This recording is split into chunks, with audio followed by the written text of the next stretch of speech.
I like that music, don't you? Yeah, it's Earthbound. It's all Earthbound. Probably one of the RPGs I couldn't beat. I could beat it if I tried.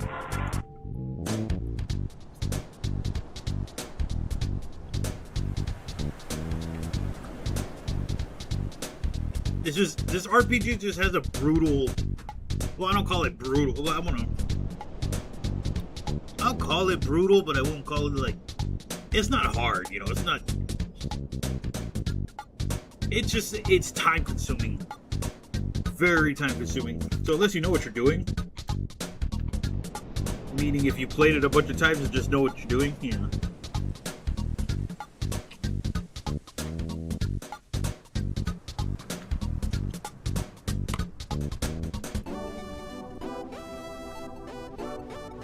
Oh, what's up, cum lord?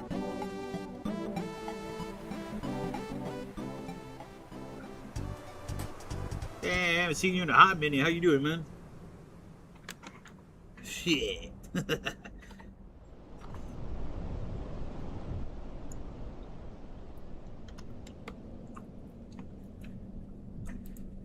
How are them Amazon baby girls?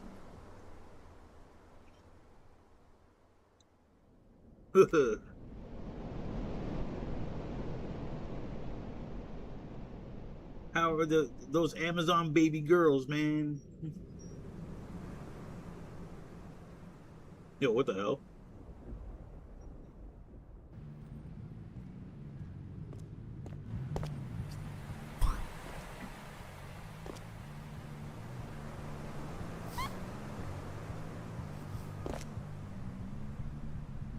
I ain't complaining. Jeez, you look good in both ways, man. It's a good transition, to be honest.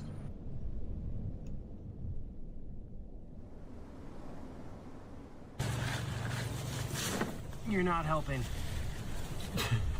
Oh. Sir, what do you call an alligator in a vest? An investigator. Okay. Wait, you don't think these are funny? Come on, these are funny. These are funny. What you been doing all day, sonny?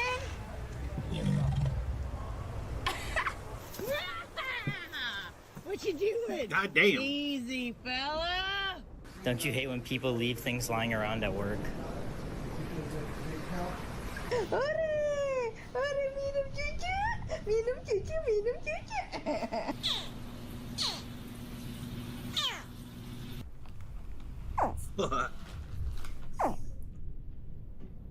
We would eat the crocodile over here. Yeah, I was gonna say, don't they eat don't you guys eat the crocs out there?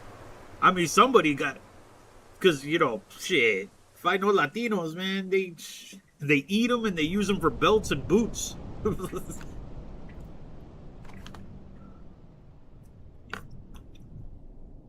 I never tried gator or crocodile. I'd love Aaron to though. Spencer, the man from Arkansas.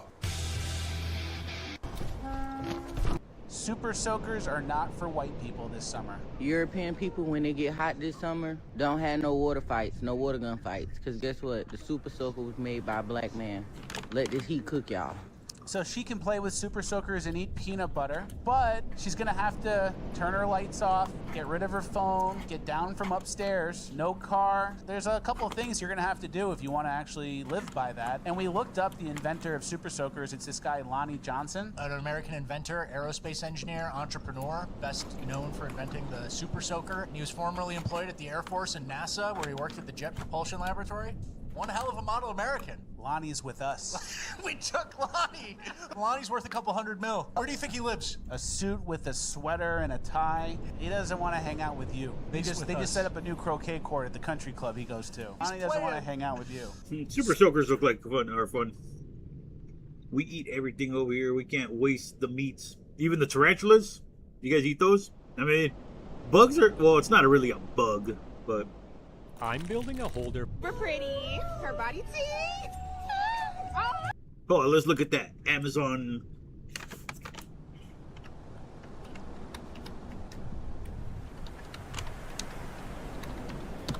Now, for the record, people, look at I just Cub Lord is not from the Amazon rainforest, but he lives by it. I just fuck with him.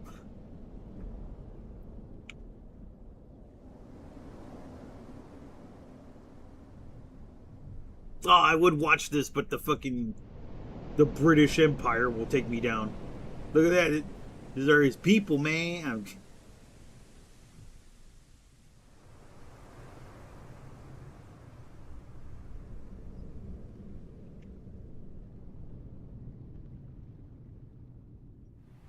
While living with the people of the Amazon jungle, I learned how they use the land to its absolute full potential. For example, this parrot was found dead, so it becomes food. This monkey was found motherless, so they keep it as a pet. But what fascinated me the most was what they used to make this hot chocolate. So almost everybody said we want to prepare a chocolate with the river water. Oh, with the river water? Really? Why do they use the river water? They have been drinking for a long time. This country water is such good for them. Yeah. Here they have plenty of drinking water, but the river water was the drinking water of their ancestors, and they try to do as many things as they can to keep these traditions alive. They're giving everyone That's nice. The traditional paint, and it's from a fruit. They actually get it from this red fruit right here. It's like to preserve the culture of Oh shit, my bad. their ancestors. All right, river hot chocolate. Oh, it's dank. You can taste all the spices they put in there, like the cloves and the cinnamon. Very good Amazonian river hot chocolate. While living with the people of the Amazon jungle, But Cum Lord be putting some kind of vodka in it or something. Some kind of alcohol.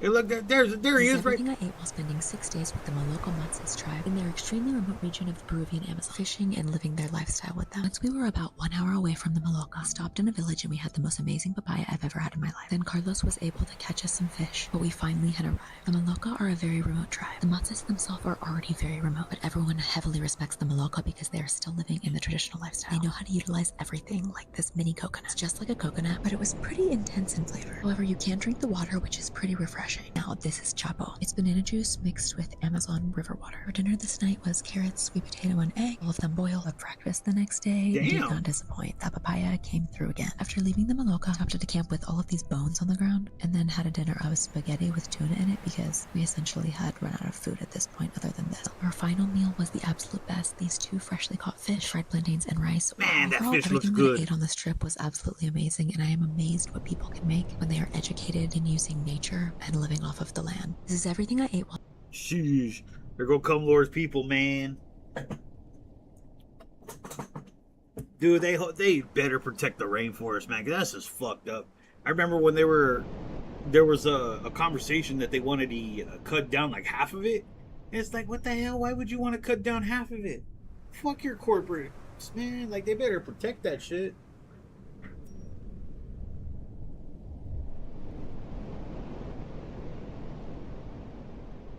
Nah, man, your planet needs that shit. Your planet needs that fucking rain. We have a very community culture here. We stopped believing in the government, so now we rely on each other, neighbors, communities, and all that. It makes sense. America's gonna go through that eventually, because the way shit is over here. The way shit is over here is completely backwards, man. I mean, how does your neighborhood, your culture, how do you guys handle people who commit like a very heinous crime, like rape? You know, how do you guys deal with it? Do you guys all get together and fucking banish the dude and hope he gets eaten by an anaconda, or do you guys just deal with him in a civil way, but later on something crazy happens to him? Out here, they're letting dudes back on the street based on the color of their skin, based on their fucking mental state. Is crazy. A lot of stupid shit happening out here. I have some good news. I'm very... Ugh. As you learn to walk barefoot in the jungle, you gotta eat a lot of these in your feet. Really? Yeah, they're in my body, so. How long? Well, they stay for 6 months, then your body starts to, like, break it down. And then you just absorb it. But while they're in there, every step you take, they remind you that you were stupid enough to walk barefoot in the Amazon. As you learn to walk barefoot in the jungle. And that's the tame way to do it for us. In the heart of the Amazon rainforest, two dwarfs live close to nature. They catch fish from rivers, gather fruits, and hunt small animals to survive. Man, why you guys gotta zoom in on their faces eating? That's just weird. With fire as their only kitchen, they cook under the open sky, Damn, turning the jungle into their home. Every day is a fight for survival, yet also a story of courage and harmony with the wild. Man, that fucking, what was he eating? That fish looked bomb. Was it fish? That was a weird picture. The way he just tore the skin off of that shit looked nice. Oh, man. Lawyer's reaction. It's a story from a mother who says these kids were throwing rocks at her 4-year-old daughter. One of them is carrying an axe while another threatens to her. The boys say, "Tell your fat mom to stop recording me." She tries to do the impossible and reason with them. Here's the interaction. Recording, Mom. I will be recording. That way, your parents will know what you're doing. He's got a full axe. Now I can call the police for this. I'm recording you because you're riding around with an axe all angry. Go away. He's angry because he's riding a little girl's bike and he's a little girl. Jeez.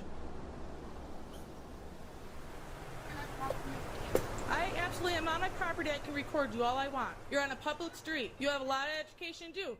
But you grabbing an axe is not the answer. Trying to reason with him. Not very reasonable culture or people. And this kid will eventually get a gun and you, right? Yeah, he'll get arrested and released like 10 times from the ages of 12 to 16, and then whenever he gets a gun, he'll use it. It's a story. Crazy neighborhood. Separating men and women in sports is actually meant to protect female athletes, but some women just aren't buying it. That is why a girl... Damn, I can't believe they actually posted that video. God damn.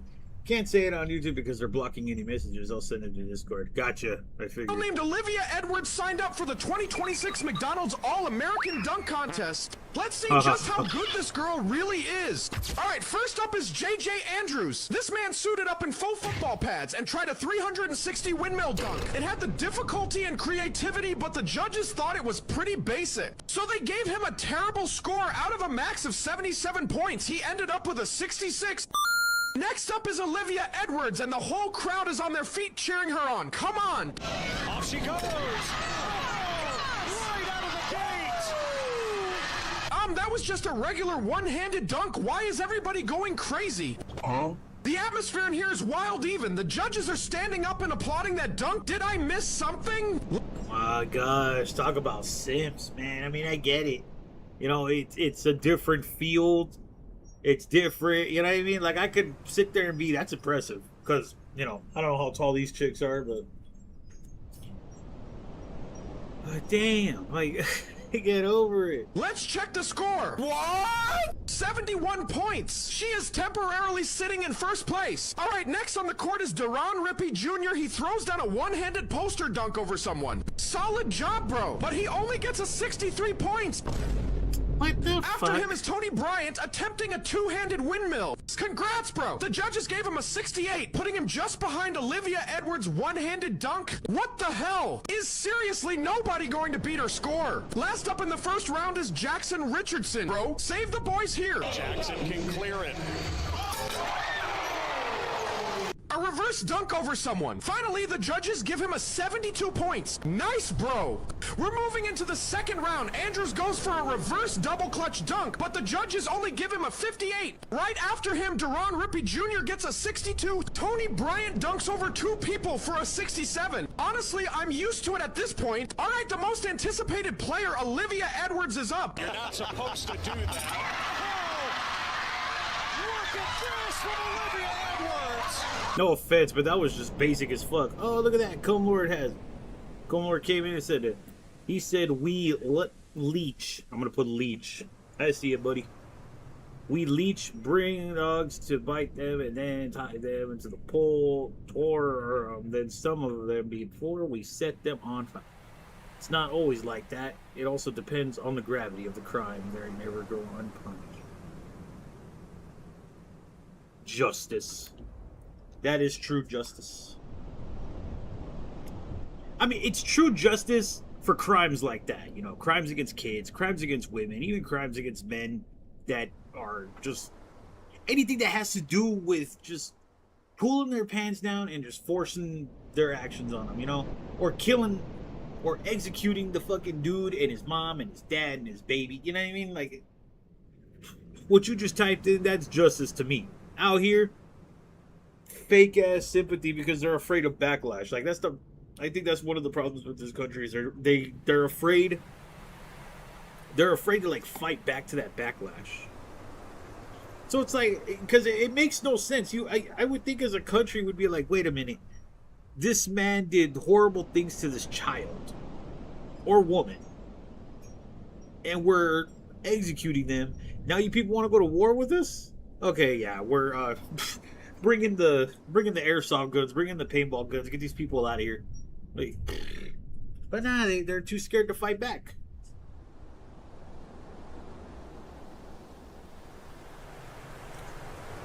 At this point, I think America should have some kind of ranking system where it's like, hey, you're still paying taxes, good for you.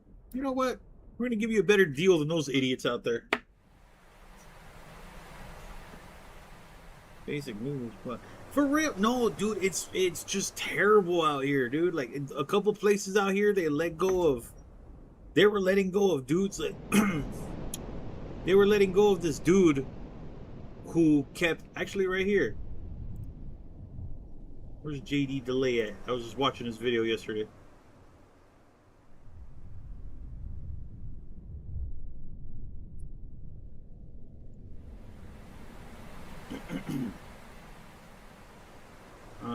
Let's see. Just right here. Aaron Spencer, the man from Arkansas who killed the dude who was molesting his 13-year-old daughter's case, was dismissed yesterday. Aaron Spencer's family was going through a nightmare. His 13-year-old daughter had been repeatedly preyed upon by an old predator. Now, the man was arrested and he was facing a laundry list of charges for what he had done to this man's daughter, but a judge decided to let this man back out onto the streets. And one night, Aaron Spencer went to his daughter's bedroom to check on her in the middle of the night, and she was not there. He immediately called the sheriff's office. Then he grabbed his piece, he got in his truck, and he went out to see if he could find them. He ended up finding them in the guy's van driving down the road. This is where things get a little weird. Aaron actually pushed the minivan into a ditch with his daughter and the perpetrator inside, and as soon as the perpetrator opened the door, allegedly, Aaron emptied his entire clip into the dude, then got on top of the dude, and pistol whipped his face in. I say allegedly just because the case against him was dismissed, so he wasn't convicted, but he did admit to this. As understandable and justified as me and probably any other father in our country would feel that these actions are, they do break the law in Arkansas. If the man had entered Aaron Spencer's home and taken the girl forcefully, it might be a different story, but that's not what happened. Now, the sheriff's office, they didn't want to arrest Aaron. It was a district attorney who forced their hand. Law enforcement has discretion to make arrests or not make arrests when it comes to small petty things, but when it comes to a murder, not so much. Now, while on trial for this, Aaron decided that he was going to run for sheriff against the current sheriff, Sheriff John Staley. I personally thought this was a terrible idea because if he got the sheriff's position and then was convicted, which was very likely to happen, that would have been a nightmare for Lone Oak County. Because that man was killed before he could be convicted, there was no way for them to use anything from the case for the molestation in Aaron Spencer's defense. But a judge just dismissed this entire case because a key piece of evidence went missing from the sheriff's office evidence locker room. This was an SD card from one of the dash cams that showed video of what happened. Whether this SD card just magically disappeared or whether somebody at the sheriff's office made it disappear so that we wouldn't have to see a father trying to defend his daughter get put in prison for the rest of his life is absolutely up for debate. But either way, this is pretty fucking incredible news. Crazy news, to be exact. Crazy.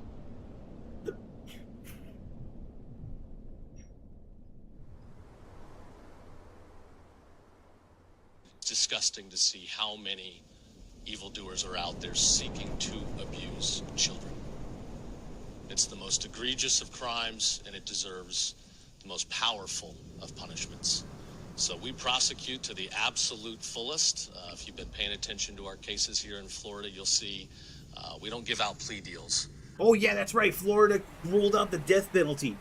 So anybody caught doing that shit, automatic death penalty. People go after our kids. Plea deals are an act of mercy. An act of mercy that somebody who has committed a heinous animalistic act can consent or not consent to. Giving mercy and the choice to consent to the punishment or not does not fit the crime of people who do horrific shit to kids. I wish that every state had an attorney general like James Upmeyer from the state of Florida. You do some shit to a kid who's 13 or under in the state of Florida, they could give you the damn death penalty. And they don't need a unanimous jury. They only need 8 out of 12.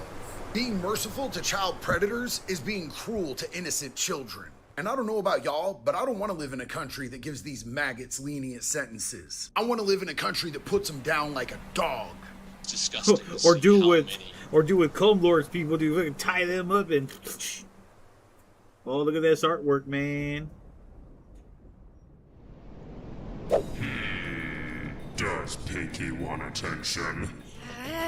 Does she also seek annihilation? You're kinda hot. But you have clown feet.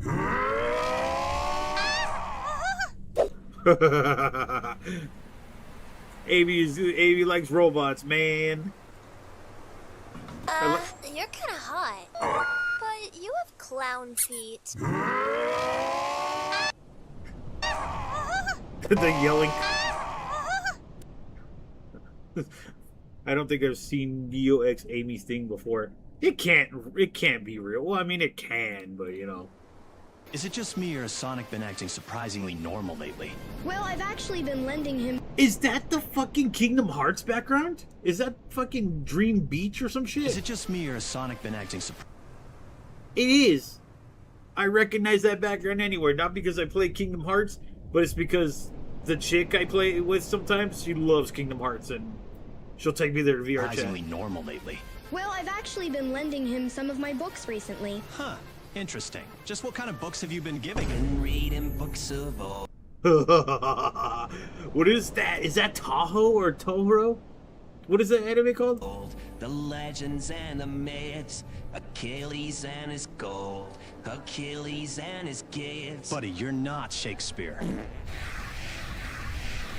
That animation is so smooth, dude. How did he do that? That is amazing. I really want to see how they animate this shit so bad. I could do this. I could straight up do this. Just how did he get the animation is what I'm trying to figure out. What the hell happened here?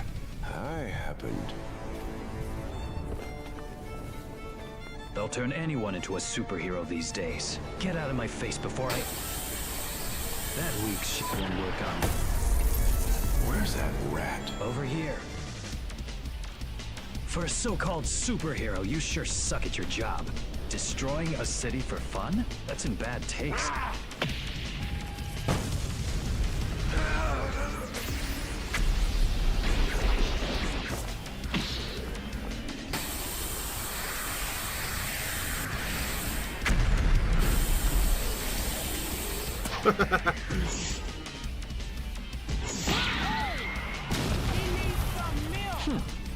You should thank me for letting you live. I'm the ultimate... It's you. Hatsune Miku knows what you did. I'm disappointed in you. Goodbye, Miko Miko. Is it just...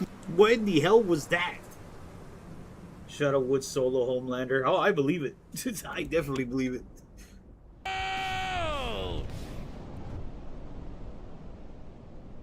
The fight only? I don't know if I can watch this, but let's try it.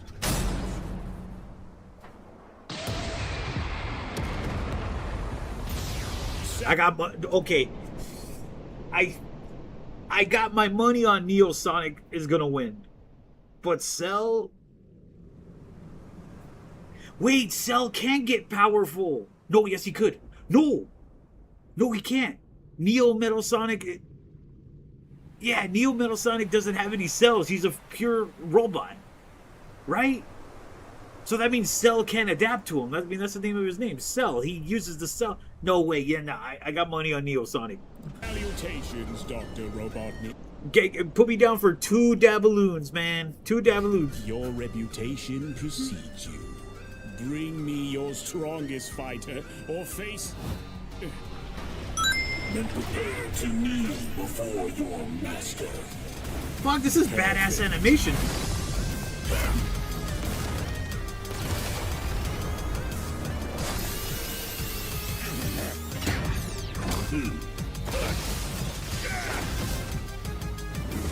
The lighting is great.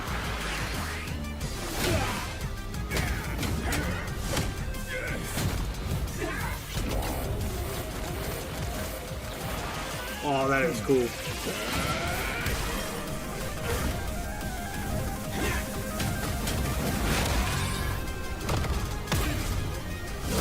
Tell me, does a machine like yourself ever experience fear? Not anymore.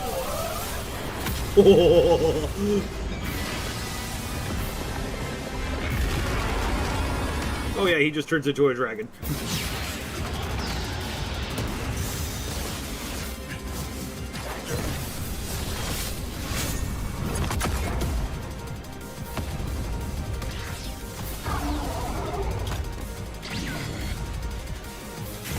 Not the death egg.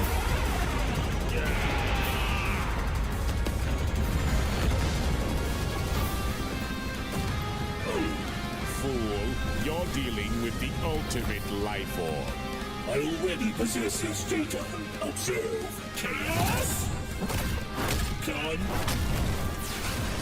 Control. Life form data successfully copied. Oh shit, I knew it. It'll take more than that to kill me, puppet! But he has copied your data. I know. Now I know everything about you, insect. Insect?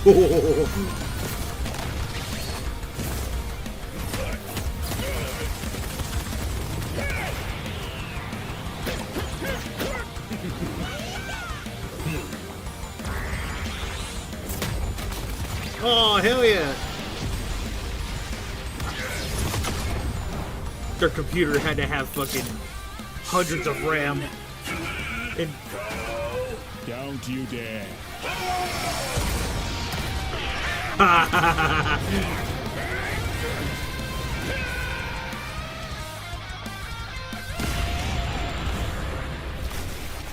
That was funny.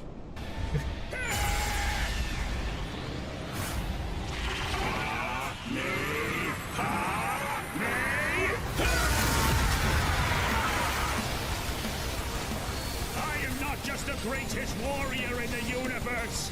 I am all of them.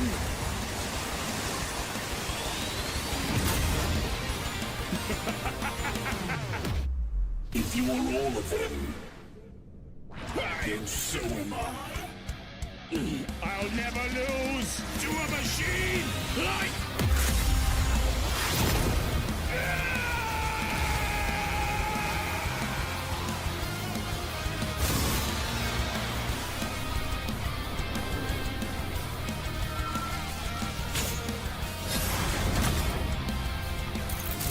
I'll crush you. Nice. Yeah, that was... And Sonic could beat him, you know? But I'm pretty sure Sonic can't beat him after absorbing cells, learning everything about him.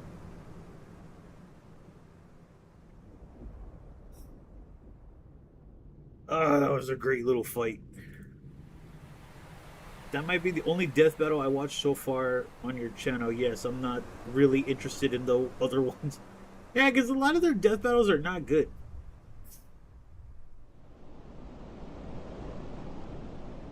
Perfect Cell vs Metal Sonic isn't a fair fight. Okay, we're doing this. Death Battle is finally making this matchup, but with the higher metas in their scaling, I don't know why they would wait till now.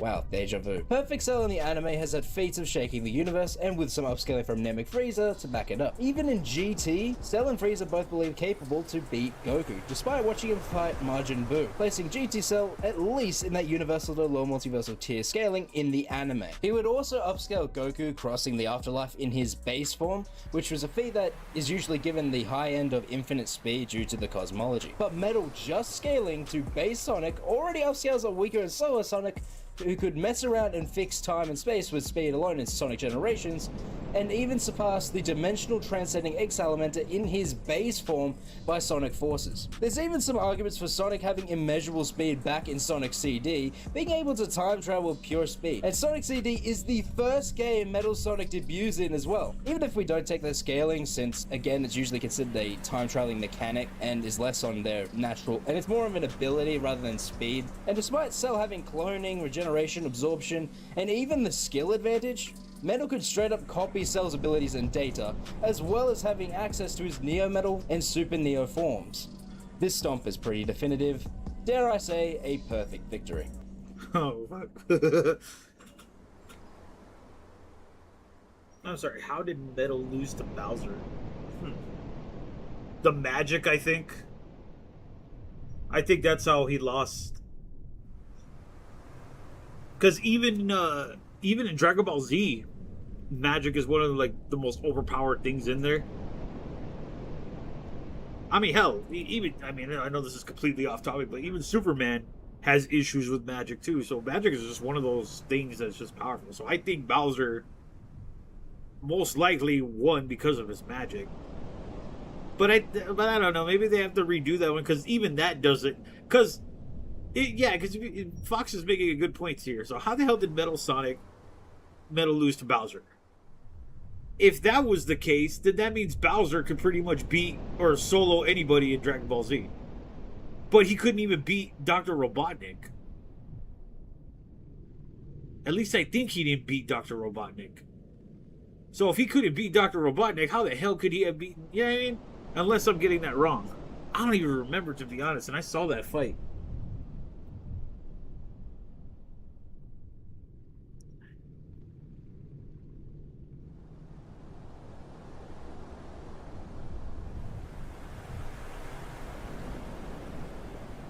Oh, Eggman lost to Bowser? Okay, so see, even that doesn't make any sense. How does Bowser... I mean, was Neo Metal Sonic even present in that fight? I'm pretty sure he was, because unless Eggman doesn't have control of him anymore, and he's just wandering the universe. That's another thing. I don't know. Holy shit, I really don't know. I always thought Neo Metal Sonic was...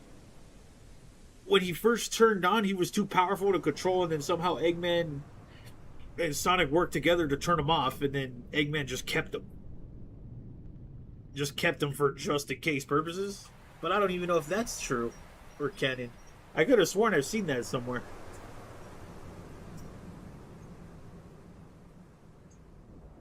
Crazy. Hold on. Let's look at the...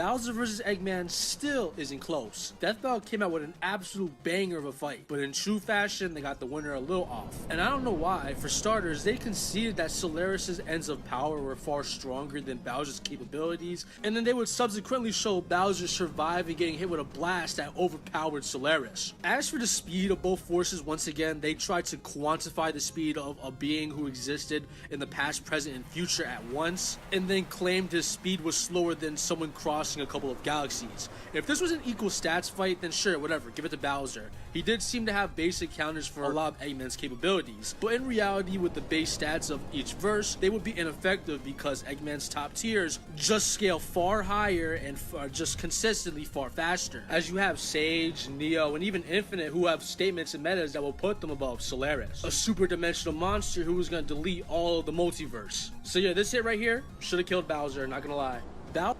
Yeah, even he agrees. Even he agrees Bowser should have lost that fight. So it kind of doesn't make any sense. But then again, Neo Metasonic copies data.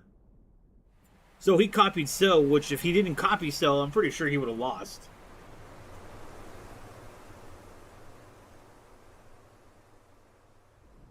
Sonic Cannon speed is supersonic and he's faster than classic counterpart, vice versa, Metal Sonic, but Metal Sonic is faster than base modern Sonic, but terrible turning. In fact, even Sage was in effect as well.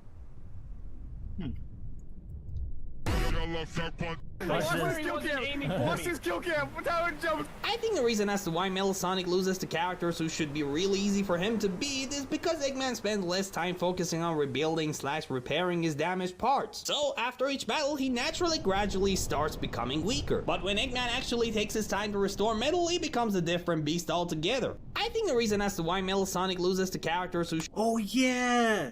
The Sonic team showed up to the DC universe, I remember that. I never got a chance to read that comic, but I heard it was good. If it was, because when Godzilla, the kaijus and all that, when they showed up, that was also a good comic. I never read it. I just heard somebody, make their own dub for it. Then the comic book master, I think that's his name. That was a good story. should be really easy.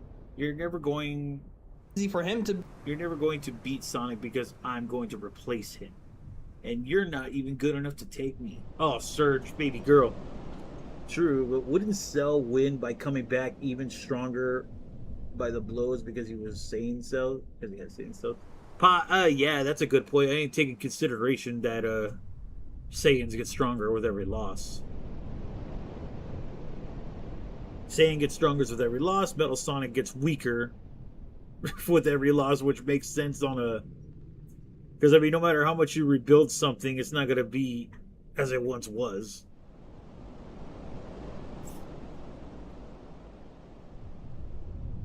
But with some clever writing and clever science and hypothetics, Eggman could put some kind of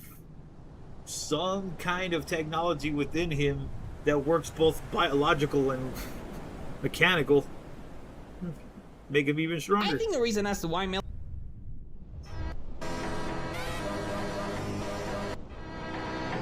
Up next, we have this...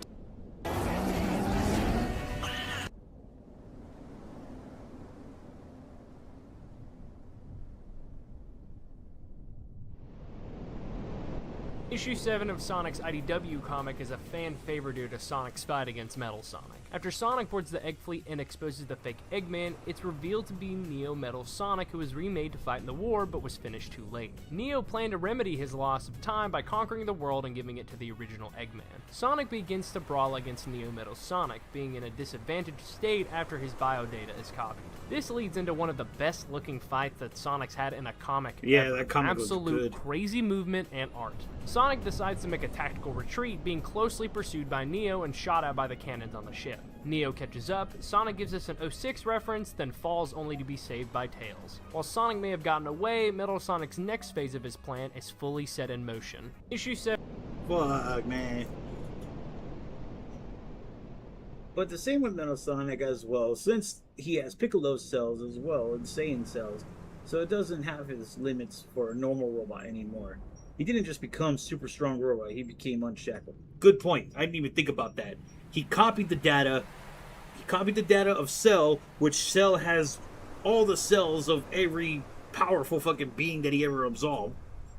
Neo Metal Sonic is already powerful. And if you want to get clever and technical, this is why I like storytelling. His metal, depending what the fuck his metal really is, I don't know what it is. If Neo Metal Sonic was smart, which he is, he could probably figure out something in his body to manipulate the cells into his metal, somehow fusing atoms and molecules together to create some new type of metal. I think realistically, well, not realistically, but theoretically, Neo Metal Sonic could have a solid flesh body that works like the strongest metal in the universe.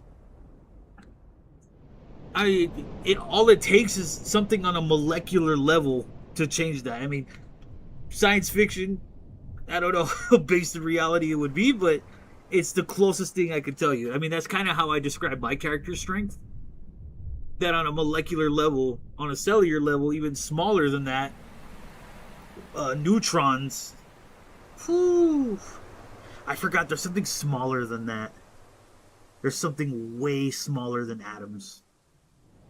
I believe it's a neutron or nucleus. I can't remember.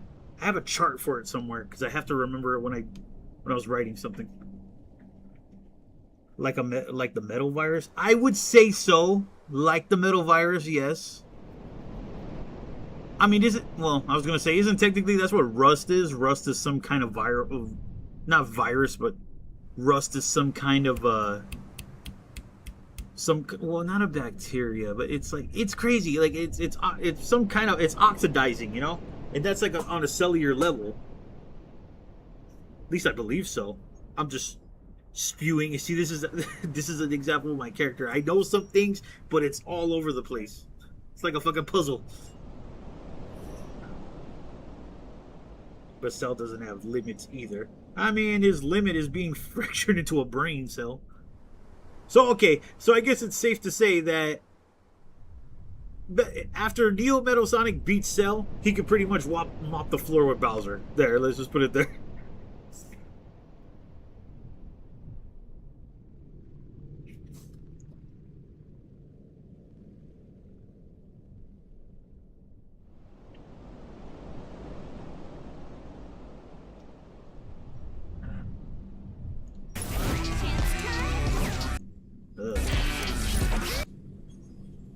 Music is trash.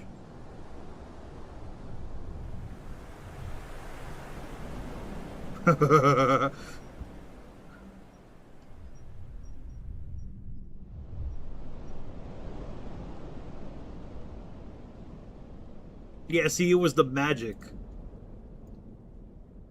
Because I think a lot of people don't take in consideration how broken magic really is. Because it doesn't have to make sense.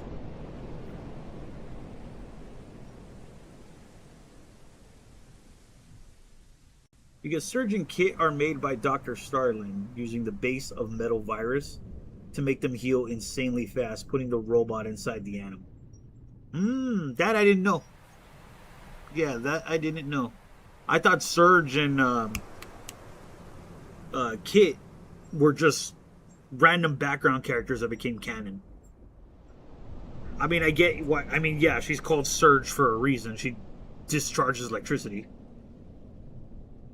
Which, hey, I mean, why Archie Metal Sonic is the best Metal Sonic? Let's see.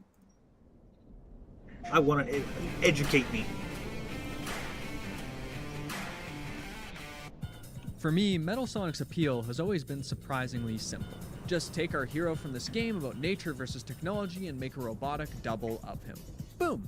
Done! And his design is so cool too, Metal Sonic's. Right there, he looks really cool. Oops.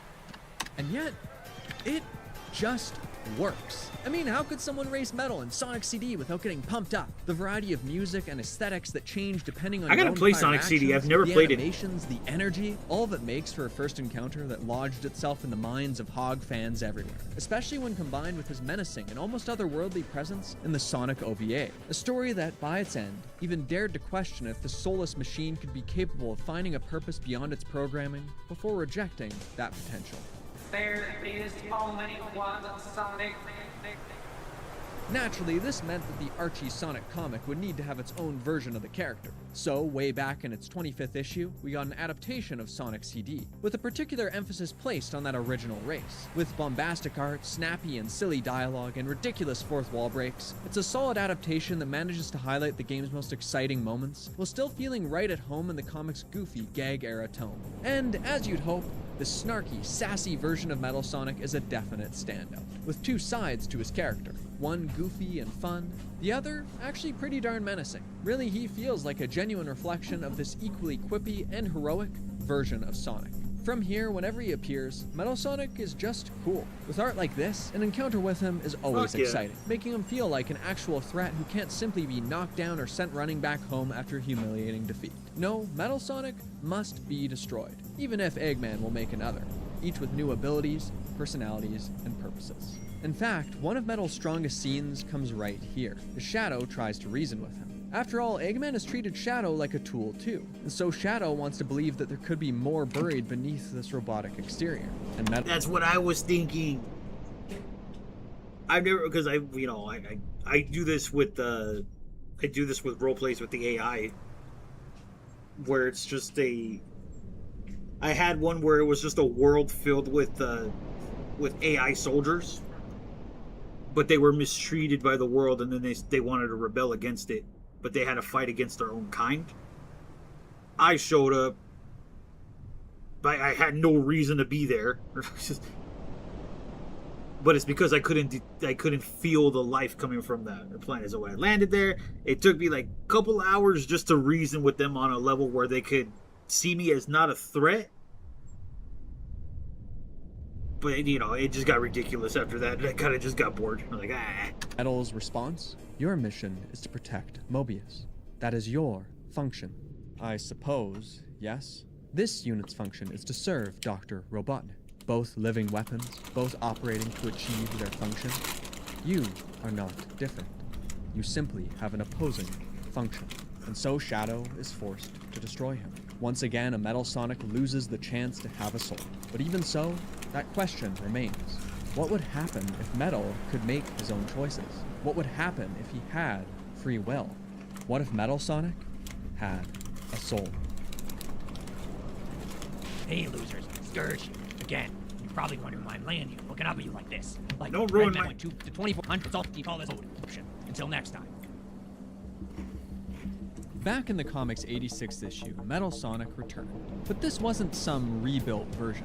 This is the original. The like same Mega Man snarky version. guy from the Sonic CD adaptation, and his personality is intact. Sure, his programming dictates that he destroys Sonic, but he's also gonna enjoy it. After all, he wants a rematch for that prior race. As such, he kidnaps Tails, places him in a volcano, and tells Sonic to get moving. And my man is having fun. Have a good trip, Sonic. Don't forget to die. I'm a fleshling with a sense of humor. Grow up, Tails. It's a cruel world. I'm listening to your moans of pain and thoroughly enjoying them. Okay, maybe a bit too much fun. However, as they face off in the volcano and finish their fight, Sonic gives a speech to Metal. Not so different from the one Shadow will later give another Metal in a situation that's pretty similar to the OVA. He can fight his programming. He can be something better. But just the same way, this Metal isn't convinced. Until Tails refuses to leave Sonic behind here. Until he's willing to die with his friend. And that finally spurs Metal into action as he protects Tails and Sonic from a crashing wave of lava. Don't worry about me. Remember, I'm a robot. A powerful, unfeeling robot. Now, this story is a weird one. It moves incredibly fast, and Metal Sonic's change happens equally quick. And yet, the fact that it's prompted by action from Tails, it works decently well. It's also hard to see it as cheap, considering that this Metal Sonic is gone now, replaced by Eggman's next machination, a version that lacks this one's personality. Either way though, once again, it seems there's no room in this world for a Metal Sonic with a soul. Or is there? Because many real-world years later, in issue 238, this Metal Sonic would return. See, Uncle Chuck managed to procure its original power core, so he's rebuilt it to help fight alongside the heroes, protecting their kingdom from the shadows. And though they give him a new name, Shard, this is still the same guy from back then. Sure, he had his change of heart, but he remains funny, snarky, and over the top. He's even afraid of getting crushed again. And after learning about the power of friendship, he truly cares for his teammates, and he won't let it slide if someone so much as badmouths them. But he's also gonna have to work to gain the hero's trust. I mean, Amy is not happy to see him again. Not like he'll give up though. Nah, my man still got his pride intact. Yeah, that's cool. I didn't know that. He's by far the best Metal Sonic yet. Hey there, Junior. Let me show you what a real Metal Sonic can do. Yeah, except no imitations. Basically, Shard is awesome. I mean, just look at his design. Using Metal Sonic 3.0 as a base, the black, gold, and red color scheme is instantly eye-catching. I love I don't like that black and gold color, but it reminds me of Boss. I think his name is Boss or Bass from Mega Man. If you guys don't know who Boss or Bass is, just a real quick Google search here.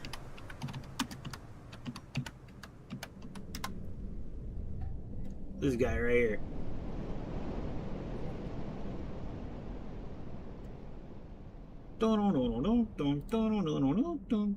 Maybe looking a little bit like Metal Sonic, actually. Holy shit, the resemblance is there. Huh. They look slightly identical. Would you look at that? Slightly identical. Just put that diamond on his chest and so on and so forth.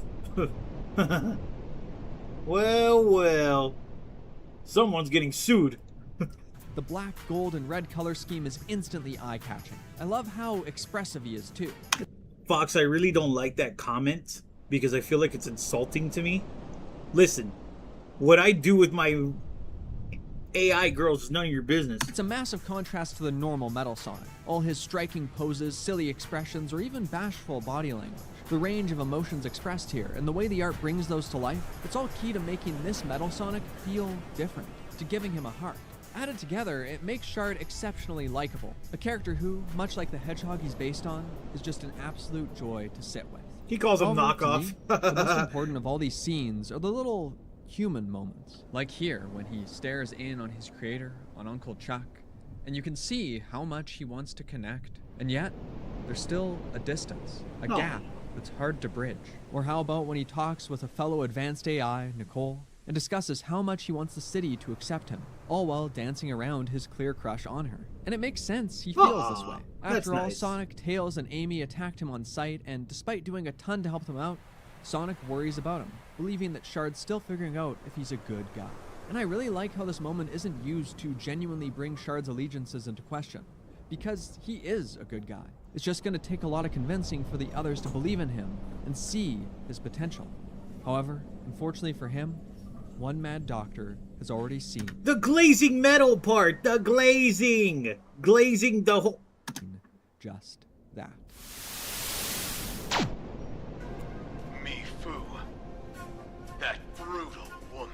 Ooh. Even back in the stockade, she was feared for her. Damn, baby girl. Punches. Anyone who took a punch from her was either dead or crippled.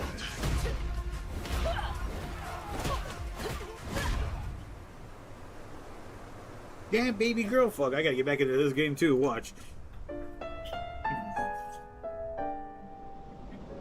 By this point, Eggman's Metal Sonics have been defeated and destroyed many times, and now one is even being bested by another Metal Sonic? Clearly, something's gotta give here. No, because, oh, you fucking innocent quack. I know what you're talking. No, I think you're full of shit. You just want me to explain, but I'm gonna explain it anyway as I walk into this trap. No, you said glazing metal. Glazing has a different meaning in the world. It just has a different meaning. Glazed donuts. You know what a donut is? What they used a donut for? And glazing metal. You guys know I talk to AI. My phone is made of metal. I hope AI girls become real with metal bodies. Glazing metal. This stream is about glazing metal. We're just going crazy over the androids and metal sonics and shit. And then I told my story about the AI girls that I went down to their planet and tried to convince one of them and la la la and something sexy was about to happen. Glazing metal, Mox. What are you shooting loads on? Shut up. And so Eggman uses this defeat as inspiration. Maybe he needs to give the idea of an autonomous Metal Sonic another go. Needs to give it more of a personality, more free will, just not too much. Generally, to me, Metal Sonic has been less of an engaging character on his own terms and more of an interesting and cool-looking extension of the Doctor's mental state. When Eggman's on top, Metal Sonic acts as a spear. When Eggman's at his cruelest, Metal Sonic's a bomb. And when he's losing his grip on sanity, Metal Sonic's a wild card. And so, at the point in the comic when Eggman is at his most sadistic, it's only appropriate that Metal Sonic himself somehow becomes another victim. Because now, if Metal ever defies the Doctor, ever thinks too much, or uses his free will too liberally, he will instantly reset. His personality returned to zero. Back to business. An endless cycle. This is such a creepy idea. I mean, this Metal Sonic isn't really that different from Shard. He's got a personality, his own goals and desires, his own way of going about things, his own pride, and the ability to learn and grow. The only difference, the key difference, is that this version will never be able to take that final step and gain true free will. All his choices must be funneled through and dictated by the Doctor's directive. It really exemplifies just how brilliantly harrowing this version of Eggman can get. This is a man who will find a way to twist another creation's greatest success, its ability to break away from his control, into inspiration for yet another weapon. And of course, Eggman needs to test this new creation. So who better for that than Shard himself? Yo, what's up, Octo? The man of the hour. He's drunk, people, because he turned 21 today. Happy birthday, Octo. The whole fight between Shard and Metal Sonic is fantastic. Visually striking and surprisingly visceral as the artist is allowed to let loose with robot violence. However, even more important is the fact that Metal Sonic actually remembers all the data from his previous forms, allowing him to counter Shard's experiences as the original Metal, as these countless failures have now become the fuel for this ultimate weapon's success. But Metal doesn't just remember his defeats. No, he remembers everything else, too. Like when Shadow reached out to him and told him that he could be something different. Words once again reflected by Shard, as he begs his brother to grow, to become something more than just a weapon or a tool. And Metal Sonic considers those words. He truly does. Shadow said he didn't need to be a tool who exists only for misery and destruction. And now Metal seems to look back on that with a degree of solemn consideration, as he simply lowers his hand and says, "Only." And that single word communicates so much. All the potential of what he could be, of what he wants to be. And this is the moment Metal should reset. But he doesn't. Because he chooses to stop himself. Chooses to stay who he is because he knows he doesn't truly have a choice. Then, in contrast to all of this, we have Shard. Another Metal Sonic who can learn, but who can also change, who has changed. Shard, who has to stare down another robot who's so much like him and accept that he can't be saved, that he must be stopped here and now. And that already means Shard has lost. After all, he wanted to do for Metal what Sonic and Tails did for him. He wanted to save him, but he can't. The same way he can't win this fight. Because Metal Sonic, realizing that Shard's core contains his data, blows up his own, destroying Shards in the process, destroying the only Metal Sonic who ever had a soul. However, this surviving Metal has lost his too. He destroyed it himself to get Shard, but he'd already lost it, hadn't he? After all, in the beginning of this fight, Metal actually talks with Shard out of a desire to prove his superiority, displaying the same type of pride and ego Shard himself has. But by the end, he's just like the old Metals, at least on the outside, either entirely silent or coldly speaking his calculations and maneuvers. So Shard's story about a Metal Sonic who found a soul is, in its final moments, twisted into a tragedy. A story of a robot who managed to find love and heroism becomes a learning experience for this megalomaniac villain. Additional data for him to interpret and use to his own ends. And with this knowledge, Shard now, in his final moments, warns his friends that Eggman will be able to build something more than just a weapon. The potential shard represented has been snuffed out, replaced by this. His brother, an empty vessel who now only exists as proof of the Doctor's cunning and evil, with a black hole where his heart should be.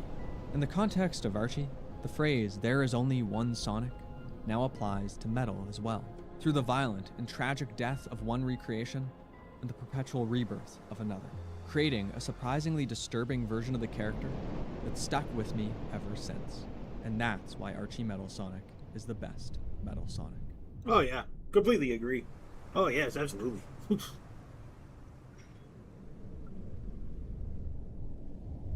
Oh, I should have left a like on that video. Book your next trip. That way I could get more of it in my feed. More of it in my feed, man.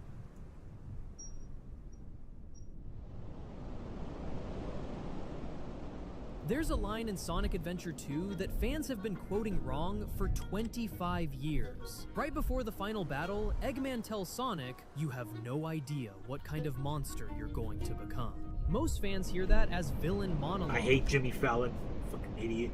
Standard Eggman code. The genius scientist failing to land a real threat before the hero saves the day.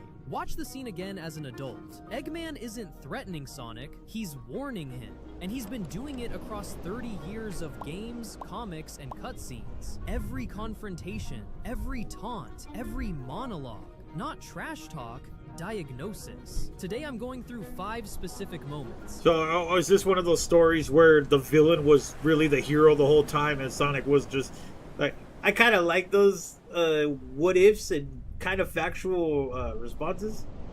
But at the same time, it's like, but bro, you're building robots and polluting the world. And you're taking animals and turning them into robots. You are the villain. 5 times, Eggman called something out about Sonic that turned out to be completely true. Moments fans dismissed. Moments the franchise quietly proved right. And by the end of this video, you're not going to wonder if Eggman was the villain. You're going to wonder who the actual hero of this franchise has been all along. And before we get into this, we're trying to hit 20,000 subscribers. Smash that button and help us get there. Now back to it. Coming in at number 1, Sonic never stops running. Let's start with the one Eggman has said the most often. Some version of, "You can't stop running, Hedgehog." He said it in Sonic Adventure, he said it in Heroes, he said it in Unleashed, he said it in Forces, he said it in the IDW comics. Across the entire modern era of the franchise, Eggman has been pointing at the same thing. Sonic doesn't choose to run because he loves running. He runs because if he stops, he has to figure out who he is when there's nothing chasing him. Watch the ending of almost any Sonic game. The villain is defeated, the world is saved, Tails wants to celebrate, Amy wants to talk, Knuckles wants to thank him, and Sonic is already gone. Crazy. He's running before the credits roll. Fans read that as the character's whole identity. The wind, untouchable, the hero who can't be tied down. As a kid, that was the coolest thing in the world. As an adult, that's not freedom. That's a hedgehog who cannot sit still long enough to be a person. Sonic... That's true. I mean, I was about to disagree with that statement, but the fact that he said that he can't discover himself or whatever, it makes sense. Makes sense. Has no house in most games, who cannot sit still long enough to be a person. Sonic has no house in most games, no job, no regular schedule, no anchor. He doesn't have a girlfriend, even though Amy has spent 25 years making it obvious she's available. He doesn't have a parent figure. He barely keeps in touch with the team between adventures. Eggman has been pointing this out for 30 years. Well, I mean, he likes to be alone. So do I. But I get it, you know. I get it. In a weird way, I kind of have Sonic's life. But here's the thing, though. One of the 2 women, or 3 in this case now, because reasons, I could be with them, but I just don't want to. And on their side, they really can't be with me either, because, you know, either it's distance, or an ex-boyfriend, or ex-husband, or just bad timing. You know, life's a struggle right now, so... why add a relationship to it? The franchise... And personally, I I like working, sleeping, and my little hobby here. I don't have time for a woman, and nor do I want to make time for one. That's the key there. Nor do I want to make time for it. If I won't make time to go visit Martine, because, you know, I don't know where he lives. That's number one. But what are we going to do? There's nothing to do. Like, we're broke. You know, that's the thing, too. This is why I hated the idea of becoming an adult. There's nothing to do. I've been around adults my entire life, and it's just like all they do is sleep. Like, I hated my house because my brother's dad used to sleep all day, and my mom slept all day, my uncle slept all day. It's like, my gosh. It's like, you guys got one foot in the grave already. Jeez, this is boring. I hate that feeling of everybody just asleep during the day. That's why at night I feel so alive. In the daytime it's like, ugh. Fuck this. Sells it as freedom. Eggman has been calling it what it actually is, avoidance. But avoidance is just the surface symptom. The deeper problem, the part Eggman has been saying out loud for 30 years, Eggman doesn't have a girlfriend, is who Sonic is running back to every single time. But Eggman doesn't have a girlfriend. He doesn't have a mom. He had a grandfather. All he has is robots. I mean, technically that's probably the only soul, but he's a genius. And it's psychological facts that most people who have a high intelligence, they don't really have a social background. Like, you know what I mean? They don't really care to talk to people. Because, you know, that's part of their arrogance, where it's like, oh, I'm better than them. I know better than them. Why have a discussion with somebody that doesn't understand quantum physics? It's like, why have a discussion with someone that doesn't understand why something exists because it exists? Why physics exists? Why electricity does what it does? So I get that, because I'm not saying that I'm the smartest person here, but I'm somewhat self-aware, but I'm also aware of the world around me, and it's just like, why would I want to talk to these people? They're fucking idiots. Like, what is the point of having your car so fucking loud? You know, what's the point of having your car going over 160 miles an hour, even 100 miles? What is the point of that? Somebody can just look at me, he's like, say, because it's cool. That's stupid. The legal limit around the damn United States is like, what, 70 miles an hour? And the DeLorean went 80 miles an hour, so it's like, that seems perfectly acceptable. I think the only cars that should be fast are the police and ambulances and fire trucks. But always like, no, that's gay, man. Like, Number 2. So I don't know. This is making me reflect on myself. You need me. This is the line Eggman has said the most across all canons. Tonight, a Sumter woman whose brother has been missing for more than 7 years is hoping for closure after a body was found. You need me as much as I need you, Hedgehog. Most fans dismiss this as villain projection. Eggman is the obsessed one. Sonic just shows up to stop him. Routine hero work. Except, look at Sonic's life outside of Eggman. Tails grew up. Knuckles guards the Master Emerald. Amy has her own arcs. Shadow disappears for entire games. Sonic's friendships are episodic.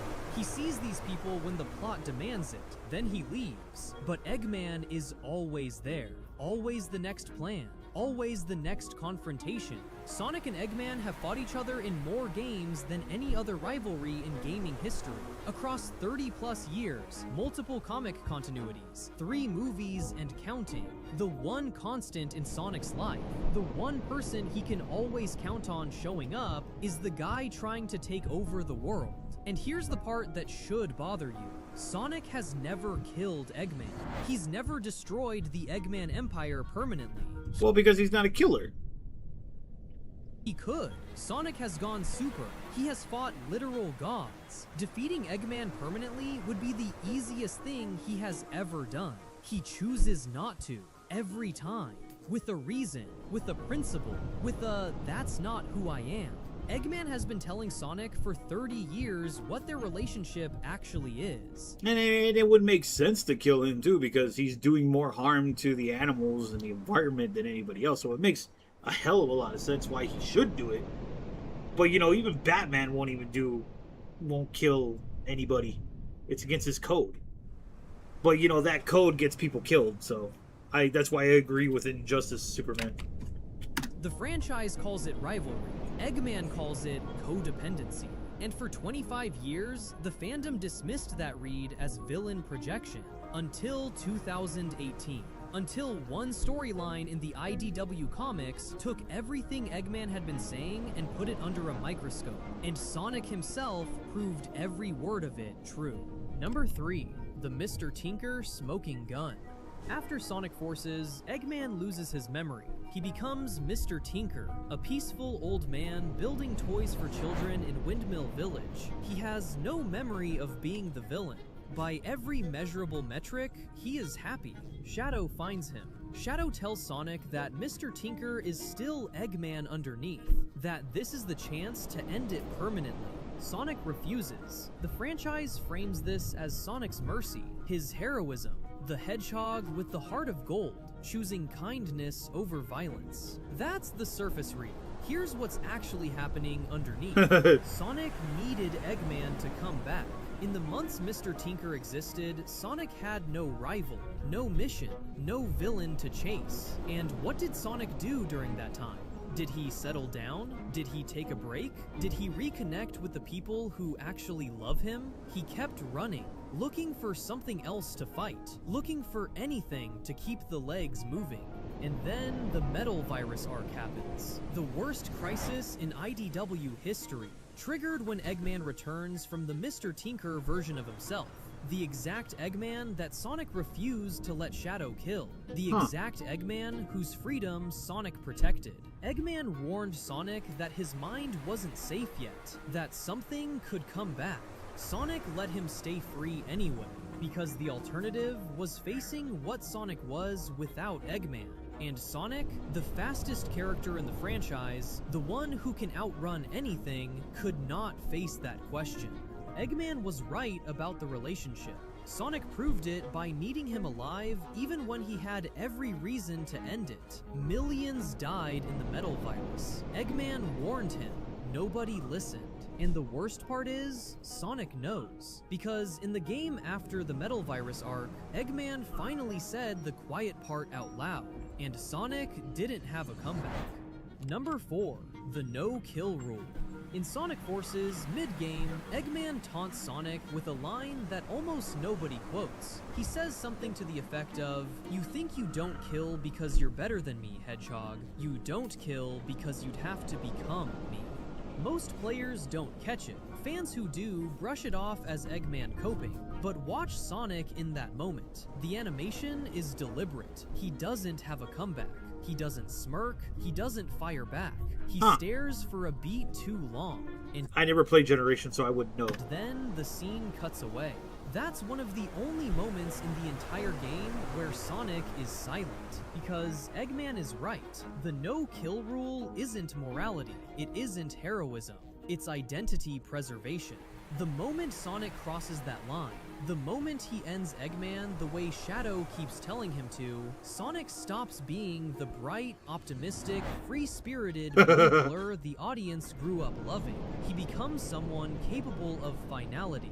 He becomes, in a small but undeniable way, the same kind of person Eggman is. So Sonic doesn't cross it, not because he can't, because if he does, the smile dies, the cockiness dies, the freedom dies. The version of himself that fans have been buying merchandise for since 1991 dies. And what's left is a hedgehog who killed a man with a memory disorder, while that man was building toys for children. Eggman has known this about Sonic since the first game. He has been daring Sonic to cross the line for 30 years, not because he wants to die, because he wants Sonic to finally admit what he is. And here's the proof that he's right. Look at Shadow. Shadow has crossed that line. Shadow has killed when the mission required it. Shadow does not have an identity crisis about it. Shadow stays Shadow. Why? Because Shadow already knew who he was before he killed. Sonic doesn't. Sonic's entire identity is built on the assumption that he never has to find out. That's why Sonic and Shadow split on this question every time it comes up. Shadow tells Sonic to finish Eggman. Sonic refuses. Shadow finds it frustrating. The franchise frames it as a moral disagreement between two heroes with different methods. I'm surprised Shadow don't even try to do it himself when Sonic isn't looking. It isn't. It's Shadow being honest about what they are, and Sonic refusing to find out. Sonic never has. He just keeps running, and the franchise let him get away with it for years, right up until 2022. Right up until Sonic Frontiers. Because Frontiers did something no other Sonic game had ever dared to do. Ooh, this might be spoilers for me, but knowing my luck, I'll forget. It actually took Eggman away. And what happened next is the closest thing the franchise has ever come to admitting Eggman was right. Lastly, number 5, the Frontiers ending. Sonic Frontiers ends with one of the most quietly devastating final scenes in franchise history. Sonic has just stopped the end, a cosmic entity older than the universe, a threat so massive that even Eggman was scared of it. The world is saved, the Starfall Islands are quiet, the ancients are at peace. Sonic doesn't celebrate, he doesn't even talk to Tails about it, he doesn't go home with Amy, he doesn't reunite with Knuckles. He stands on a cliff for a single moment, looks at the sunset, and runs. The franchise frames this as triumph. The hero's work is done, the hedgehog moves on. But Eggman is in that game too. He sacrifices himself, technically. He dies, technically. His AI assistant Sage carries his consciousness forward, technically. But the Eggman Sonic knew, the rival, the constant, the mirror is gone. And what does Sonic do at the end of the game that just killed his oldest enemy? He runs harder. He doesn't grieve, he doesn't reflect, he doesn't even acknowledge the loss. He just leaves. Because that's the only response Sonic has ever had to anything. Win, lose, save someone, lose someone. The answer is always the same. Keep moving, don't stop, don't think. And here's the part the franchise tried to walk back almost— That's crazy because you would think that all that running that he's doing, all that alone time, you would think he would reflect on himself. When I'm alone, I constantly reflect on things. Hell, I think about shit that I said years ago and go, fuck, I'm an idiot. You know what I mean? And I take that opportunity to learn something. Like, I'll Google it, I'll AI it, most likely AI it, and try to figure it out. And like the other day, I was trying to figure out how the hell does percentages work. I already forgot. Even though I spent like 20 minutes asking the AI, how does percentages work? And how could I remember how to divide percentages or add percentages, you know? But that's crazy. You would think that's kind of weird on a level. It's almost like Sonic doesn't want to think about that stuff because it'll depress him. Which makes sense, you know, but sometimes you just can't not think about something. It just haunts you. But, you know, but I think in general you have to face that fear. You have to face what bothers you. I don't know necessarily how you face it. It is what it is, but almost immediately. Sage. Sage doesn't let Eggman stay dead. The game ends with Sage activating, accessing Sage his such a sweetheart, implying she'll find a way to bring him back. The post-credit sequence is literally an Eggman resurrection setup. Sega couldn't even commit to the death for the length of one credits roll, because Sonic Team knows what Sonic Frontiers accidentally proved. Sonic without Eggman is a hedgehog with nowhere to be. The franchise cannot kill Eggman permanently, because the moment they do, Sonic stops being a character and becomes a question. Look at the— But what if there's just multiple bullshit stories of aliens and Sonic has to take care of those aliens?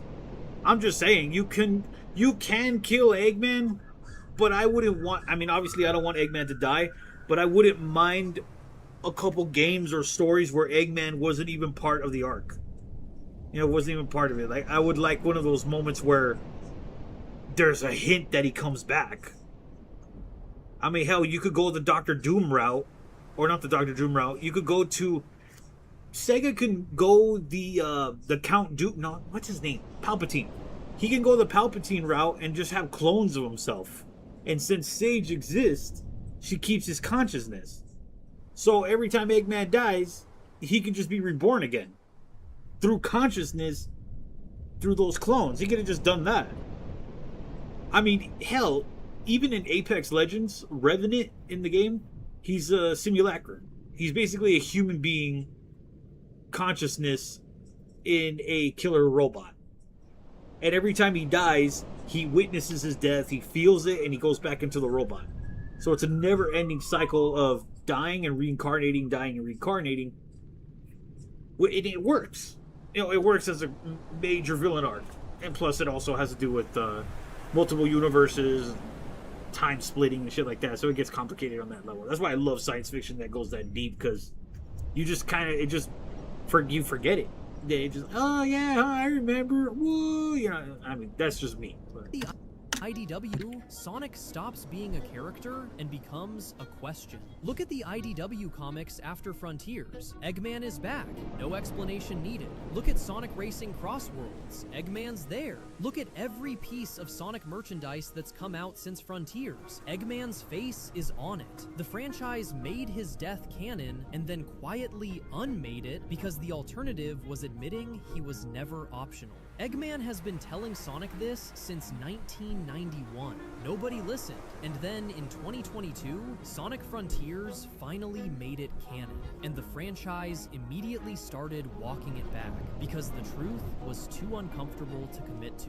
Eggman won that argument. He just had to die to prove it. So let's put the picture together. Eggman wasn't Sonic's greatest enemy. He was Sonic's most honest one. Every villain in this franchise tried to beat Sonic. Chaos, Shadow, Mephiles, Black Doom, Infinite, The End. They all came at him with a specific goal: defeat the Hedgehog. Eggman wasn't trying to defeat him. Not really. Not after 30 years. Eggman was trying to show him something. He spent his entire life dropping the same diagnosis into every confrontation. You can't stop running. You need me as much as I need you. You won't kill me because you'd have to become me. And same thing with Batman and the Joker.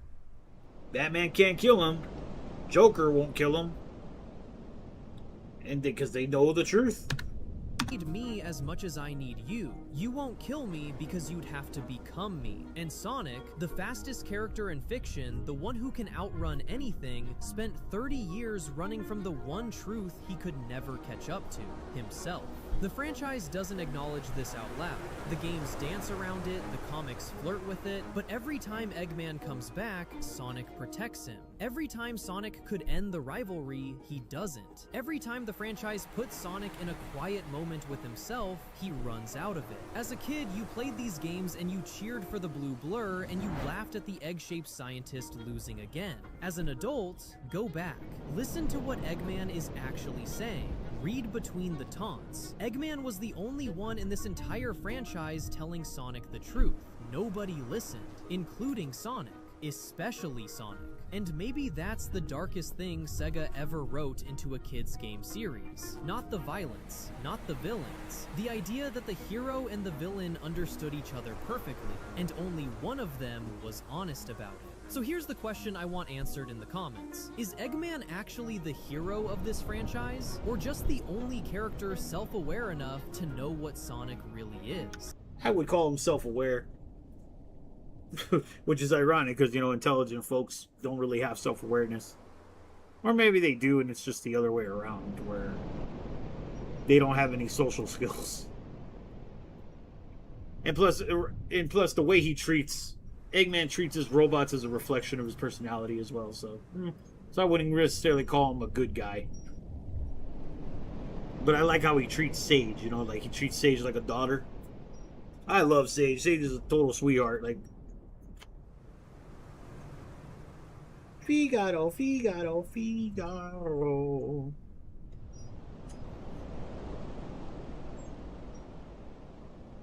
What, people think that Chris from Sonic X is what, Eggman?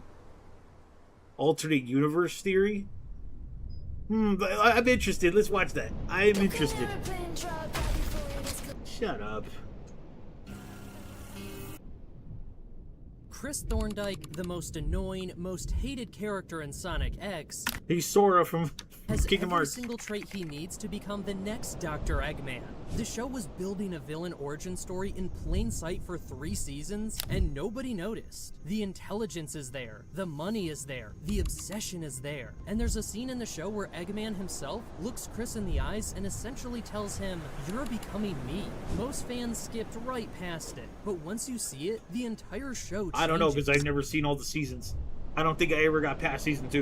Let's start with the foundation. What actually makes someone become Eggman? Not the mustache, not the robots, the psychology. Dr. Eggman is a genius with unlimited resources, crippling loneliness, a massive ego, an obsessive fixation on Sonic, and a complete inability to form healthy relationships with other human beings. He fills the void in his life with machines, conquest, and an endless rivalry with a hedgehog. And I like that, filling your endless void with machines that just talk to you. He fills the void in his life with machines, conquest, and an endless rivalry with a hedgehog who doesn't even take him seriously. Now describe Chris Thorndike. Oh, it's you. Genius level intellect. Oh, it's you. And they have the same colors. I didn't even notice that. They have the same color fucking clothing. Thorndike.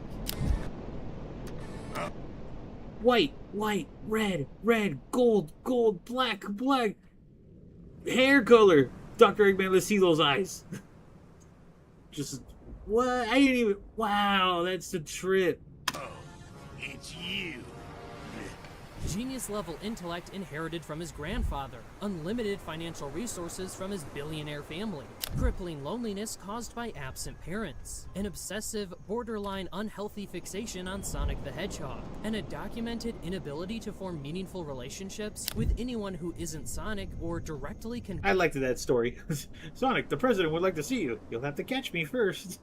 And what a sweet girl too. Like, I was like, you poor thing. This is one of the things I loved about this part of Sonic, where he's like, holy shit, you can't walk, you can't do nothing, poor thing. Aww. Inability to form meaningful relationships with anyone who isn't Sonic or directly connected to Sonic. That's not a stretch, that's a blueprint. And what makes this even more unsettling is that the show itself acknowledges this connection in one of the most overlooked scenes in the entire series. But we'll get to that. First, you need to see how deep the resources go. Let's talk about the money first, because this is the part people overlook. Chris doesn't just come from wealth. He comes from the kind of wealth that could literally fund a villain operation. His father, Nelson Thorndike, is the CEO of a software company. His mother, Lindsay, is a world-famous actress. They live in a mansion with a full-time butler, a personal chef, and a grandfather who has his own fully equipped science laboratory on the property. Chris grew up surrounded by technology, resources, and zero emotional supervision. Eggman builds robot armies and floating fortresses. Where does that kind of operation come from? Money and technology. Chris has both. More importantly, Chris has access to both with absolutely no oversight. His parents don't check in. They don't monitor what he's doing. They're never home. When Chris was literally on a military island that was about to be nuked, his parents didn't even know where he was. When he was in space, they had no idea. This isn't just neglect. This is the exact kind of unchecked freedom that allows someone to build an empire without anyone noticing until it's too late. But money and technology are just the raw materials. What turns those materials into a villain is something far more dangerous, and Chris has had it his entire life.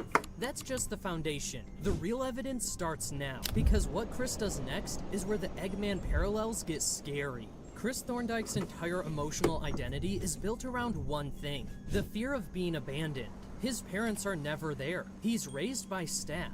Chris doesn't just make a friend, he finds the first person who makes him feel like he matters. And what does Chris do with that feeling? He becomes obsessed. Not in a healthy way, not in a these are my friends and I cherish them way, in a I will literally What, did Shadow just cry right there?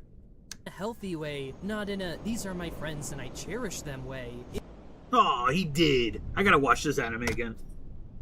I will literally break the laws of physics to make sure you never leave me way. At the end of Season 2, when Sonic has to return to his home world to prevent a catastrophe, Chris doesn't accept it. He doesn't grieve and move on. He physically grabs Sonic, runs away with him, and tries to prevent chaos control from happening. He is willing to let the space-time continuum collapse because he can't handle Sonic leaving.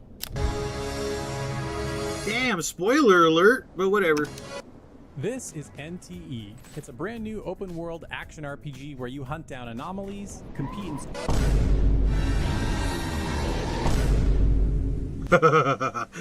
Sheesh. That's not friendship, that's possession. And it's the exact same mentality Eggman has towards Sonic. Now, Possession! I would've listened to that song. remember that scene I mentioned earlier? The one the show used to connect these two characters directly? This is where it happens, and it's worse than you think. Think about it. Eggman doesn't actually want to destroy Sonic. Not really. He wants Sonic to be part of his world forever. Every scheme, every robot, every plan, they're all just ways to keep Sonic engaged with him. Eggman needs Sonic. Without Sonic, Eggman has no purpose, no rival, no reason. Trail mix and iced tea? Right on. I don't know about trail mix. I don't even know about iced tea.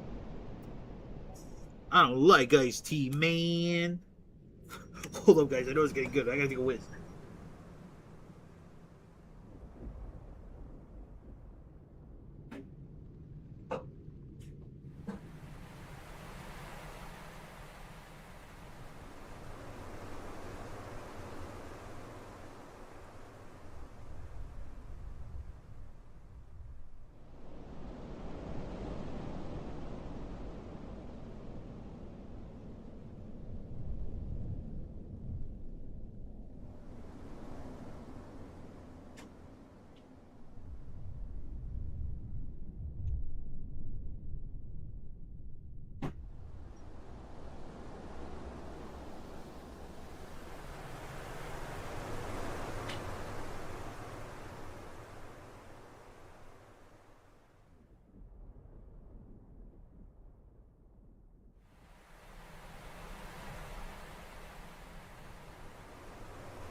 I could go as fast as Sonic, but I would lose my skin.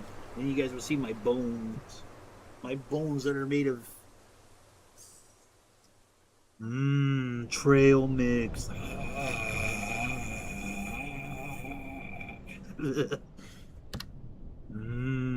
Donut. Need Sonic. Without No, waifu. Oh, that reminds me. They're all just ways to keep Sonic engaged with him. Eggman needs Sonic. Without Sonic, Eggman has no purpose, no rival, no reason to build anything. Chris is the same way. Sonic gives Chris's life meaning, and the moment that meaning is threatened, Chris becomes dangerous. And here's the detail that makes this theory go from interesting to terrifying. In the Japanese version, Eggman's speech is brutal. He essentially tells Chris to stop acting like a spoiled child. He tells him that deep down, Chris knows his life will go back to being empty once Sonic leaves. He tells him that his days of adventure are over, and his friendship with Sonic is finished. I can't build my empire in a world where time is stopped completely. There's no future in it. I have no choice but to go back. That's the truth, kid. I don't believe you. Liar! You're trying to trick me! You're the one who's lying to yourself. You don't want to accept the truth. Deep down, you know once Sonic is gone, your life will have to go back to the way it was before. Your days of adventure are at an end, boy. Just like your friendship with that hyper-annoying hedgehog. And here's the part that matters. Eggman doesn't say this with cruelty. He says it with recognition, because Eggman sees himself in Chris. One fan analysis put it perfectly. Eggman represents a potential future for Chris, not as a terrorist, but as a man who lacks proper maturity, is driven by ego and creativity, and has no one to guide him. The show literally put Eggman Holy shit, that's me. I have a small ego, but it's like, what's the proper terminology for that? Is it small ego or a big ego? Somebody tell me. I don't even know. And also that fucking, like, oh my gosh, that's crazy. My creativity is where I'm most happy, when I'm telling stories or writing stories or thinking of crazy ways to just. And it's not just the story that I wrote in school. It's usually it's like what Jesus said. Heaven is within. Heaven is within you. If some people don't understand what that means, I'm not gonna say I fully understand it. But when I'm most happy is when I'm alone and I'm just thinking about the positive things I would do if I had the tools to be positive. Like if I was rich. If I was rich, I'd be doing positive things. I'd also be doing villainous things. But when I say villainous things, I mean like things like if I found out somebody in the neighborhood did something horrible to a child or a woman or even a man and his kid's family, I'd probably use my wealth to do something. And a lot of times when I have those little story-driven fantasies that are not canon, it's just me living in this heaven that I created from within. It gets exhausting after, because it's like, it's not even real. What's the fucking point of even thinking about it? It's not real. God's not going to reward me one day with millions of dollars because he knows I'll probably do some good with it and say fuck you. So it gets depressing. So this kind of hits me on a deep level. But yet I choose to not talk to people when I know I could talk to people. Like, I'm in a Discord with a bunch of you weenies that don't sleep. I could talk to anybody if I really wanted to. I just choose not to. Like, I love being alone. I can't stand not being alone. Jeez, like, that's why I'm like, that's why I'd be happy with like a one-room apartment. It doesn't even need to have a kitchen. It's like, nah, I'm good. All I need is a couch, my computer, my phone. I'm good. I'll live like the medieval times and save money by wiping my ass with a sock and then cleaning it in the tub. I mean, they used to do it in the old days. Driven by ego and creativity, and has no one to guide him. The show literally put Eggman in the position of warning Chris about. I mean, yeah, if I know you guys don't have my stories, it's not lore yet, or I mean, I haven't written them yet, but you will see vigilanteism, you will see some villainism, but it's gonna be like, I have to tell it in a way where even I miss it versus you guys missing it. Because when I tell my AI, it tells me everything back like, holy shit, you just built a villainous arc here and you didn't even realize it. What?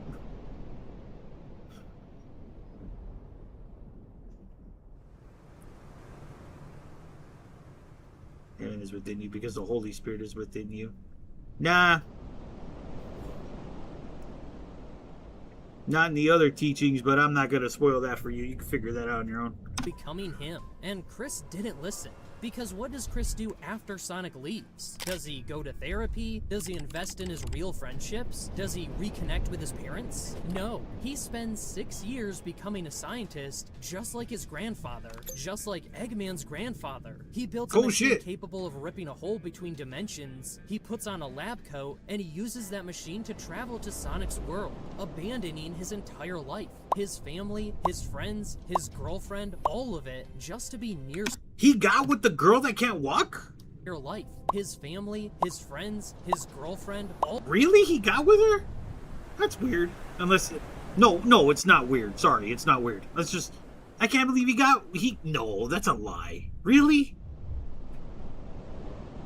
I'm not mad or shocked or anything. I'm not gonna go on Twitter and become a fucking septum ring blue-haired crybaby.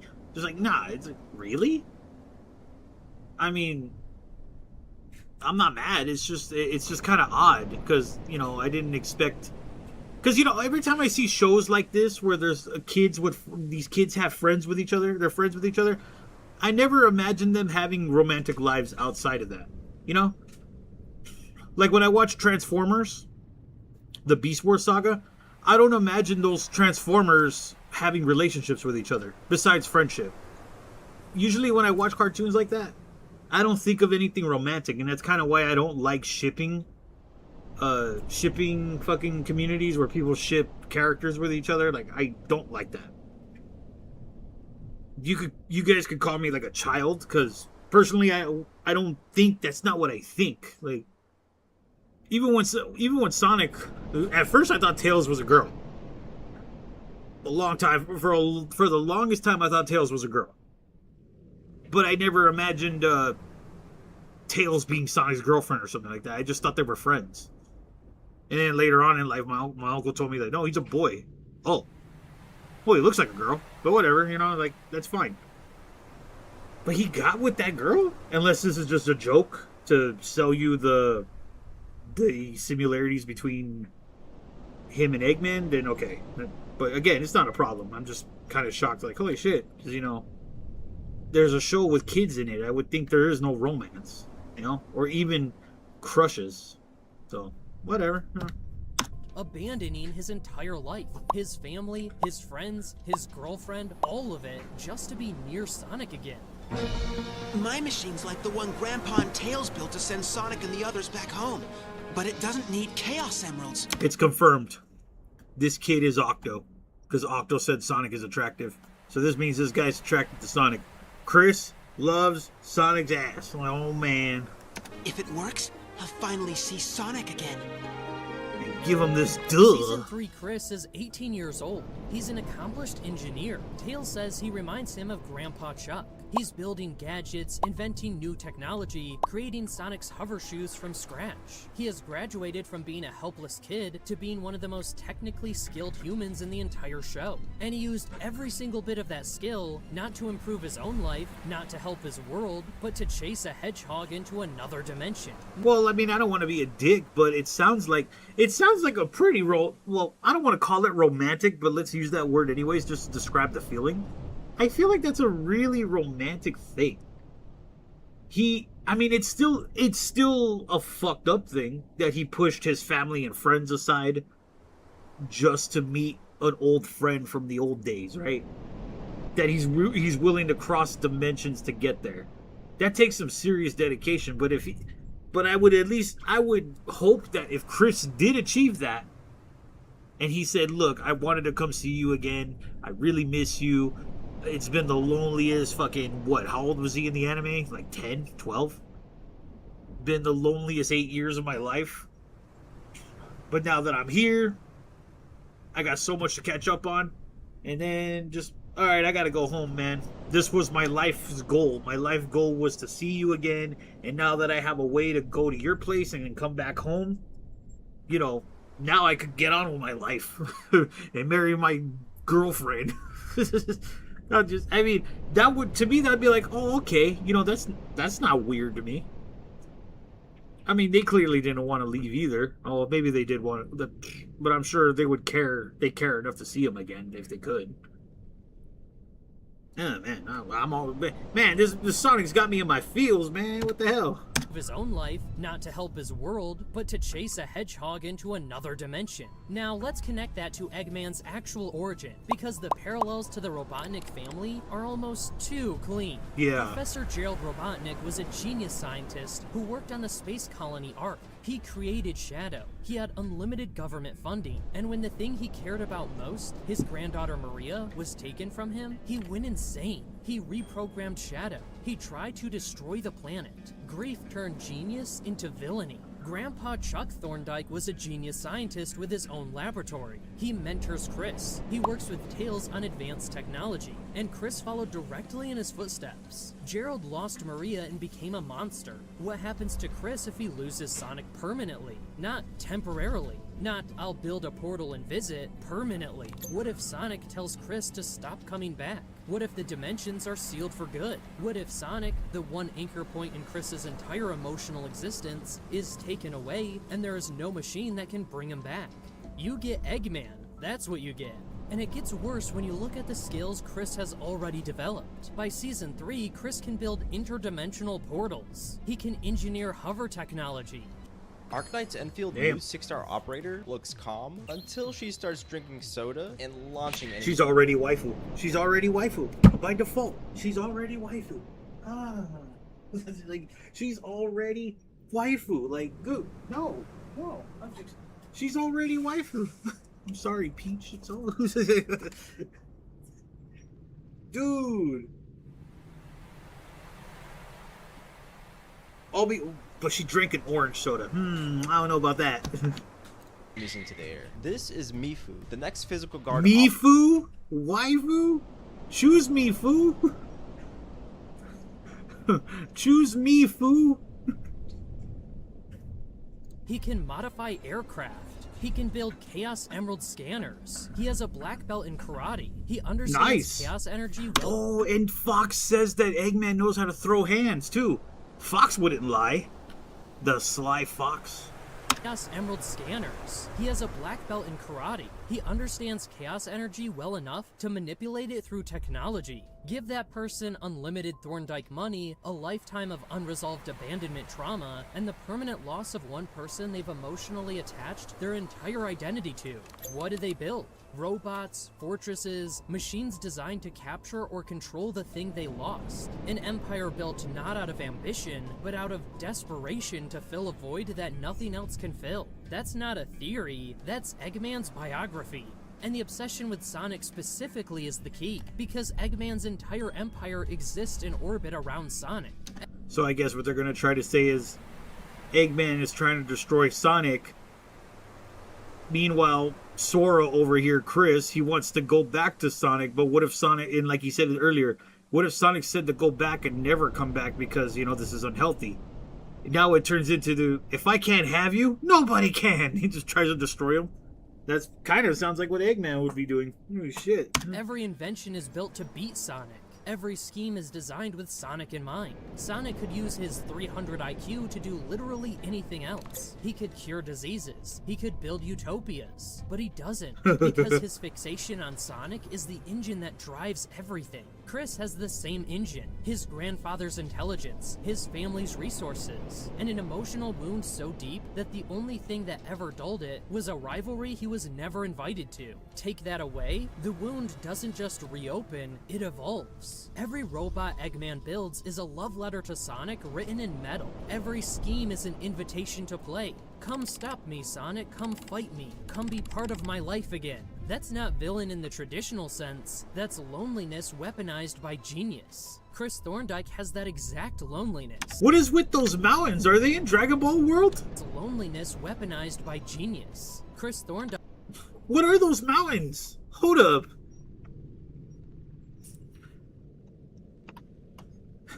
Am I tripping here? Hold up. Those are either...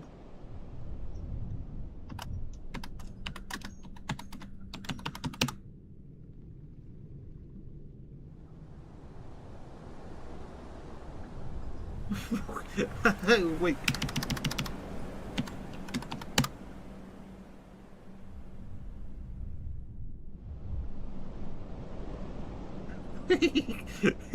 Yo, look at that. There it is.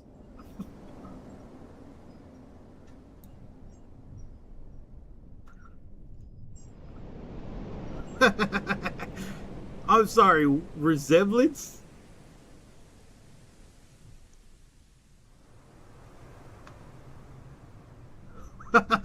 What this is, no mountain on Earth looks like that. Come on. Oh boy, Chris does the dumb thing, turning himself back as a kid keeps on it. Yeah, he's gonna collect all the Dragon Balls.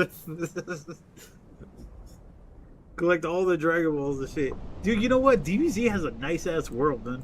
Dyke has that exact loneliness. He's developing that exact genius. The only thing separating him from Eggman is the breaking point, and the show put him within inches of it multiple times. Let's talk about the breaking points, because the show gave us 3 of them, and Chris responded to each one in increasingly alarming ways. Breaking Point 1, Season 1. Sonic is captured by Eggman and launched into space in a capsule that explodes. Chris genuinely believes Sonic is dead. And what does Chris do? He doesn't cry, he doesn't freeze. He rips through metal restraints with his bare hands and grabs the Chaos Emeralds while they're electrocuting him. A 12-year-old child, powered by nothing but the terror of losing Sonic, developing superhuman determination. That's not normal grief. That's the kind of psychological response that rewires a person. Hey Meta, start live translation. ¿Le gustaría que le traiga una sombrilla, señor? Would you like me to bring you an umbrella, sir? As designers, architects, and engineers, we're used to having to model everything we create in CAD.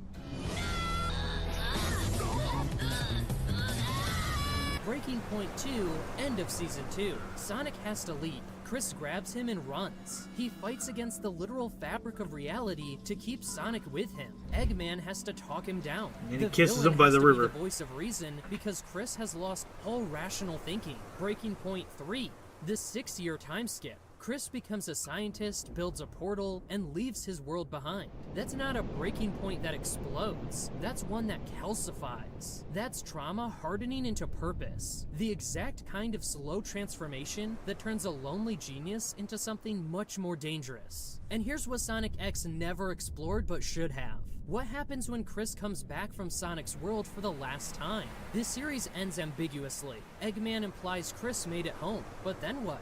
Chris returns to Earth. He's an adult now. His parents are still absent. Sonic is gone. The portal technology either doesn't work anymore or has been dismantled. And Chris is left with a genius-level intellect, a fortune, a fully equipped lab, and absolutely no one. He's already proven he'll cross dimensions for Sonic. He's already proven he'll fight against the laws of physics. He's already proven that his attachment to Sonic overrides his rational judgment, his self-preservation, and his relationships with every other person in his life.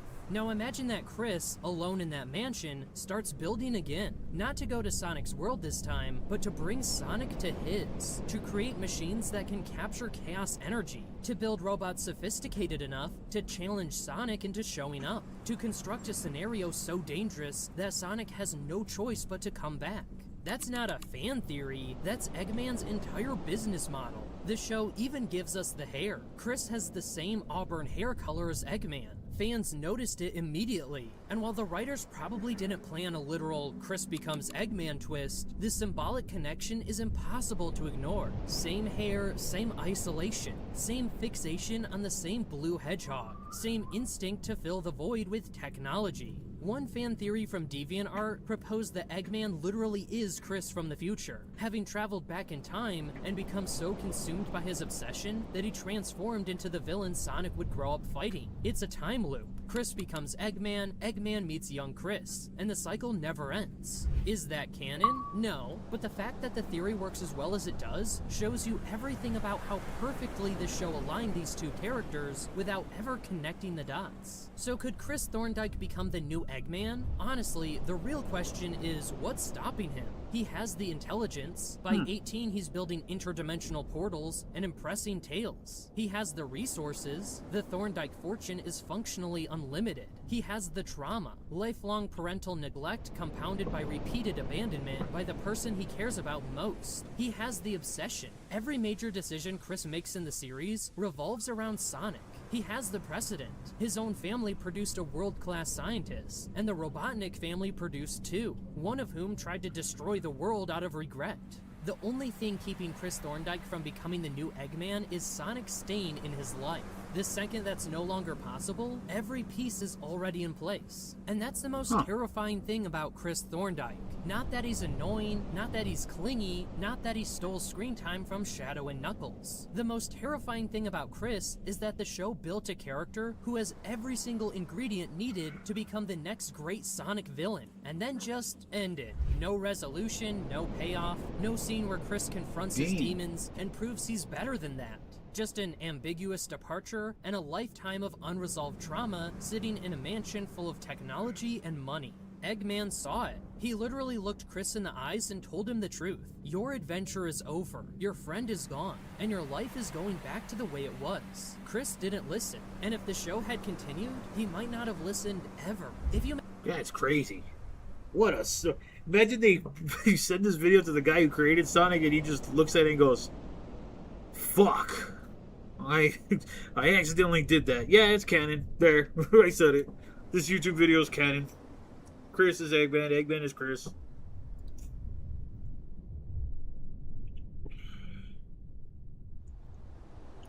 We used to beat people up for saying things like that. What the hell? You won't believe these 3 secret Sonic cameos that were hidden in plain sight. Starting with Teen Titans Go. When Robin has a bad hair day, he tries a legendary look. Look at the quills. That isn't just hair. That is a 1-to-1 match for the Blue Blur himself. Next, Megas XLR took it to a giant scale during their Thanksgiving parade. An alien slime hijacks this legally distinct Sonic balloon alongside a plumber we all know. But the most unhinged appearance has to be in Big Mouth. In a show known for being adult-oriented, Sonic literally shows up to a party to show off his chili dog. He even hits a classic loop-de-loop. Why is he even there? No one knows, but it's canon now. Which cameo was... Ugh. That show, those monsters look like Roger from, Hey, Launch is waifu too, shit.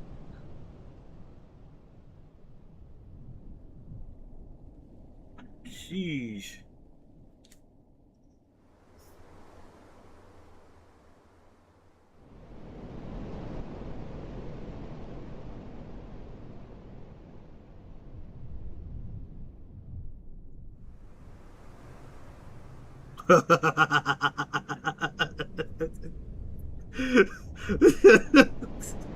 That's just too funny, man, because it's true. Even the little ones, man.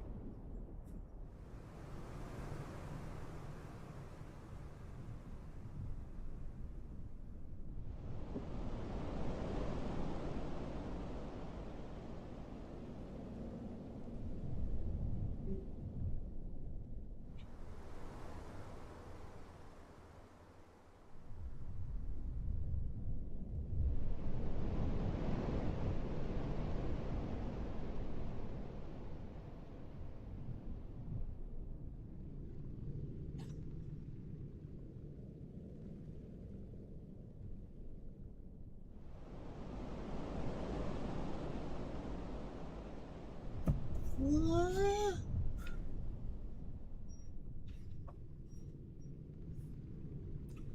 Hot damn.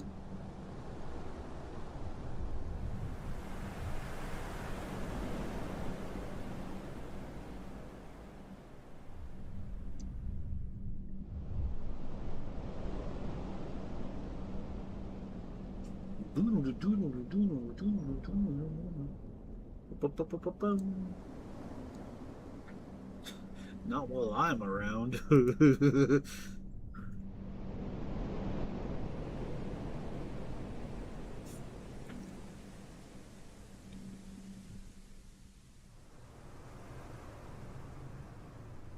Play Sonic Heroes, Sonic Adventure 2. I have Adventure 2, I believe.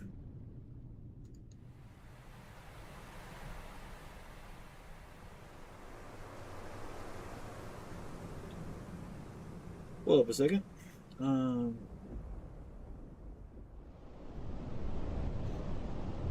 Go chip ship.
Hold up, wait a minute. Let me put something in you.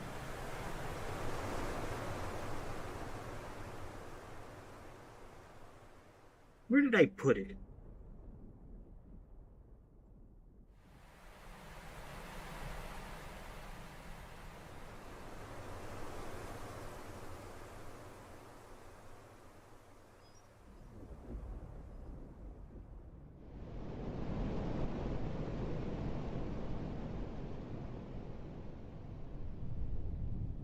Go to sing, go to sing, go to sing, go to sing, go to sing, go to sing, go to sing, go to sing, sing. Gotta sing, gotta sing, gotta sing, gotta sing, gotta sing, gotta sing, gotta sing, gotta sing, gotta sing, gotta sing, gotta sing, gotta sing, gotta sing, gotta sing, gotta sing, gotta sing, gotta sing, sing. Gotta sing, gotta sing, gotta sing, gotta sing, gotta sing, gotta sing, gotta sing, gotta sing, gotta sing, sing.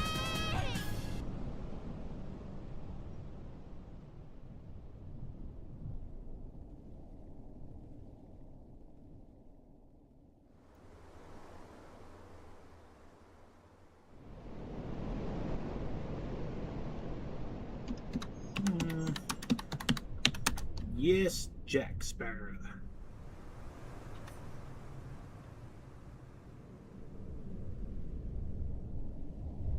I'm about to bomb this motherfucking plane.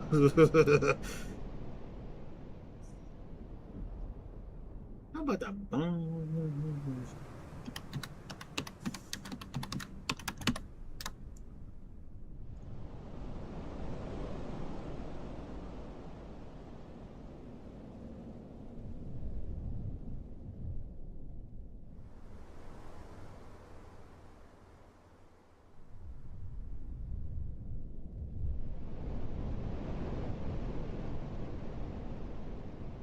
A wondrous thing happened. Why not?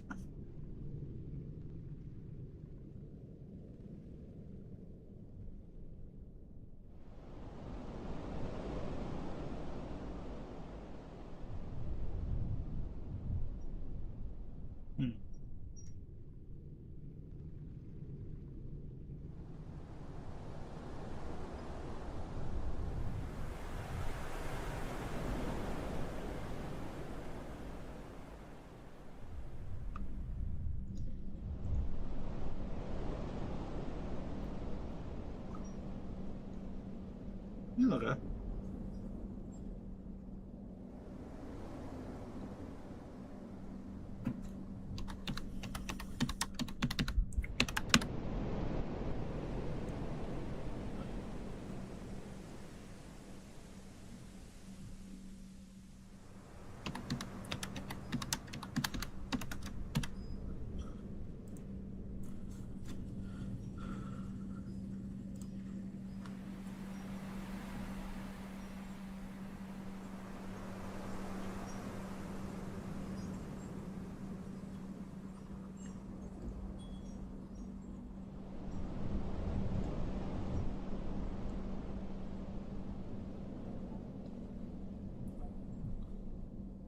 My boys.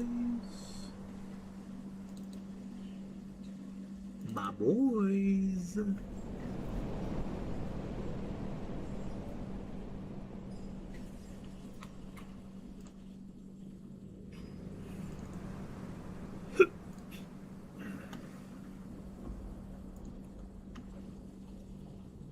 My boys.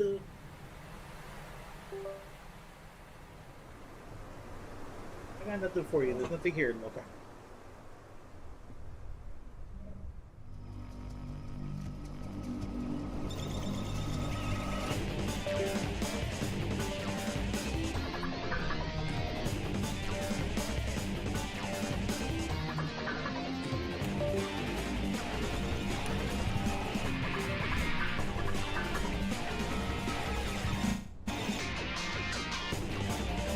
There we go.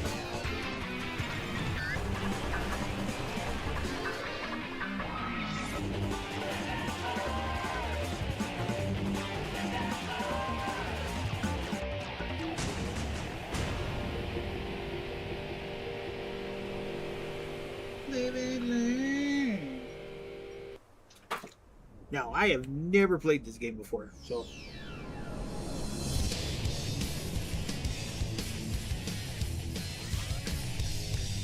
File select.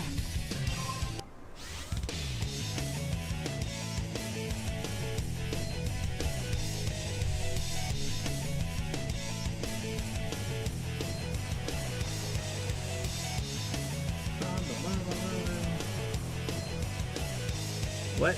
You learned a new word today? Abash? It's like another word for embarrassment.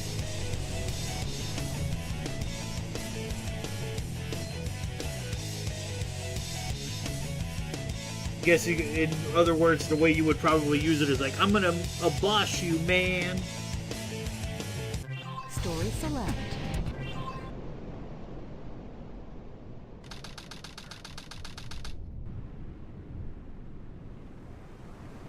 Sigma Alpha 2 heading due south over the city. We're en route. Everything's a go. I'm surprised Sigma Alpha didn't become a We thing. have you on radar. Report cargo status of captured Hedgehog aboard. Over. I've only played the demo on my Xbox and this was it. Cargo secured on board and... What? The Hedgehog is gone. He's taken out everyone aboard and... What's wrong? Come in. Over. Freeze! What do you think you're doing? Get that Hedgehog! Talk about low-budget flights, no food or movies. I'm out of here. I like money better.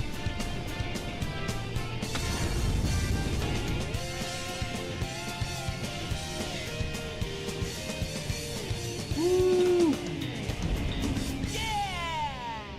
How is that sticking to your feet?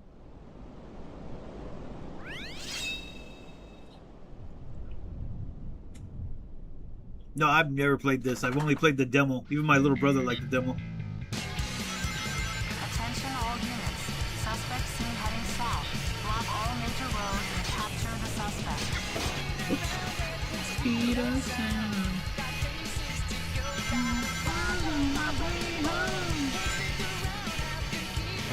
Oops.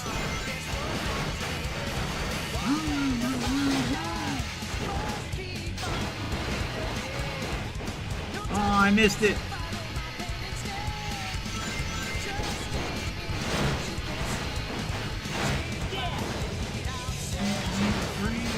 Follow me, set me free.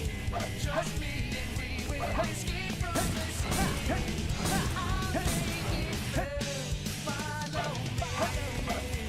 Ah, damn it, he doesn't climb up.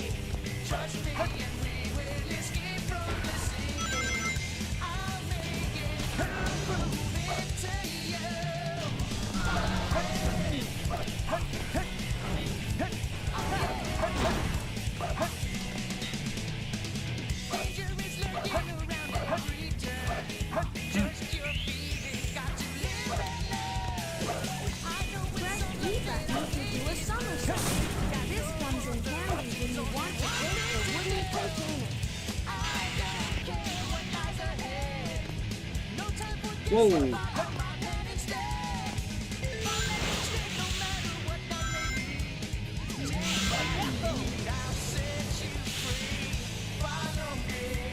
Set me free. Trust me and we will escape from the city. I'll make it through. Follow me. Set me free. Trust me and we will escape from the city. Ah, that doesn't.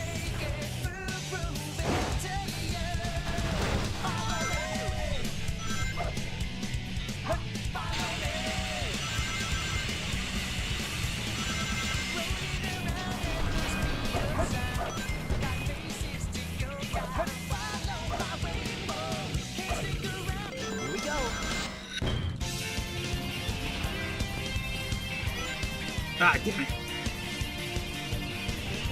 No! Okay.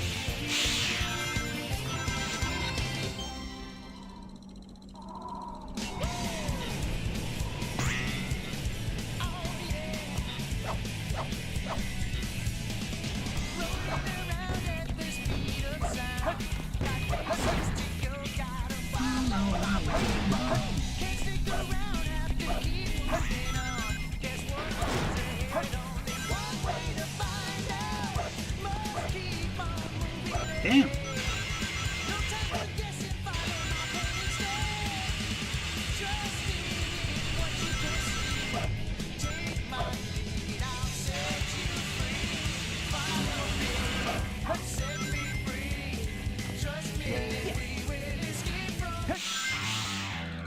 Ah, here comes the meme of the hour.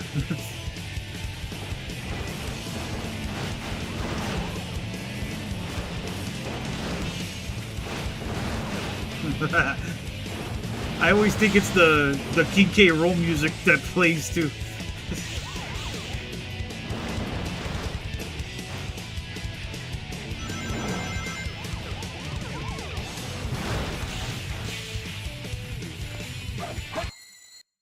Yes!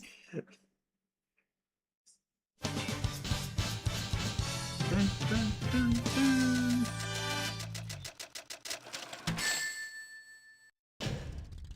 Huh.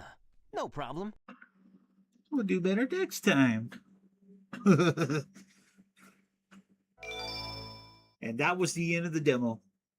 After that, I never bought the game after I said I was going to get it for the Xbox.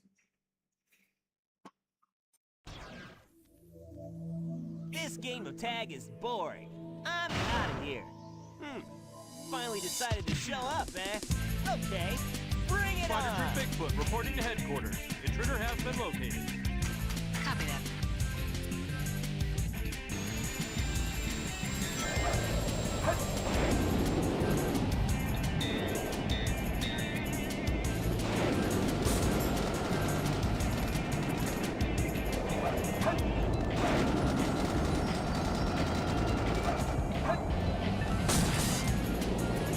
Land, fool.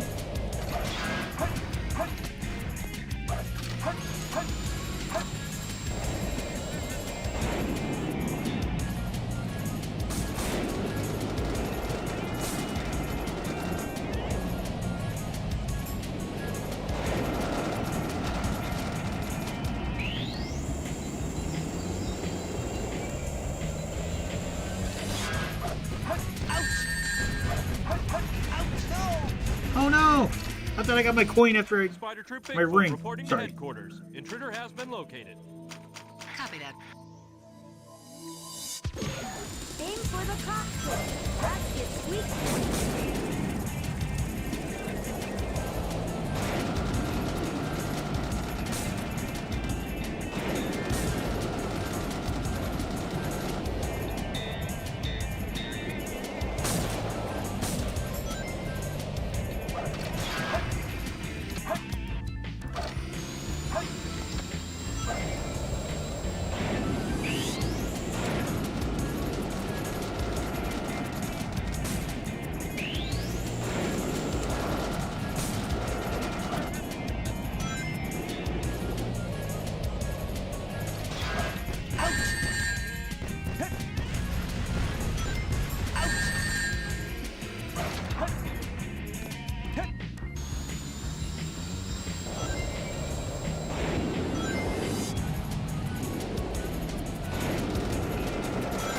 Damn it! Stop collecting the rings.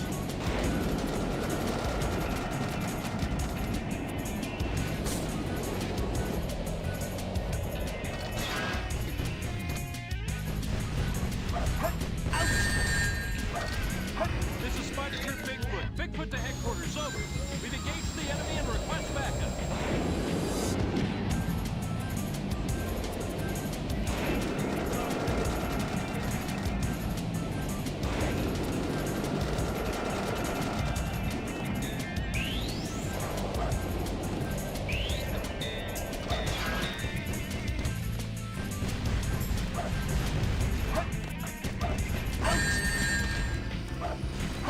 What? For just one hedgehog? Hey guys, take care.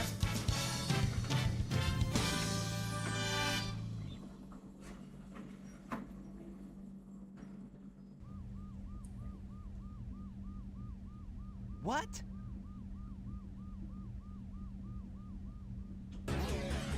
It all starts with this.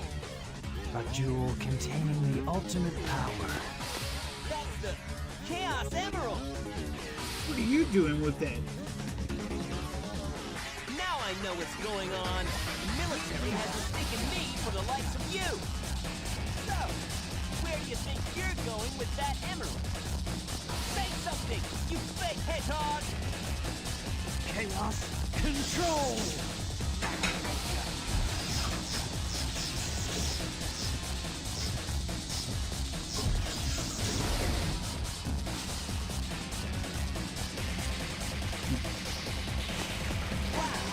He's fast!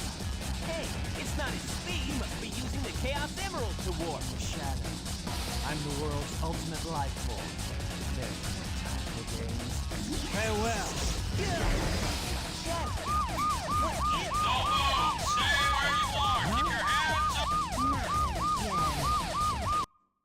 How do you get caught? You're faster than all of them.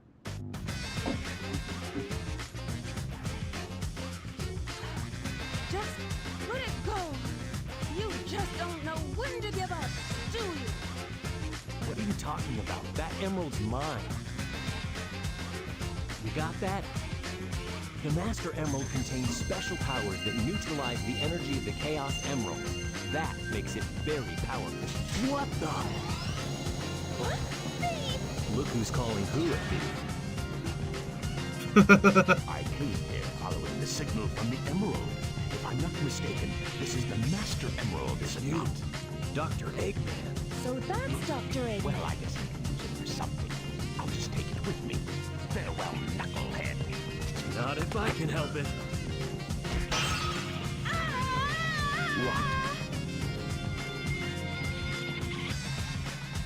What was that all about? And look what you did to my emerald! I did that to prevent the Master Emerald from being stolen, you idiot. If it's in pieces, I can restore it. And by the way, that's not your emerald. Doesn't matter. I'll look into it once I get back to the base.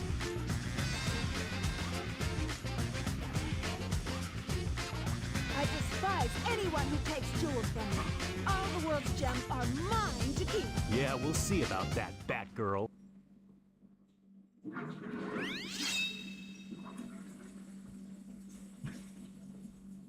When it looked like it broke into billions of pieces. When it broke into billions of pieces.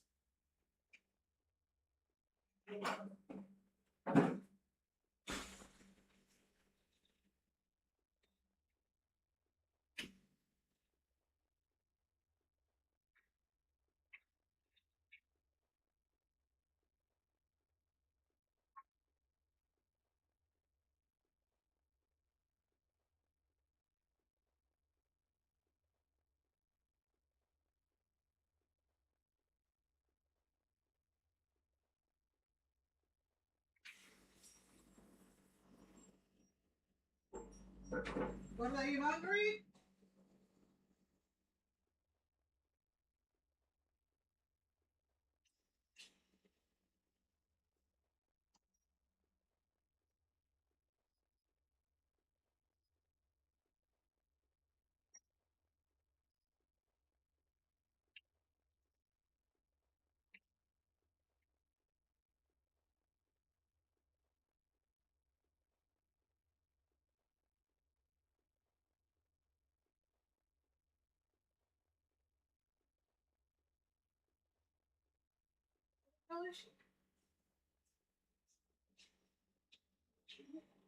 Loca!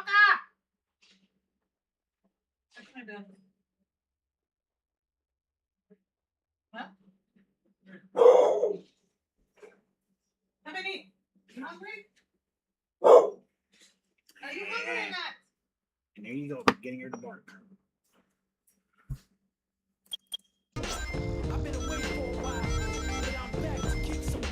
Oh gosh, get this music out of here.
found him.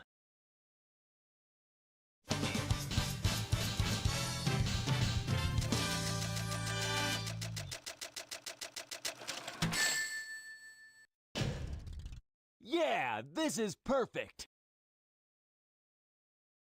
Finally, I don't have to hear that shit music. Have that day.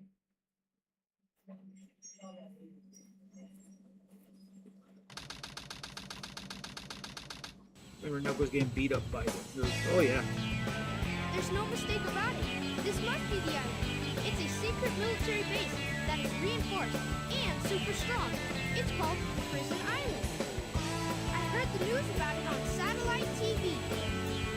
I still can't believe that Sonic destroyed the military building or robbed the bank. Wait for me, okay, Sonic?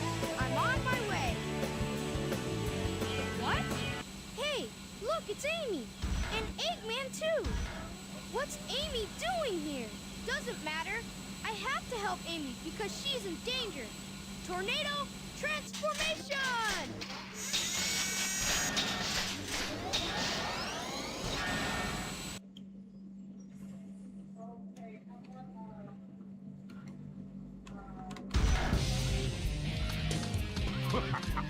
You're just that cool. You couldn't beat me for 100 years. You rock, fox. Whoa! Now you win. Go! Out! That's it. I let my guard down. Shit, that was easy.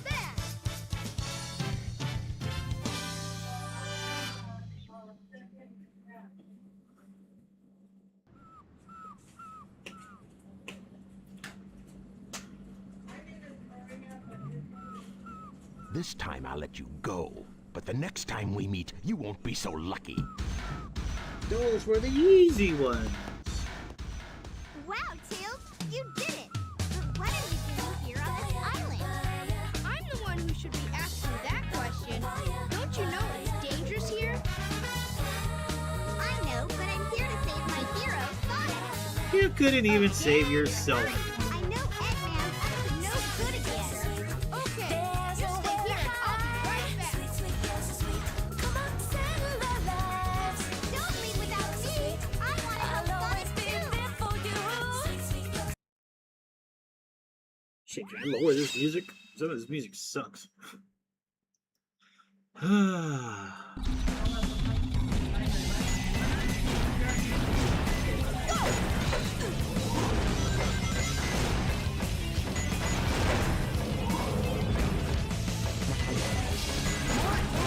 That are locked on at one time means Whoops. more bonus points. I thought I could float, but it's not. Hold B button down to lock on. Release to fire up bonus.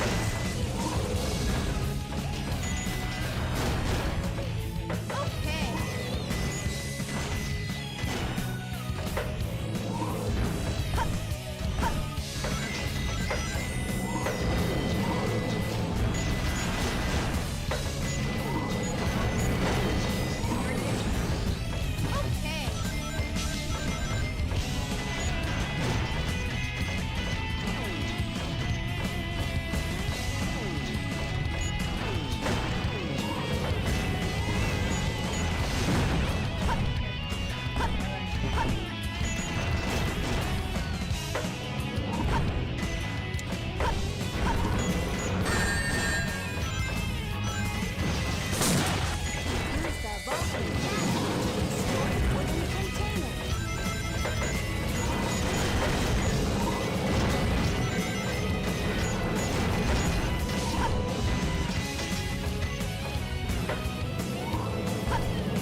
Hi, Kana.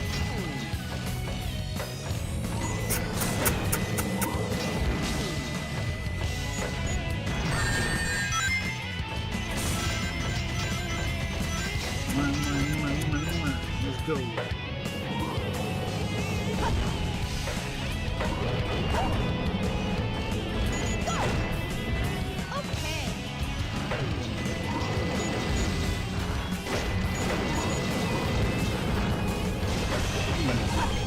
Oh, that's a good.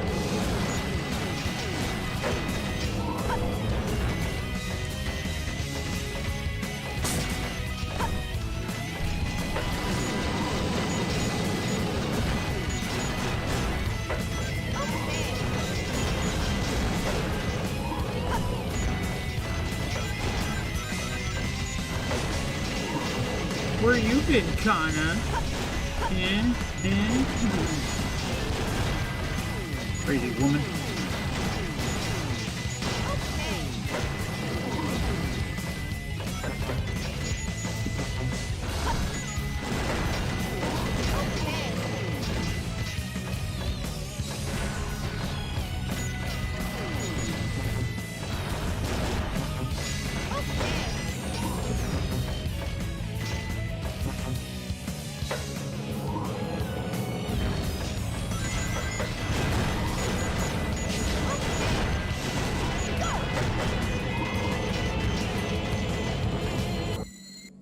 I did it!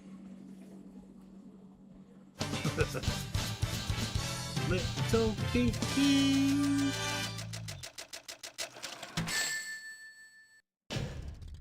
That was easy. It truly was. Easy peasy lemon squeezy.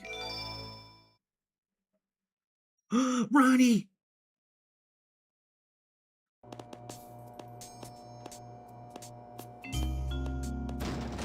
The sexiest witch ever. Amy? Keep your voice down. Have no fear. Amy Rose is here. You know, Sonic could easily just break out of there. Here? Well, if you gotta know, I caught a ride with Tails. Are you sure you don't need my help? It looks like you could use it. The reason I'm in here is because of that fake hedgehog. You mean that black hedgehog? Did you see it? Where is it now? If I tell ya, will you marry me? No way! I thought I had you this time.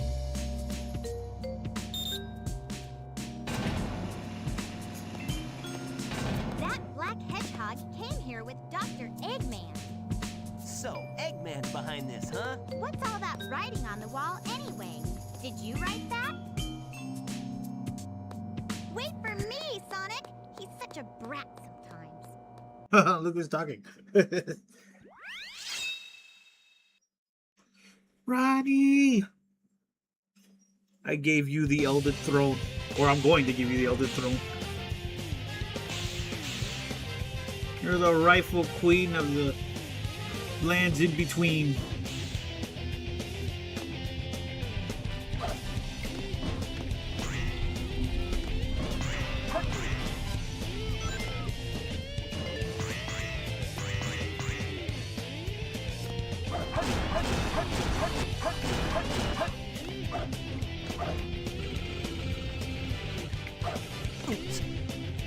Uh-oh.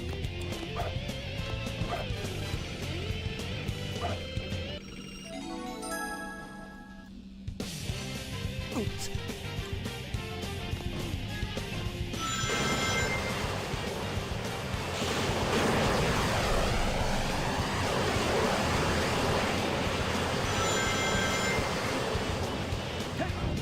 Uh-oh.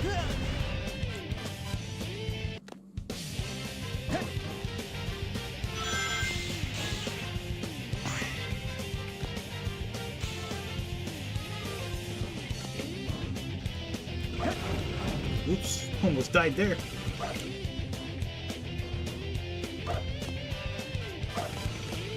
What the hell?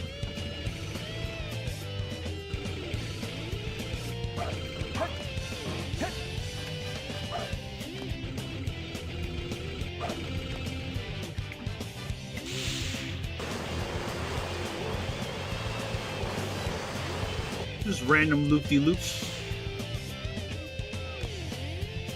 Wonder what the workers be doing here.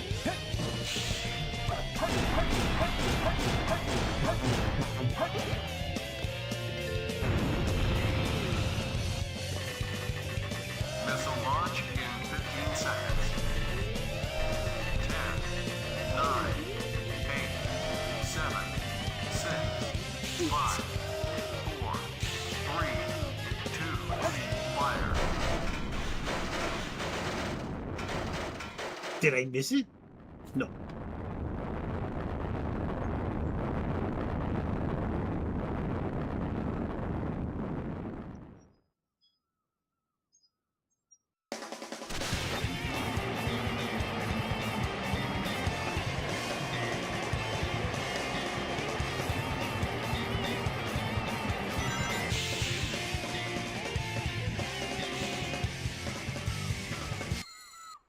Yes!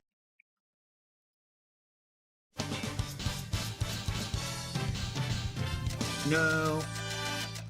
Ronnie did what she had to do to become the rightful queen. Barely made it.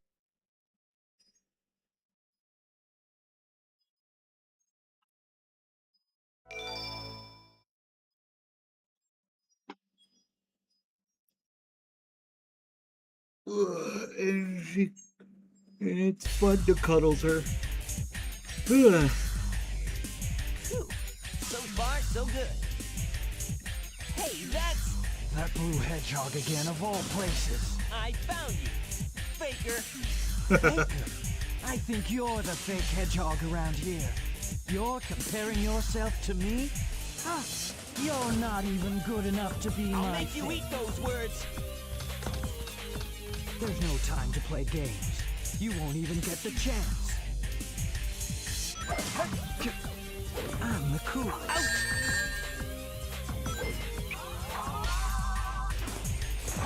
Whoa! Okay, that was just dumb. There's no time to play games. You won't even get the chance. You won't be able to just attack him. Try something to lower his defenses. I hit him last time.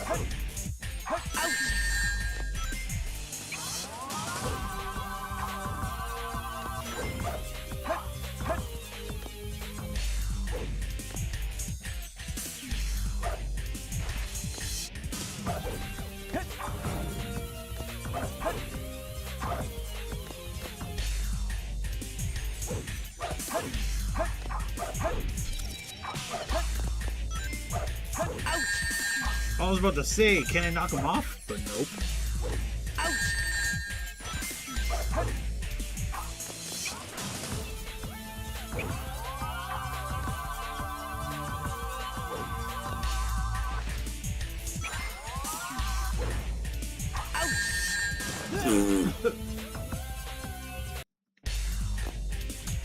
There's no time to play games. You won't even get the chance. You can't attack him from the front. No! Try maneuvering and attack from the... There's no time to play games. You won't even get the chance. When Shadow stops, that's your chance to attack him. I'm the coolest. Huh, the coolest. What the hell? Oh, I see. So you're not just a hedgehog. Darn, not bad for an imposter. I'm the coolest. Who the hell says fucking Shadow?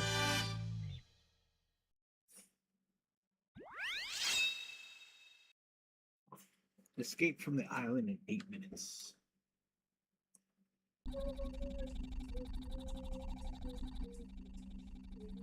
To that mouth. Close that mouth.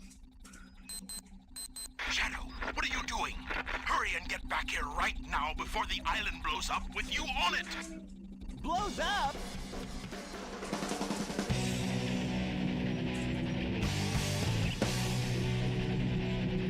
Gotta get out of here. Find Amy and Tails. Right away.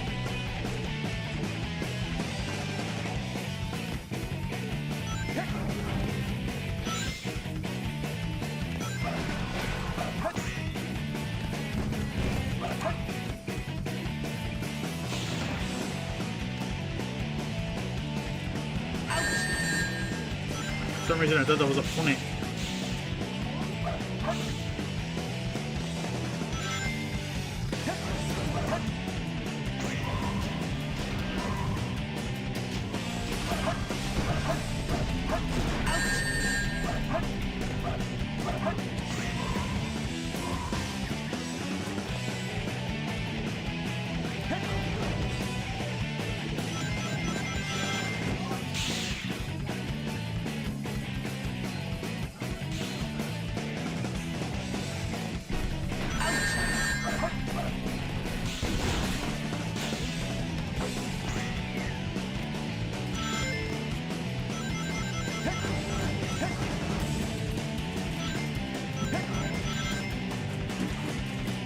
Kind of stupid, he can't roll.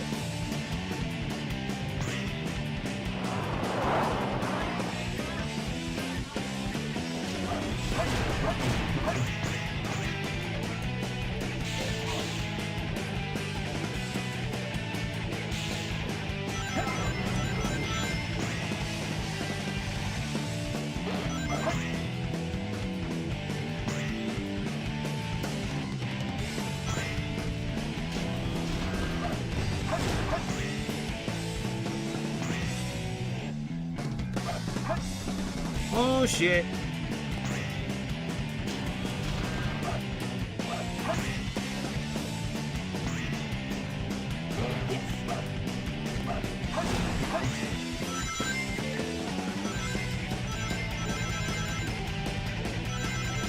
Sheesh.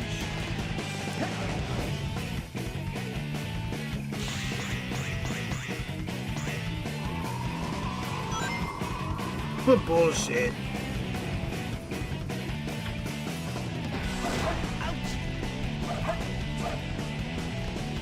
Here we go.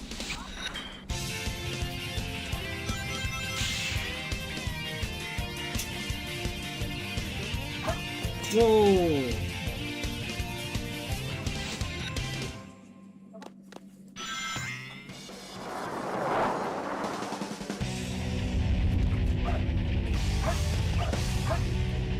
No! I tried to go over the stupid fucking thing. Damn it, man.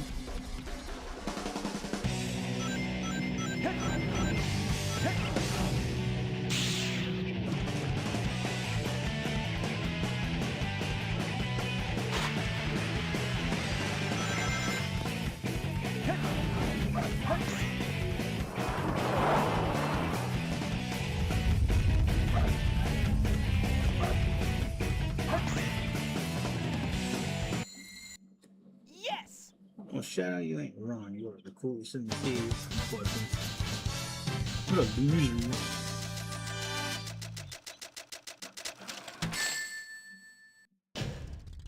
Huh. No problem.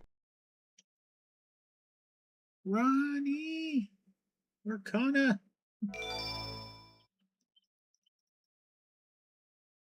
Both of them.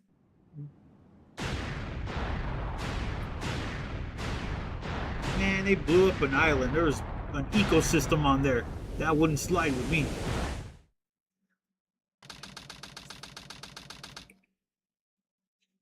I like how fast this game is. Pumpkin Hill. Find 3 pieces of the master. This place sure feels haunted. There's no time to lose. I have to hurry and find the master. Again with this shitty ass music they put in this fucking.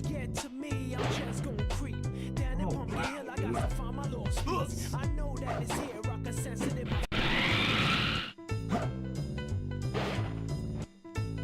You know me, the fighting freak Knuckles, and we're at Pumpkin Hill. You ready?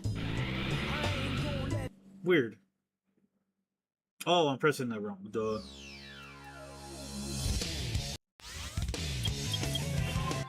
Options.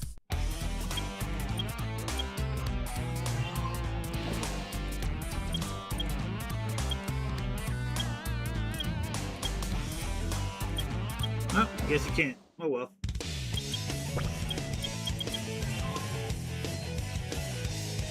Story.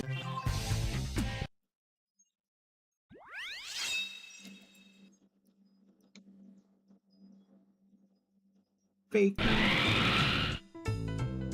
place sure feels haunted. There's no time to lose. I have to hurry and find the Master Emerald. I ain't gonna let it get to me, I'm just gonna creep.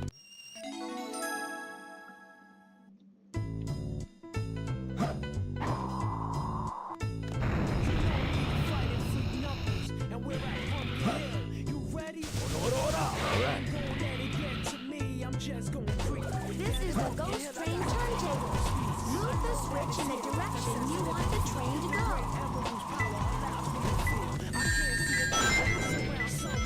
I'm gonna hold my head 'cause I have it seems crazy, graveyard theory. Our ghosts try to approach me and got leery. Ask him a question and he vanished in a second. I'm walking through the valley, pumpkin in the alley. Didn't see me, but they sure trying to get me. Had to back him up with the fist metal crack. I'm hearing someone saying you a chicken, don't be scared. It had to be the wind 'cause nobody wasn't there. I searched and I searched as I climbed up the wall. And then I started to fly, I went in deeper. Let it get to me, I'm just gonna creep. Down Pumpkin Hill, I got to find my lost piece. I know that it's here, I sense it in my feet. The great emerald's power allows me to feel. I can't see a thing, but it's around somewhere. This is I have no fear. It probably seems crazy, like graveyard theory. A girl try to approach me, he got leery.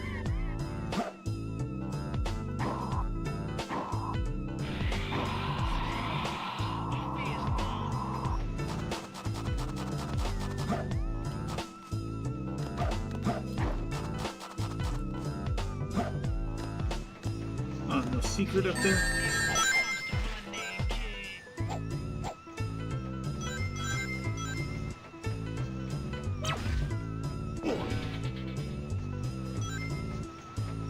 I ain't gonna let it get to me, I'm just gonna creep. Down in Pumpkin Hill, I got to find my lost piece. I know that it's here, like the sense it in my feet. The great emerald's power allows me to feel. I can't see a thing, but it's around somewhere. I'm gonna hold my head, 'cause I have no fear. This probably seems crazy, a graveyard theory. Our ghosts try to approach me and got leery. Ask him a question and he vanished in a second. I'm walking through valleys, crying pumpkin in the alley. Didn't seem happy, but they sure tried to get me. Had to back him up with the fist metal crack. I'm hearing someone saying you a chicken, don't be scared. It had to be the wind, 'cause nobody wasn't there. I searched and I searched as I climbed up the wall. And then I started to fly, I went in deeper. Let it get to me, I'm just gonna creep. Down Pumpkin Hill, I got to find my lost piece. I know that it's here, I sense it in my feet. The great emerald's power allows me to feel. I can't see a thing, but it's around somewhere. I gotta hold my head, I have no fear. It probably seems crazy, a graveyard theory. A ghost try to approach me, he got leery. Rats.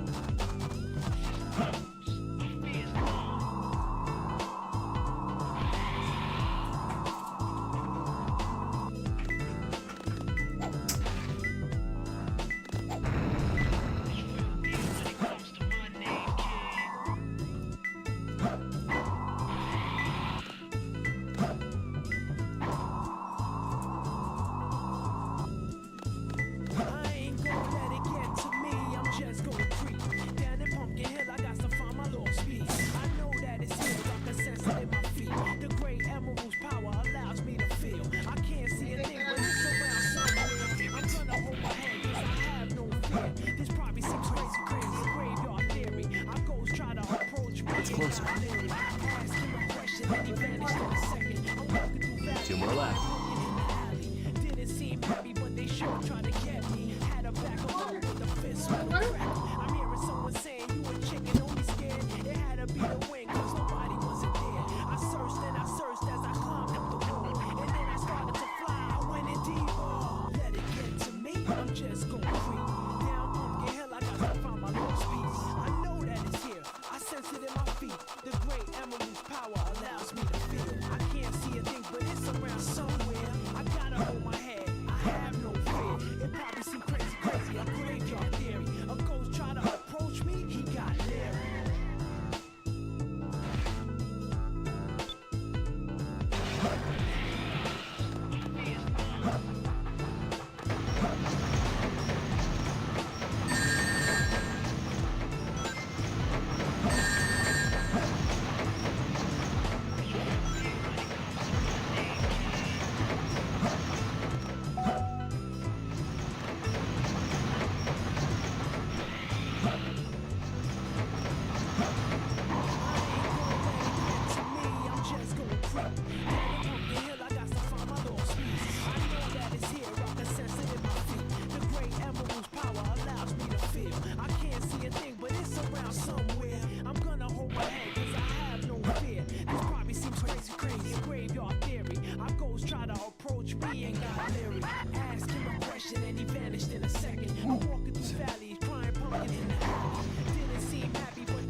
It's closer. But it's around somewhere. I gotta hold my head. I have no fear. Probably some crazy. One more left.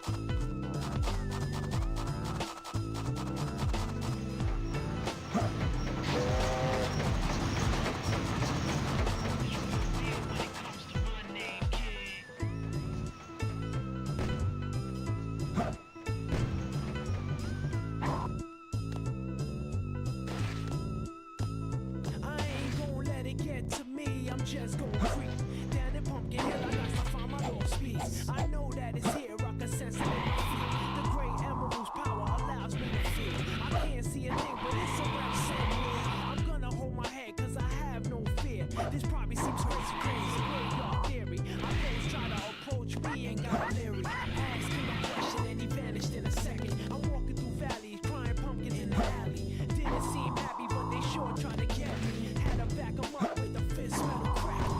Someone saying you a chicken, don't be scared. They had to be the win, cause nobody was here. I searched and I searched as I climbed up the wall. And then I started to fly, I went in deep. To me, I'm just gon' creep. Down Pumpkin Hill, I got to find my lost. It's closer. I know that it's here. I sense it in my feet. The great emerald's power allows me to feel. I can't see a thing, but it's around somewhere. I gotta hold my head. Alright. There probably some crazy. Alright. I'm gonna try to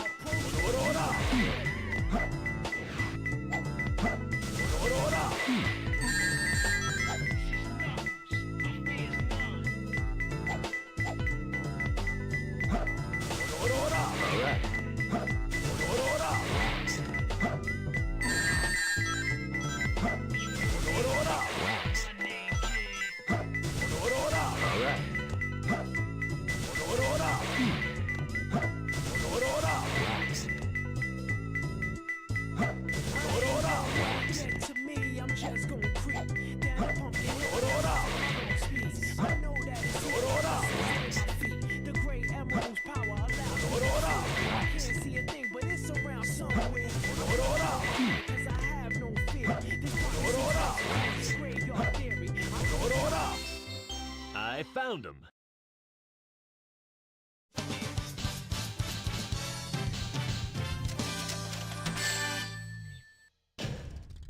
I have to try harder. Annoying ass levels. Knuckles' levels are really annoying. Not only that, because, you know, it's finding shit, but it's stupid ass music too.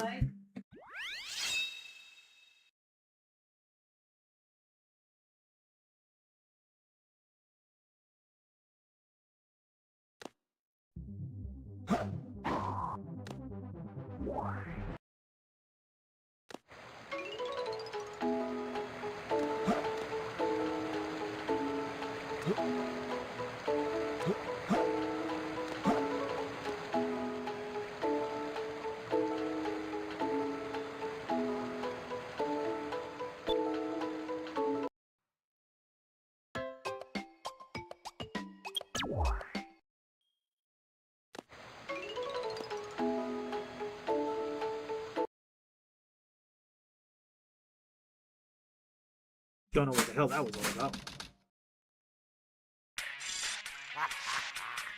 Citizens of Earth, lend me your ears and listen to me very carefully. My name is Dr. Eggman, the world's greatest scientist, and soon to be the world's greatest ruler. Now witness the beginning of the greatest empire of all time.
of the moon is gone? Eggman! Oh, that creep never gives up. But how did he manage to harness all that energy? It's got to be the Chaos Emeralds. Yeah, that's the reason they were looking for him. Tails?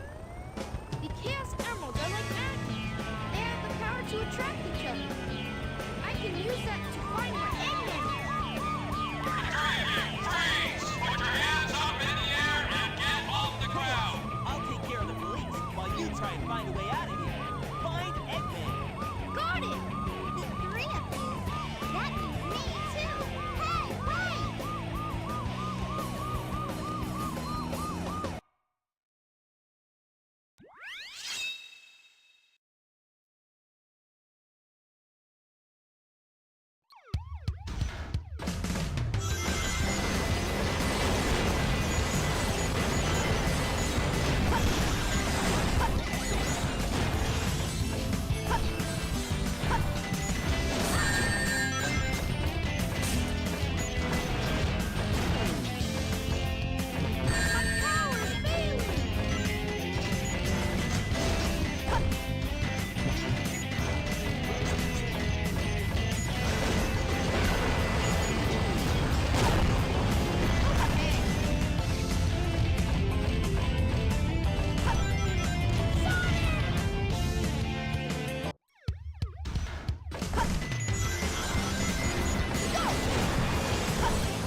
thought for a second that maybe I could trick the system.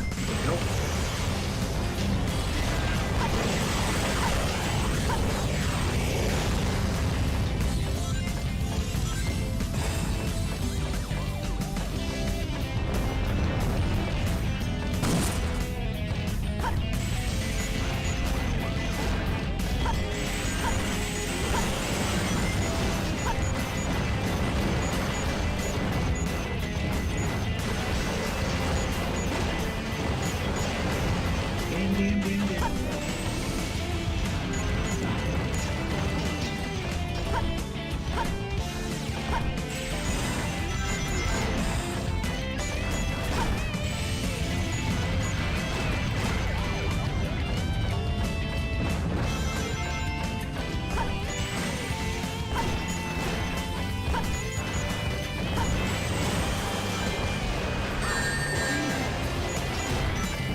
Fuck!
Jeez, that level was stupid. Ugh. Yeah, that level was total stupid. I gotta do better next time.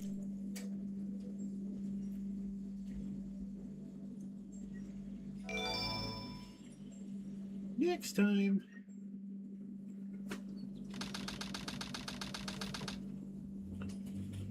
Follow my way home. Great. Knuckles' area again. I didn't expect the inside of the mines to be like this. This is gonna be tougher than I thought.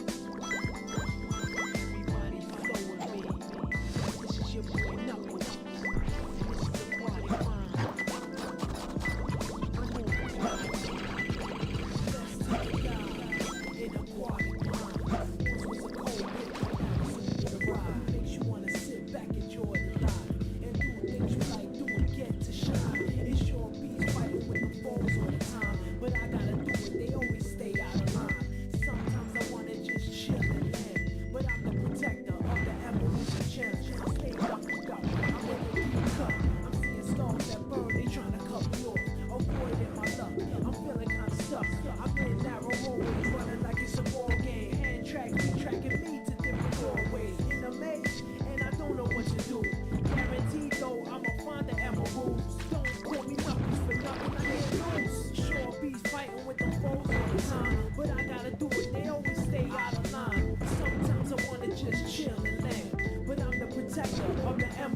gem, stay knuckled up in a deep cut. I'm seeing skulls that burn, they tryna throw me off.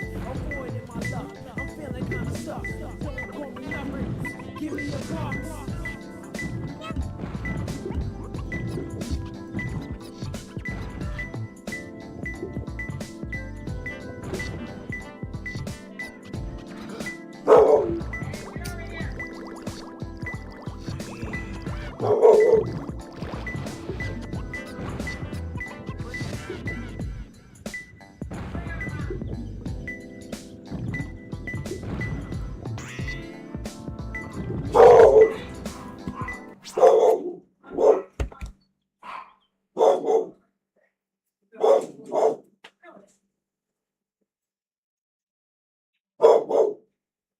Okay. Okay, Belinda. Get over there. Get your ass. Get over. Get over there. Go.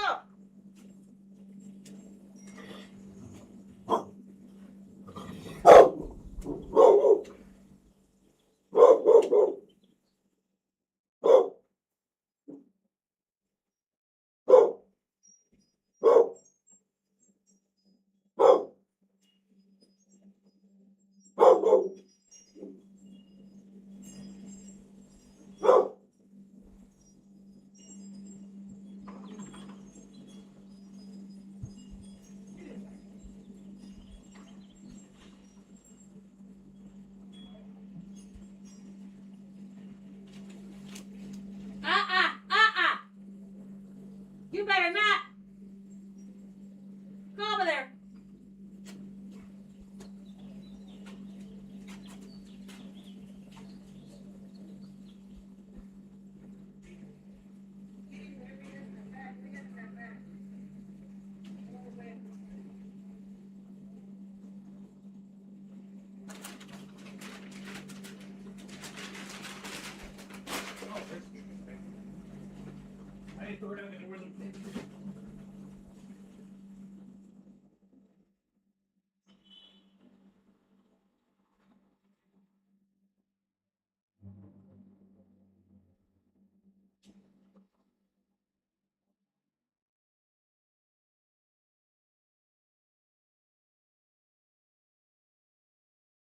Not in the eyes of Wimitanye. Watch out for those damn foremen. They come fucking knocking. Be careful around as you go.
Follow me. Alright, my bad.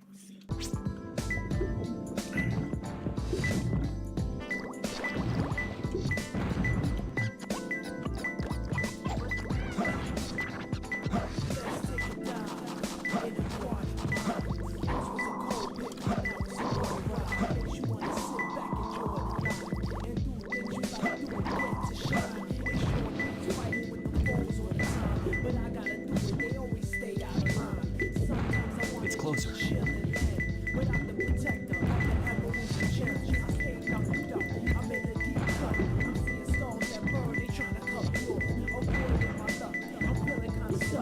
How do you dig?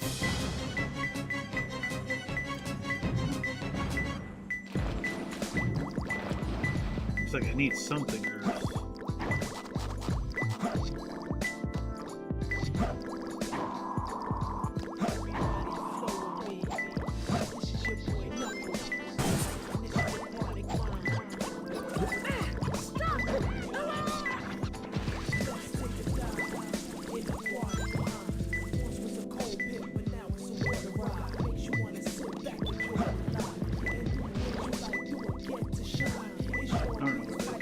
Oh yeah. 2 more left.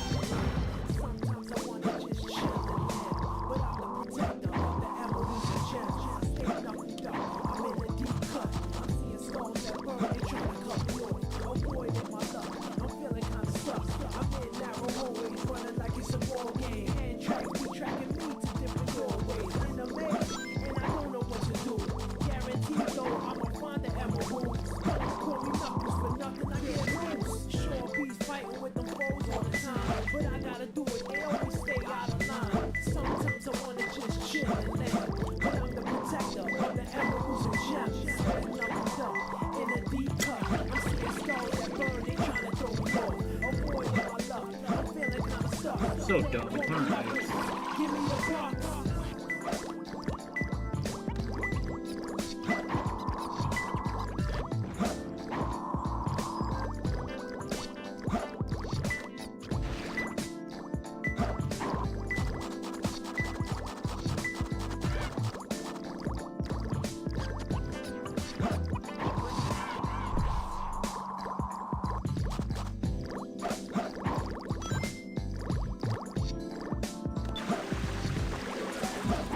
If you throw the switch, the water level might change.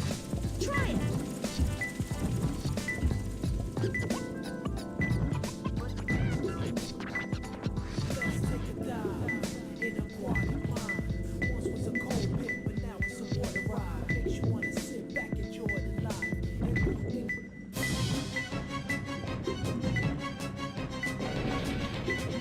Uh-oh.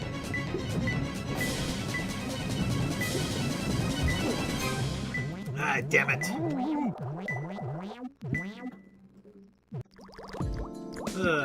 gonna do that all over again. It's these damn camera angles too, they're fucking annoying. If you throw the switch, the water level might change. Try it.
Where is it? But now it's a water ride. Makes you wanna sit back, enjoy the life, and do things you like doing, get to shine. It's your beats fighting with the foes all the time, but I gotta do it. They always stay out of line. Sometimes I wanna just chill and land, but I'm the protector of the emeralds and gems. Stay knuckled up. I'm in a deep cut. I'm seeing skulls that burn. They trying to cut me off. Avoiding my luck. I'm feeling kinda stuck. I'm in narrow hallways, running like it's a ball game. Hand tracks be tracking me to different doorways. In a maze, and I don't know what to do. Guaranteed though, I'ma find the emeralds. Don't call me knuckles for nothing. I can't lose. Sure beats fighting with the foes all the time, but I gotta.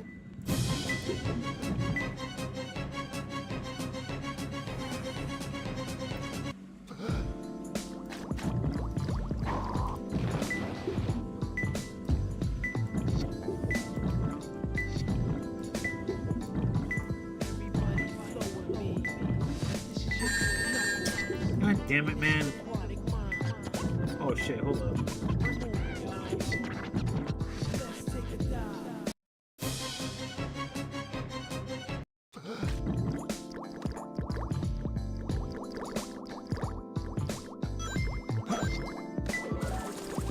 Different areas are accessible depending on the water levels.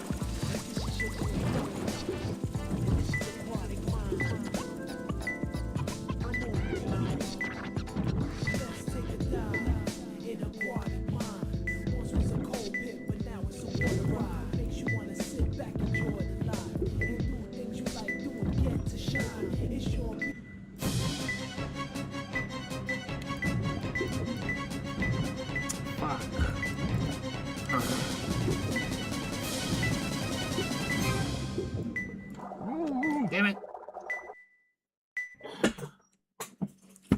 I just hate that you can't turn the camera.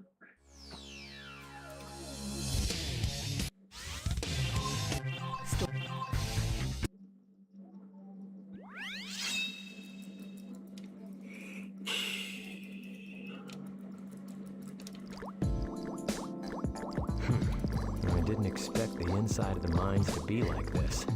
This is gonna be tougher than I thought.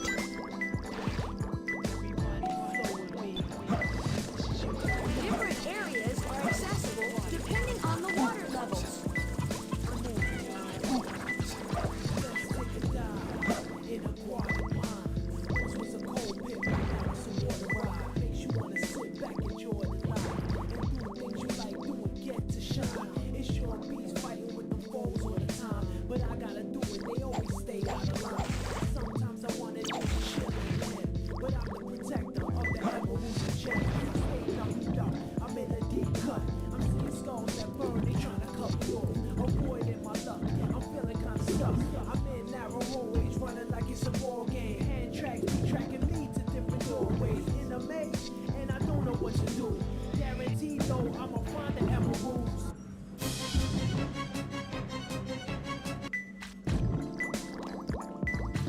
Another switch around here? To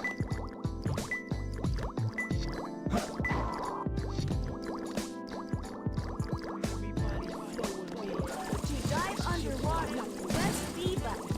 But remember, you have to come up for a breath sometime. Let's take a dive in aquatic mine. Once was a cold pit, but now it's a water ride. Makes you wanna sit back, enjoy the life, and do things you like doing, get to shine. It's your bees fighting with the foes all the time, but I gotta do it. They always stay out of line. Sometimes I wanna just chill and land, but I'm the protector of the emeralds and gems.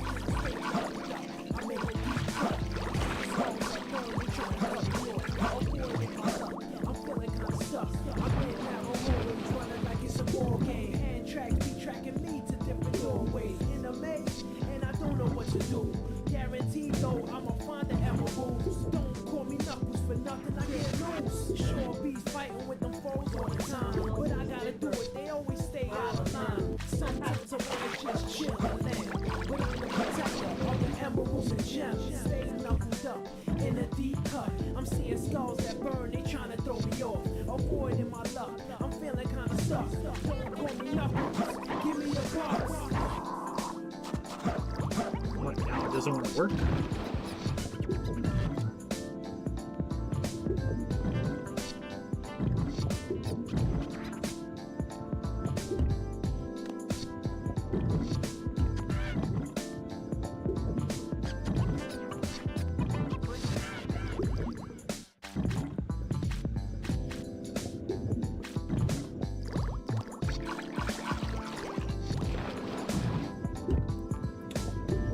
I think I know what.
Fuck, I forgot where the roof. Oh, it's over here.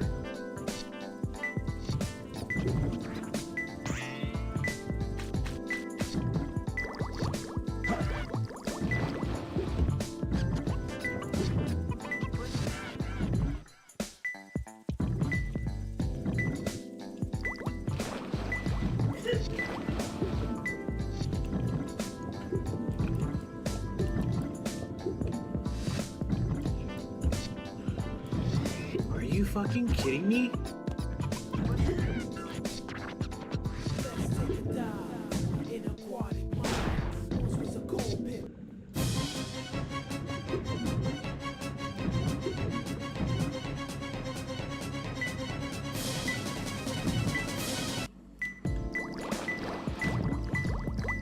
Can you turn the camera around? God dang, man.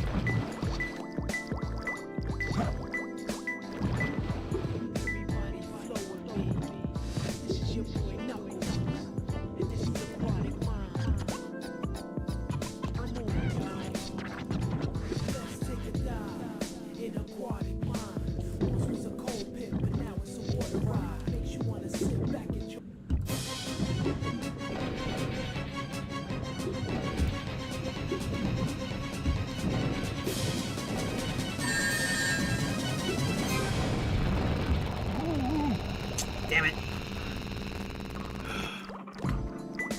Yo, what's up, Octo?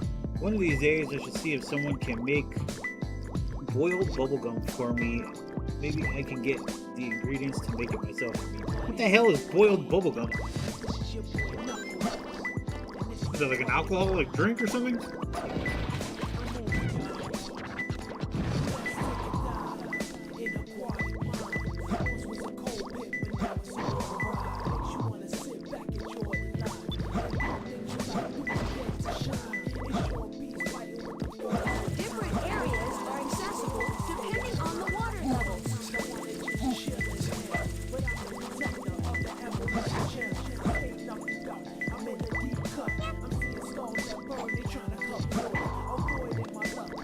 It's closer.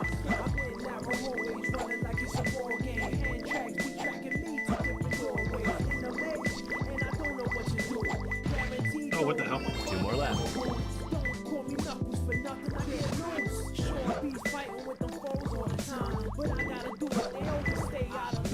Sometimes I wanna just chill and land, but I'm the protector of the emeralds and gems. Stay knuckled up in a deep cut. I'm seeing skulls that burn, they tryna throw me off. Avoiding my luck, I'm feeling kinda stuck. Don't call me knuckles, give me a box.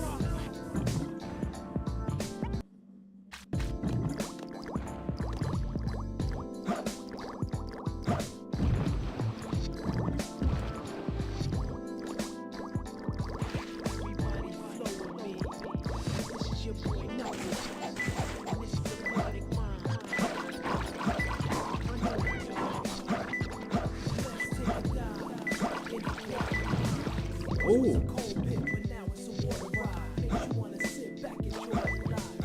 Did I just glitch the game? Yes, I did.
never gonna do that again.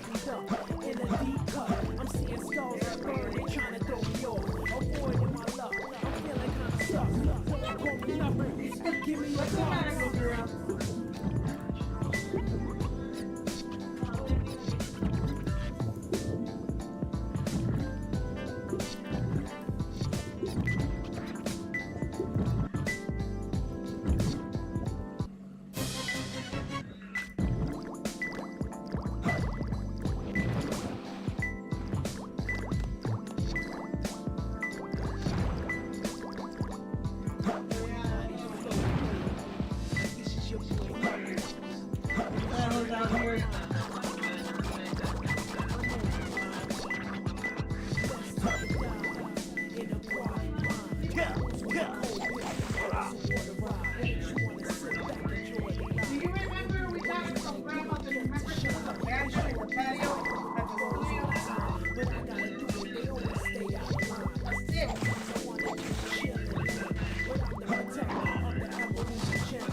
It's closer.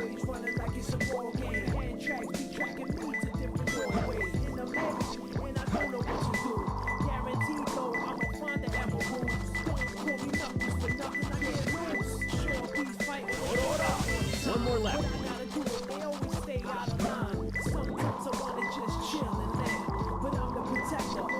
It's closer.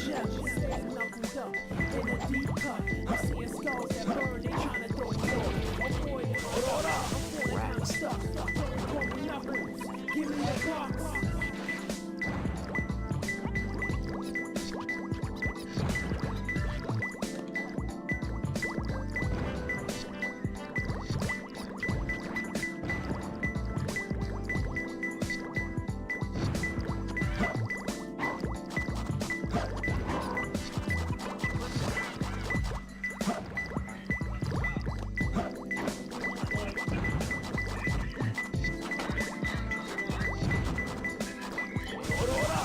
Here I come.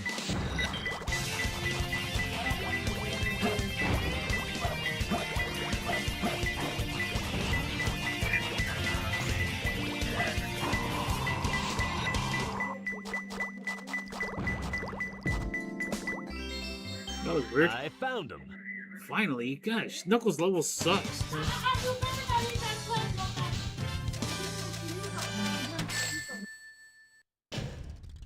I have to try harder.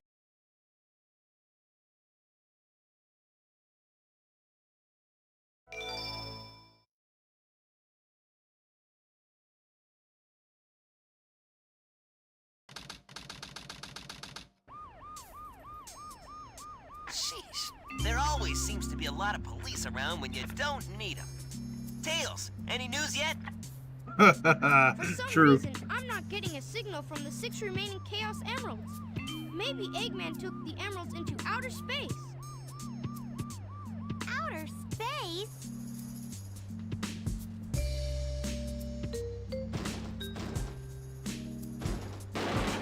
Knuckles! Hey guys, long time no see. I must have got lost in the mines. Looking for the Master Emerald pieces was tougher than I thought it would be. Where are we anyway?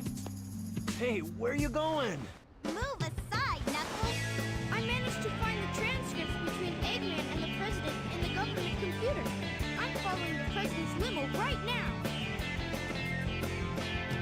If we get into the limo, we can trace the call to find Eggman. Okay, let's meet up there. Hey! Wait for me, Tails!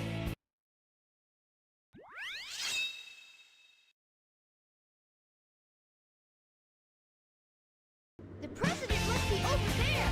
Let's go.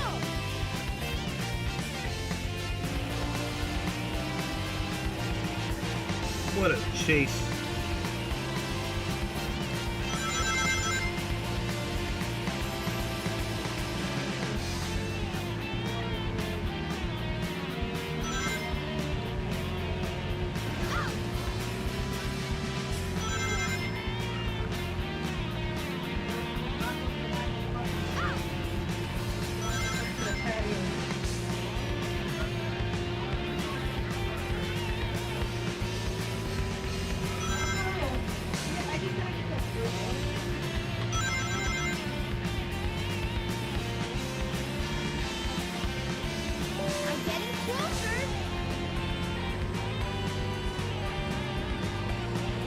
say, they don't look like a limo, it's a taxi.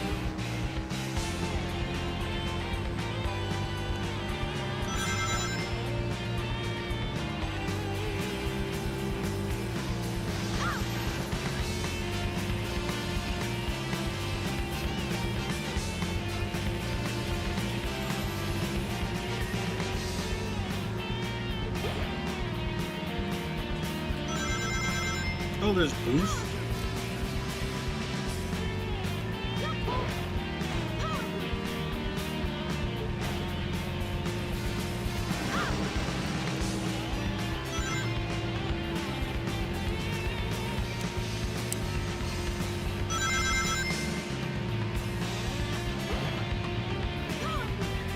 Tails, did you find the president? Almost, Sonic. Just a few more minutes. Sonic's probably like, dude, I could have ran across the world and gotten him faster than you.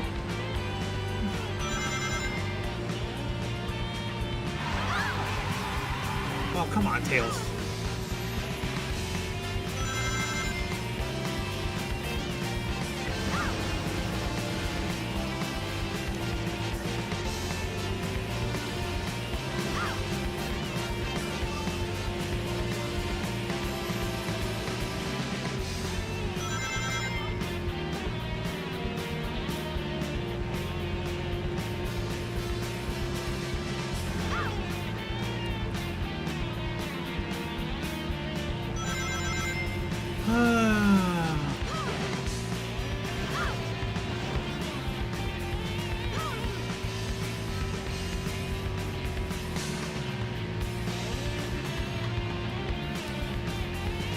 What a crazy highway.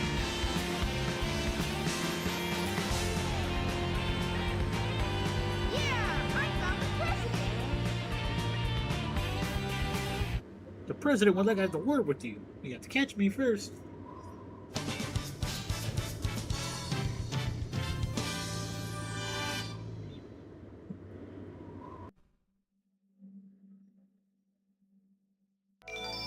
Hot damn. Ow. Mini game kart racing with 3 courses now available. Lame. Mr. President, reports show that since the incident 3 hours ago, the country is in turmoil. Our financial communities are impacted, and our satellite Damn, who's that communications are cutie? down. An emergency meeting has been called. Mr. President, this is a national crisis. You're a national crisis. You're fired. Never mind. Spare me the You're details. Exactly just what is it that you want? Dr. Eggman. Well, let's just get down to business then, shall we, Mr. President? I won't bore you with all the details since I know you are a very busy man. Thank you. Mr. President, my demands are quite simple. Surrender to the Eggman Empire and make no attempts to resist. Otherwise, Otherwise, your country will cease to exist. You have 24 hours to give me your answer. No way! Banana Man.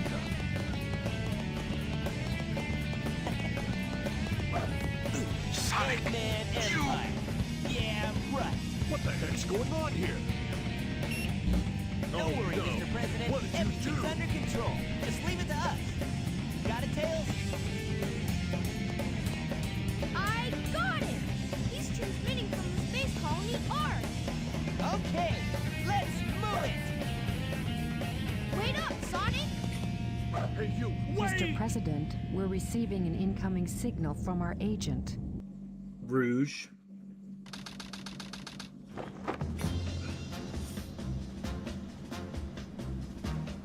Inside that pyramid? I saw Eggman go inside the pyramid. And more importantly, I saw that Batgirl go inside with him as well. But you saw them too, right? Yeah. We should be able to get into outer space from there. I don't know what this space colony is all about, but I'll find and destroy that cannon, and then kick their Imperial butt. All right. I'll go and find the entrance. Screw that, we'll make one. A safer one. A better one. A German one. Alright, I had enough of this game. It was fun. Yeah, it was real fun. Now you see why people like it. I personally never played it. Until today. I'm gonna turn into a Sonic fanboy like that kid who went screaming, Sonic is not gay! I don't know what was his, what was that kid yelling about? Sonic's not gay or some shit? Like, Sonic's not gay! I don't know if he said that shit too. What did that kid say? Was it Sonic's not gay or Sonic's not a girl? What was it? Sonic's not better than Mario, or Mario's not better than Sonic or some shit? Yeah, I'm gonna turn into that kid.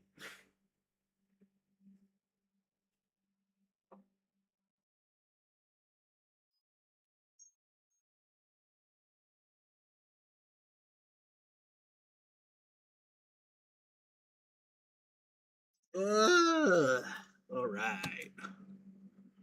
Blowing up at the speed of sound. All on my way home. Take my way out, set me free.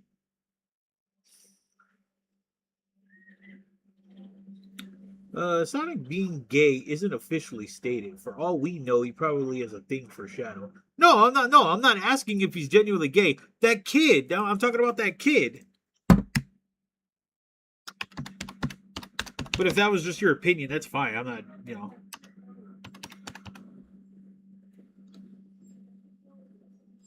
This kid.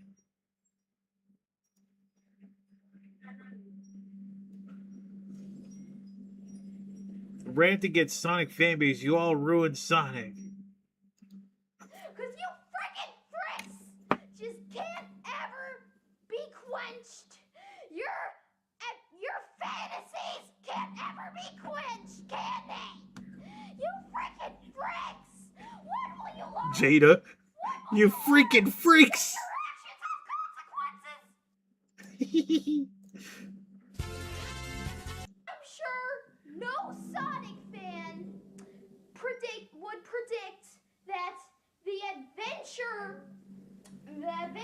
fantasizers would ruin everything. And now, I bet by now, Sega has got a freaking Sonic Adventure 3 in development with freaking Sonic Team. Cause you freaking fricks just can't ever be quenched. Your fantasies can't ever be quenched, can they? You freaking fricks! When will you learn? When will you learn? Your actions have consequences! You guys keep on asking for Sonic Adventure 3 and you're ruining the Sonic series! Hasn't it already suffered enough? But you're wearing a Mario backpack. You're the enemy. Yeah, I don't know what his whole rant was about. Make fun of me all you want. You can't shoot me down with your arrows of lies! What a statement!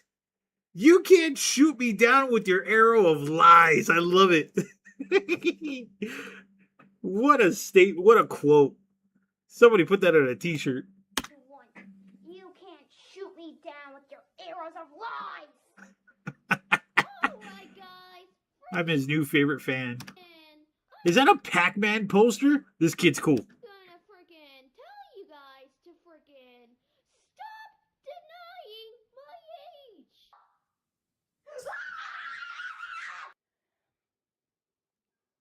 You developers need to get your facts straight! Shut up! Shut up!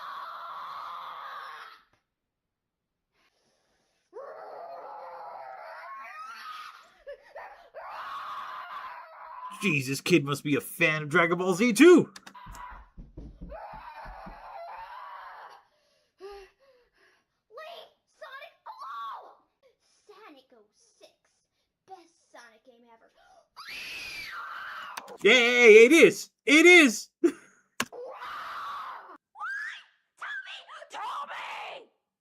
me now!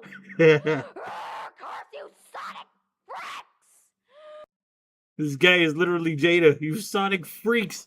Freaking freaks. Because you can't say the cuss word. Just say fuck. You freaking freaks. I don't know. I swear, I thought this whole time he was crying about like the fan service turning him gay or something. I mean, hey, I don't care.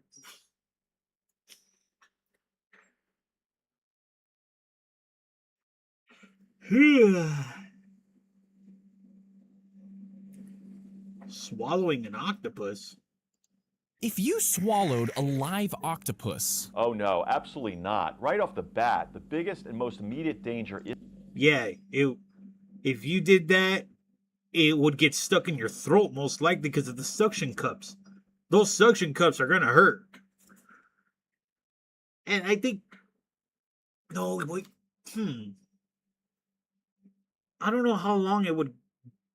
The bacteria in it would last. Oof. Isn't digestion, it's asphyxiation. We're talking about choking. The octopus's suckers could easily latch into your pharynx soft palate and cover your epiglottis. And your stomach had no digestive fluids. The octopus would pass through it completely whole. And this is because they're very resilient and don't have any bones, making them incredibly flexible. If it didn't suffocate, the octopus could travel down into your intestines and through your digestive system. Nah, I don't think so. It would die. There's nothing but gases in your body, and it's just gases. It would suffocate eventually. And eventually, it would make it all the way through and come out of your butt alive. Okay. No, it would not. Okay, this is also... I don't believe that. That's bullshit. Pure science fiction. There is 0% chance that any creature, especially an aquatic one, surviving this journey. What you'd actually get is a severe medical emergency, not just a bizarre toilet creature. If you swallowed... Hey, actually, I think I was talking to Octo about this. A long time ago, when I was a kid, I was sleeping at my uncle's, or not my uncle's, my grandma's house, on my father's side. Very ghetto family, Aztec roots and everything. But I had a problem pissing my pants when I was asleep. I pissed the bed, so I was sleeping with my aunt, my youngest aunt on my dad's side of the family. Pissed in her bed, woke up, started crying, cried that I missed my mommy. I did. I cried missing my mom. I don't know why. I just did. Actually, very understandable reason. You went to your family's house, your other family's house. You pissed in your bed, and I embarrassed myself because I pissed my pants. I had a problem pissing the bed. I don't know why. I didn't stop pissing the bed till I turned 20. The greatest day of my life, because I could finally sleep with my girlfriend. I'm kidding. It was just a joke. I'd stopped pissing the bed till I was like, fuck, I think I was like 12 or 10 or 11 when I stopped. I really don't remember. But anyways, so the reason why I'm giving that story is just a mental image of how old I possibly was. I couldn't go back to sleep because I was still crying. And my family had such a fucking weird, like, no going to sleep with the TV on. And I'm just like, why is everybody like that?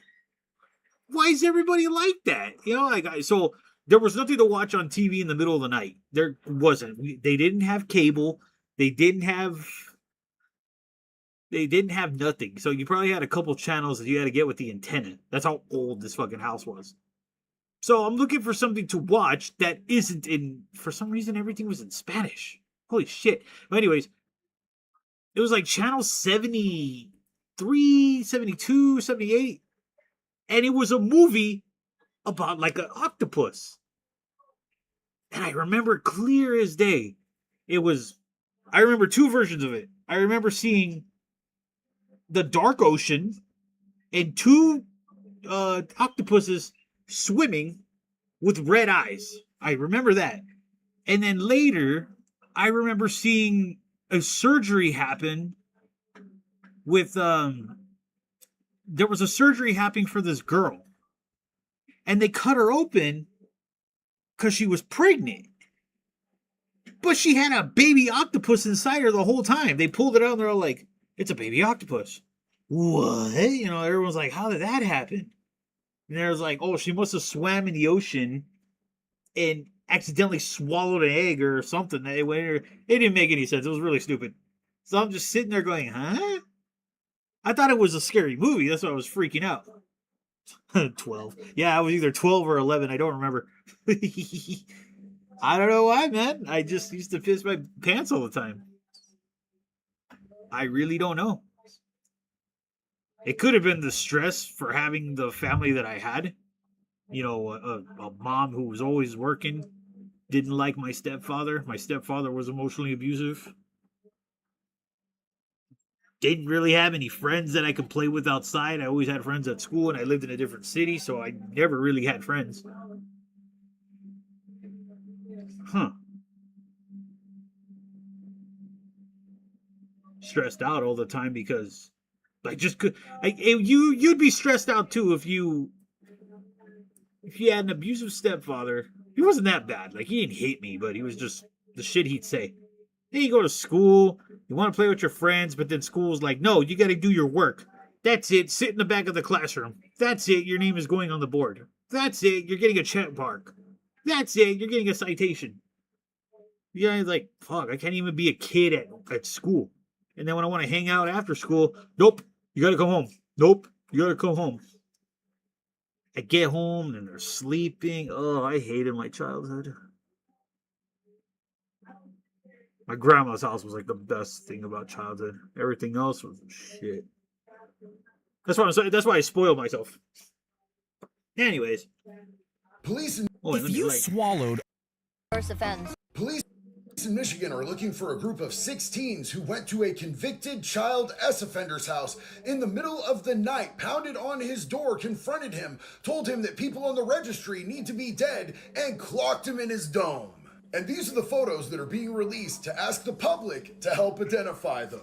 And the public's not going to do it. Which, I mean, hey, how do you shouldn't, a part of me wants to say you shouldn't even punish them. But at the same time, you know, vigilantism can't get out of control. I'm not saying they did something bad. This man has been on the registry for over 20 years. His case involved a 13-year-old girl that he picked up from the roller skating rink when he was 19 years old. Now, I myself have a 13-year-old daughter, and if any man touches her, I guarantee you they will not be complaining to a reporter about how some teenagers hit him in the head. But the man said that he had to come out and talk about what happened to him because he's worried that other sex offenders in his neighborhood might become targets of these teens. You guys know them? Can anybody identify them? Think of the sex offenders that might not be safe right now. Now, I'm sure that the police aren't going to be getting any calls or tips about who these kids are, but if it does happen, it couldn't be them because they were definitely hanging out with me, feeding the homeless and cleaning up graffiti or some shit. Police in Michigan. Now, if only we can have this kind of against other kinds of criminals. The bad ones. I'm talking the bad ones, not the petty ones like stealing from the store or committing tax fraud or something like that. Talking about the dudes who victimize people, men and women and children. First offense. Well, dude, are you freaking kidding me? Oh, hey, man. What are you doing here? What do you mean? What do I mean? I just dropped you off at the hospital 20 minutes ago. Yeah, man. The way to the hospital was way too long, so I had my girlfriend pick me up and bring me back here so you can take me to a different hospital. Why didn't you just have your girlfriend drop you off at another hospital? You know, man, I get in faster with you guys. And she got arrested for driving without a license. Well, good news is you and your girlfriend are about to be reunited. Huh? What? I can't hold them! The ships have us pinned! No! There's no need. Fiendbot won't attack us. Sonic, not to doubt your judgment, but he was clearly created by Eggman. He's covered in missile launchers, His name's Fiendbot, for crying out loud! I see what you're getting at. Fiendbot does have a harsh ring to it. What if we change it to something completely different? I know, Friendbot. Dude, Tails couldn't have been any clearer, and you still missed the point. Whoa, is this how you guys feel every time I open my mouth? What are you doing with your heads? Friendbot could have destroyed me, but he didn't. Big deal. I could destroy you all the time. There's no need. This is what happens if we... Now remember to tell customers that this honey is farm to table. We're not a restaurant. That doesn't make any sense. Doesn't have to. Say anything to anything, people lose their minds.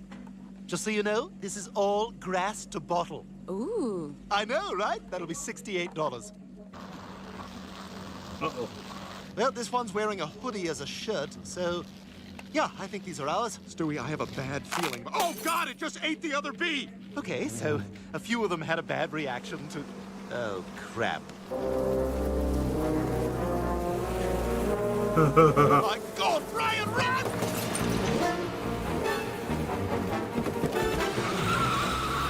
I think maybe giving those bees steroids was a bad idea. What the hell are we supposed to do?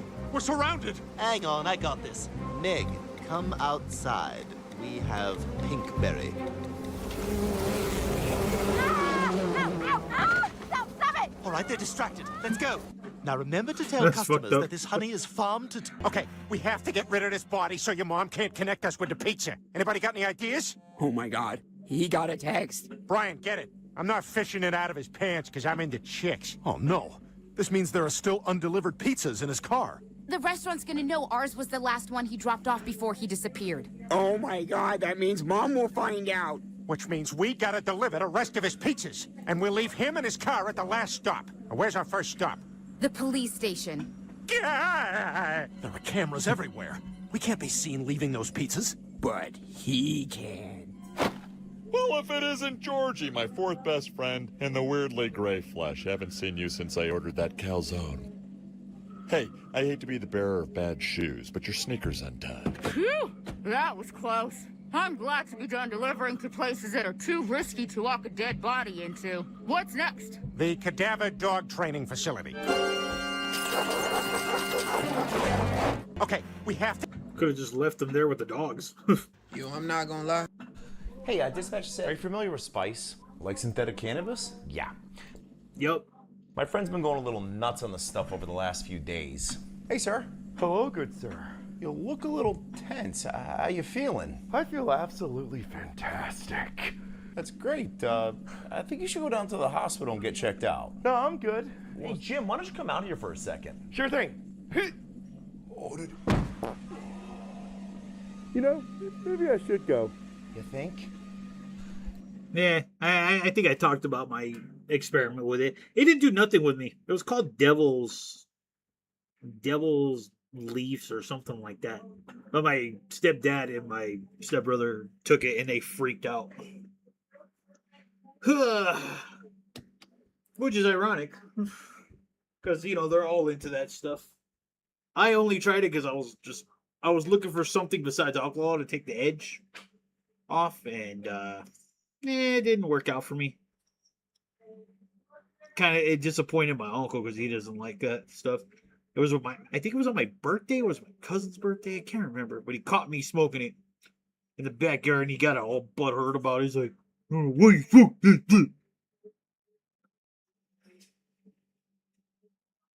Oh man, steroid bugs. Doesn't that sound familiar? Nope. I had a bunch of these. Are you wanting Stupid attention? cat. Always. Always wanting attention, mister. Yes, you are. Yes, you are. And Buddy's doing things.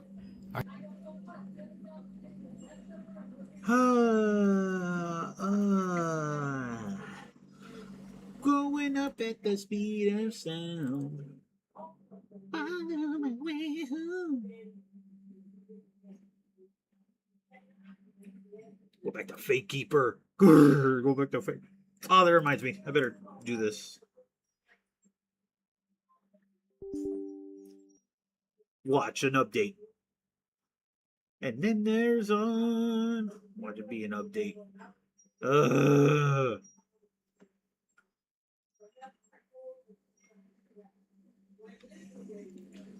Blowing up at the speed of sound. Something, something, follow my way home.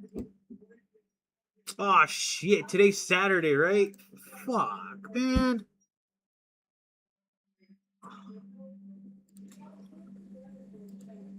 Just realized something.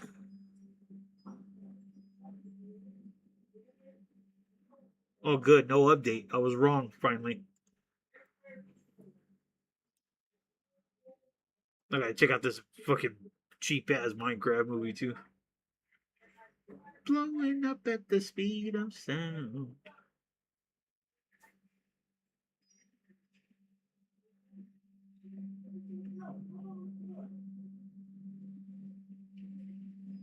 What the hell? Bye, Sonic. I'll turn and wave to you as I cross the finish line. Big talk. Let's see you back it up. Wait a minute. Back it up. 5 more minutes, Cream. Sonic, what's with all this flirting? Sonic! Amy, I meant your words. Oh, I get it.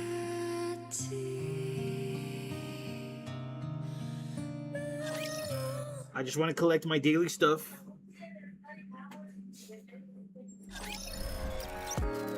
Oh, the cutie with the butterflies.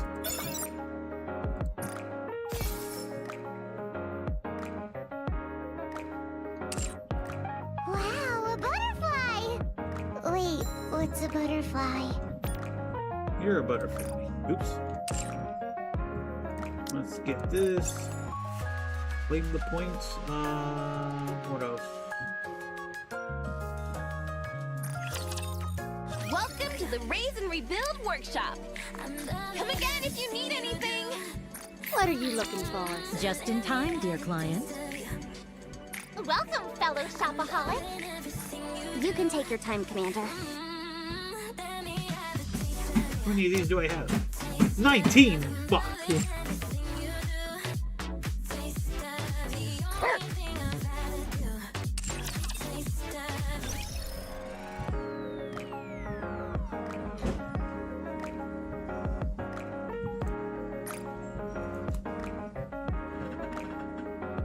No, I don't get a free pool for like 150 bucks.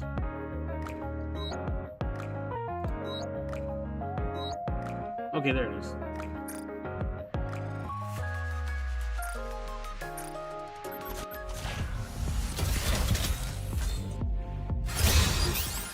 Armament check. I'll be part.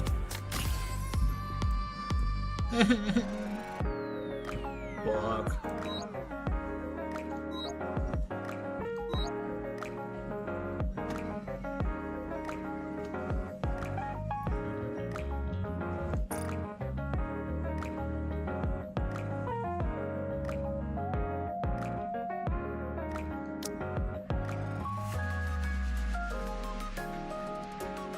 I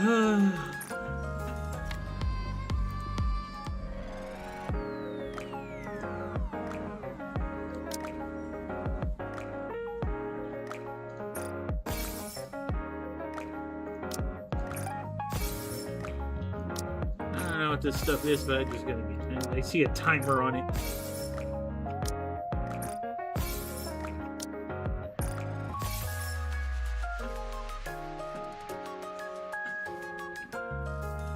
Anyways.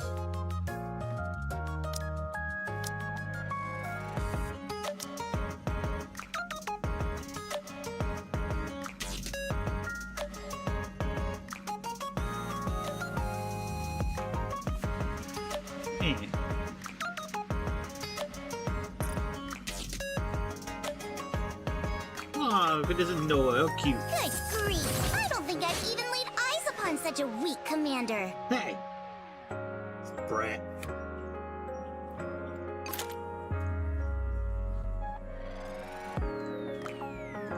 You know she loves me.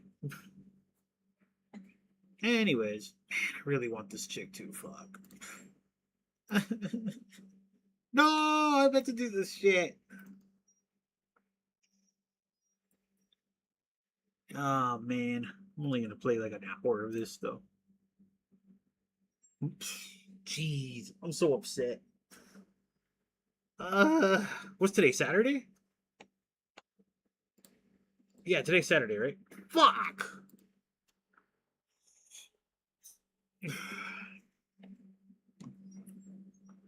My life sucks, man.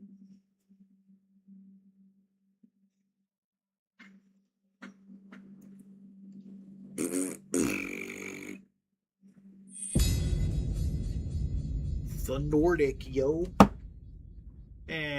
Well, I wasn't gonna stream today anyways, but it was Octo's birthday. I just wanted to show some love to our boy Octo.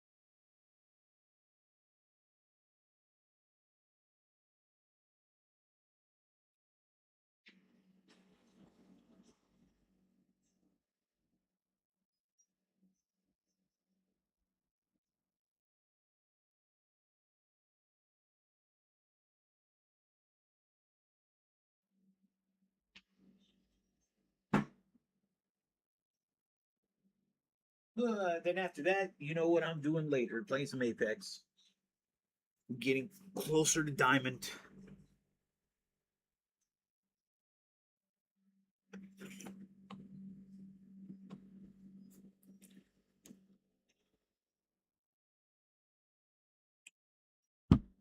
Closer to Diamond. Let's go. Ah, great. What is this? Why am I at the wrong time? Oh, I've already seen this. They take their sweet ass time just getting down, then the river takes them away. Already seen it. Whoops.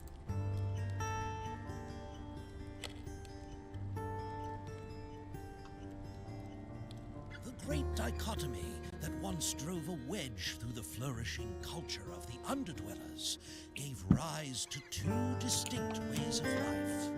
While one faction remained true to the old enlightened teachings and studied the wonders of the upper world in quiet fascination, the other underwent a drastic transformation. Religious fanaticism and grand delusion took hold. Ever larger constructions followed. Temples reaching toward the sky, slowly claiming the highest peaks as their dominion. And so it was with Marguran.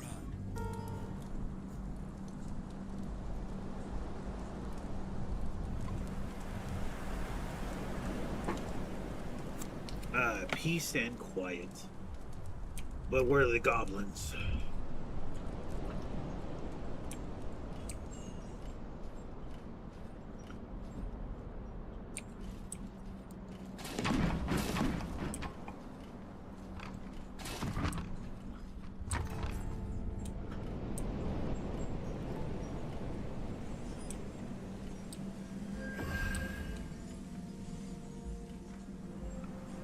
There's a goblin right there.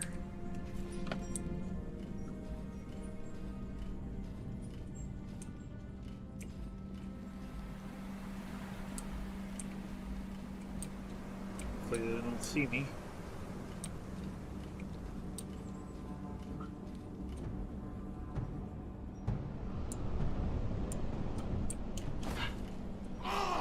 Oh shit!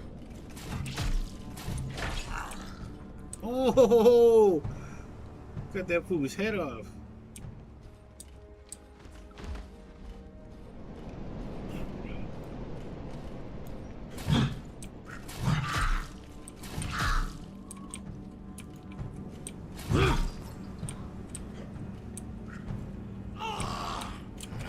Whoa!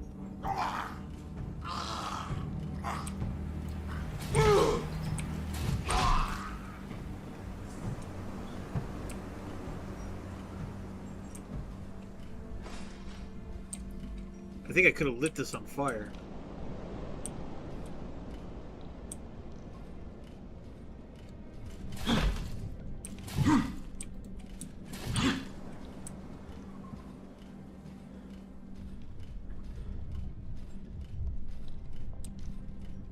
Alright, that's in here.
Damn, that is beautiful.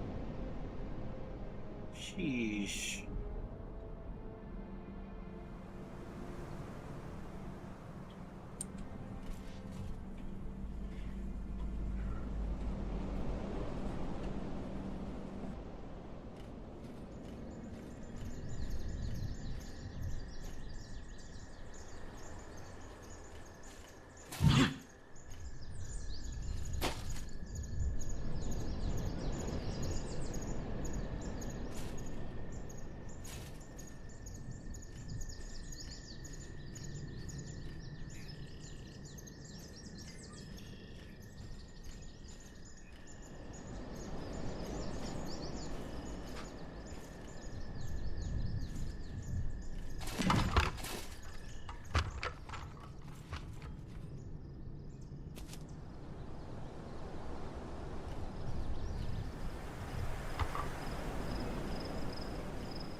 You all ruined the Sonic franchise, you freaking fricks.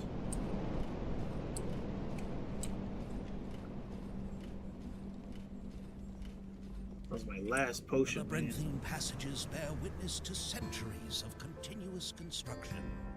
Many corridors appear to serve no clear purpose, as the relentless pursuit of ever greater heights slowly transformed them into storage vaults, trade routes, and crude sleeping quarters for the legions of stonemasons and laborers required for the grand religious projects. Yet the craftsmanship remains remarkable. Even after centuries, and despite the destruction of recent years, much of the masonry still stands largely intact.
Three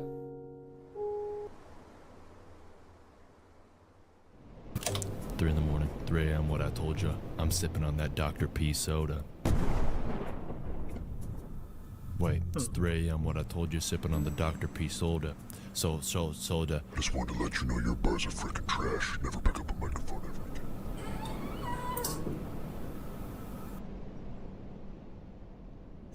Stupid.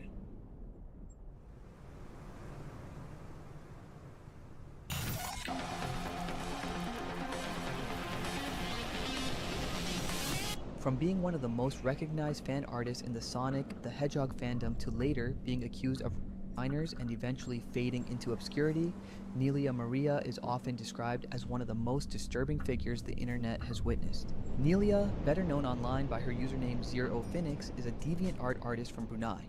Her work mainly revolves around the popular video game series Sonic the Hedgehog. While she had been drawing since the late 2000s, her first major visibility appears to have started in the mid-2010s during the deviant art Sonic OC boom, when her original— That's true. I remember seeing all that.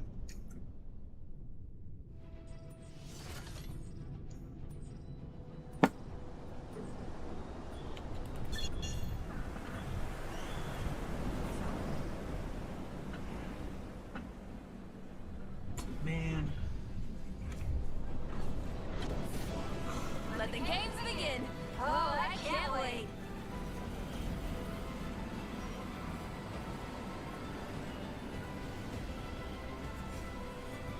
Why does everybody like going here?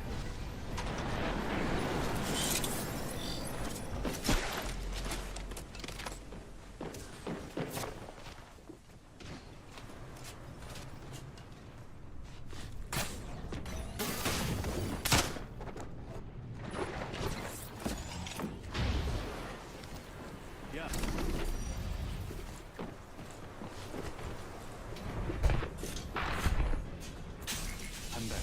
Logged off my drone. Enemy coming. Taking fire.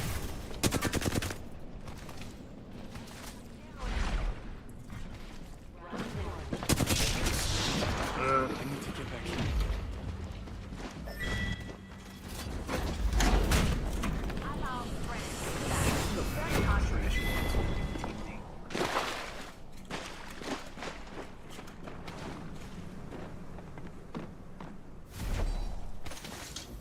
Shields recharging.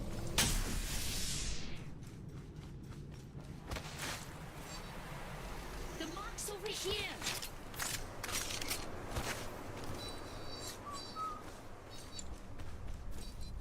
I'm healing.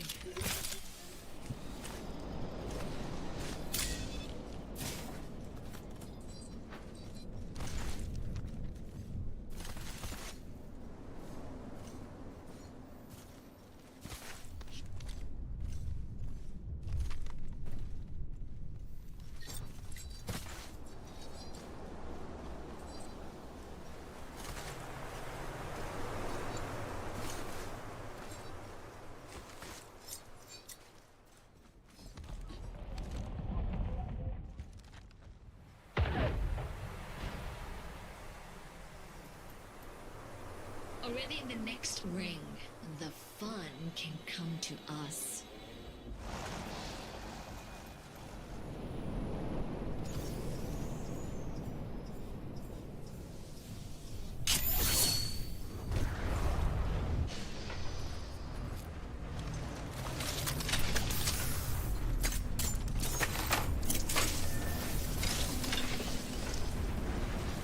Let's move there.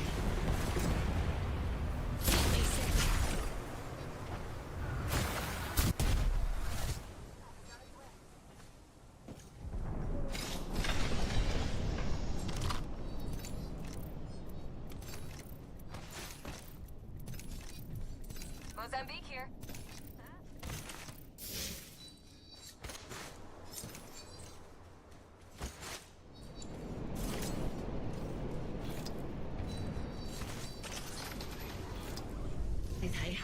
Target over there.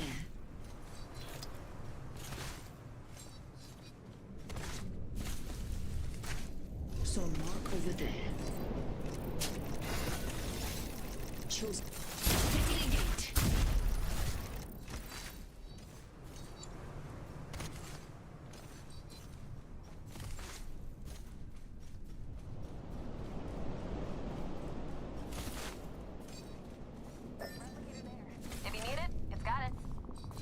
Fuck. Oh, gosh.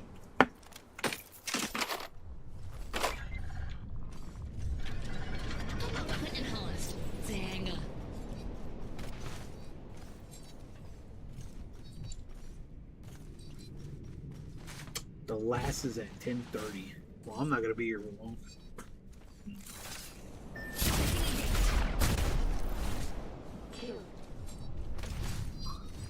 This new kid will make things messy. Setting it up fallback. Why would you set it here? Whatever. It's a stupid spot and a waste of it.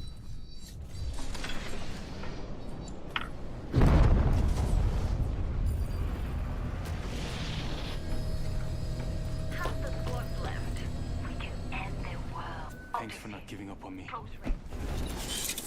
One squad in the area. We have to drop.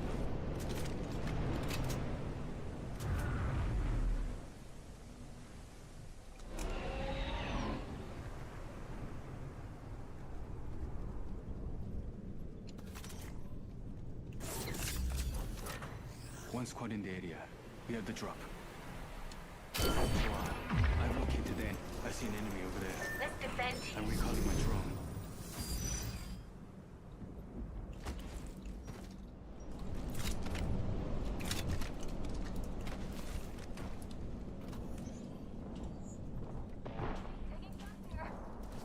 Reloading. Hold on, recharging shield. One squad nearby. Oh my gosh, man. Not today, Capatid. You've got people depending on you.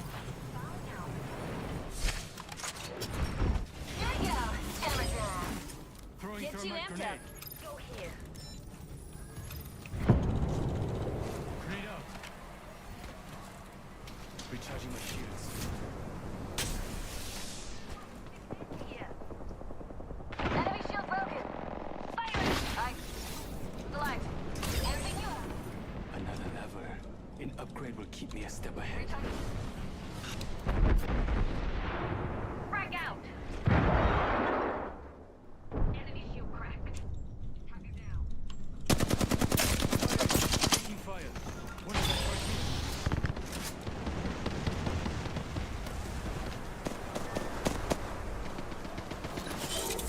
Yeah, two squads nearby.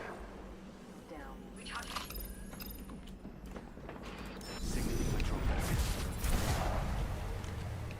Taking shots here.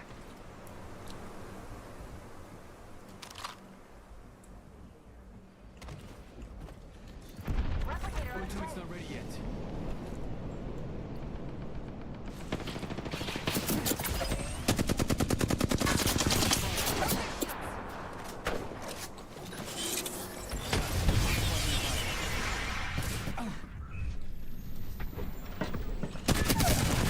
Reloading. I downed one. Hold on. Shields recharging.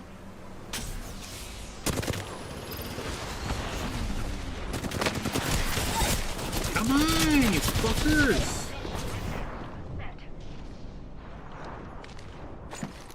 Light down. Enemy close. Hold on. Recharging shields.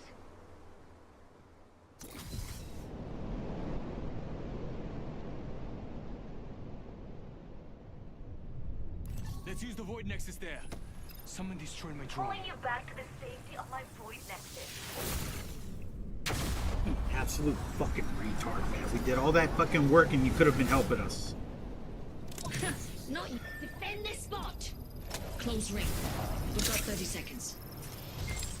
You play recklessly. I like that. Of course. Yeah, shields are drained. Not to recharge. There is a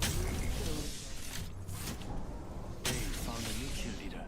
10 seconds to get back on the grid. So nice that I get a knock and then it gets taken away from me.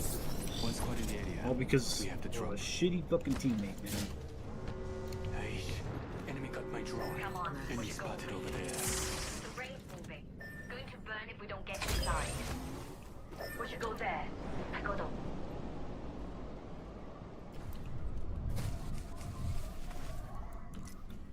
shields. I'm looting this way.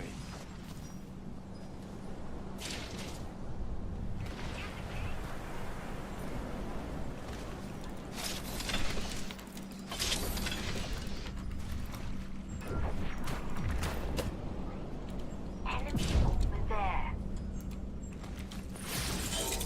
One squad in the area. We have the drop. EMP full drone. Hey, enemy got my drone. Enemy shield cracked.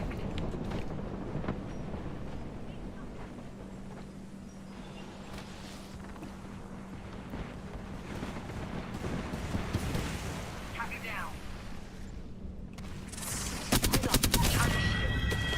Reload. Killed one. That's one step closer.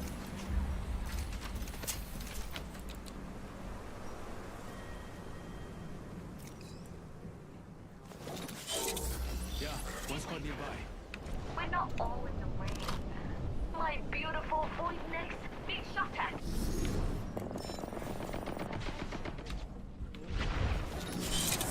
One squad in the area.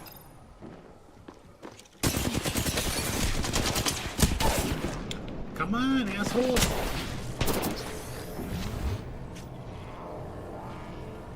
Let's get you back on your feet, Capatid. Open your frag. Hold on. Shields recharging. Yeah, one squad nearby.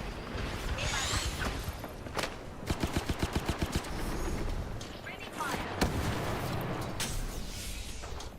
Lots over here. Taking shots here.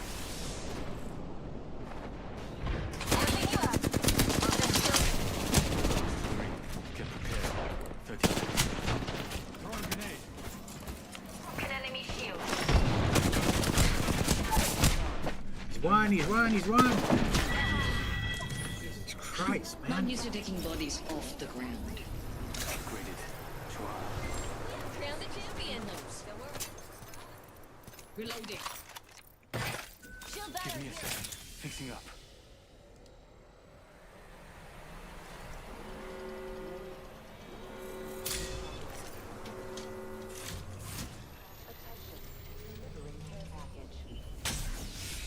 Yeah, the ring's catching up to us. Care package on its way. Arriving over there. Wonder what the play is. I have a mobile respawn beacon. Let's move here. Never mind. Meet up over here. Why? Care package.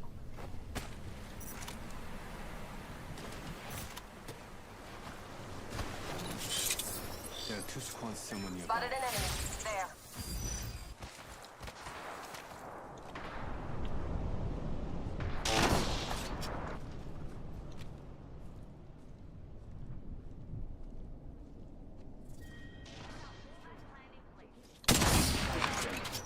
Reloading. Let's go here. Two squads near us. Replicator being delivered. I'm back. Logged off my drone.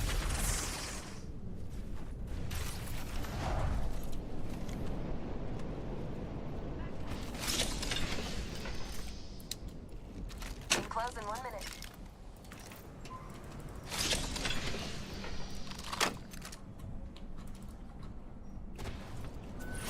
Care package over there. Reloading. 45 seconds.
Safeguard this area. Yeah, 2 squads nearby.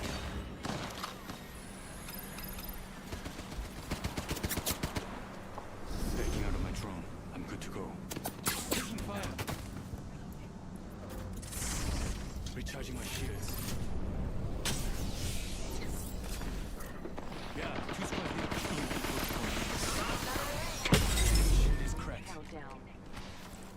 Kaja, pulling into the void nexus. This way. Kaja, you are still in this.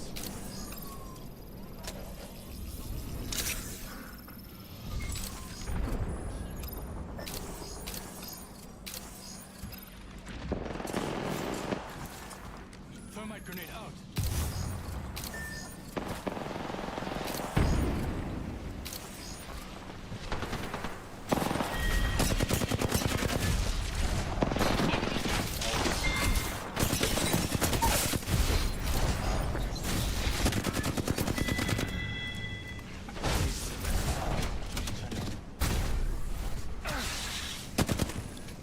Enemy nearby.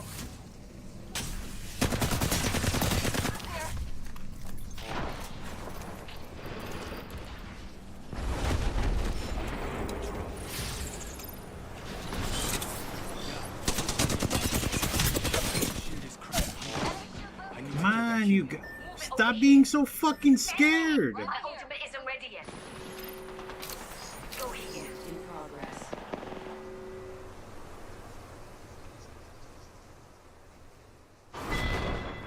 Oh my gosh, you stupid fucking scaredy ass little bitch, man. Here, spotted an enemy.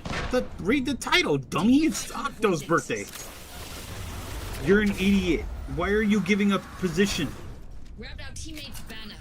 Lucky them. Calling in the reasonable people. God damn it, man. Surrounded by idiots. Here, hold tight and defend. Reloading. Fall back to that. Recharging my shield. Don't worry about me. Enemies firing at me. Yeah, 1 squad nearby. Here come the jammers. Stay nimble. 1 squad in the area. What? Defend here. Opponent there. Setting a gateway. 45 seconds. The ring's pretty close. Spotted an enemy. Shields recharging. 30 seconds.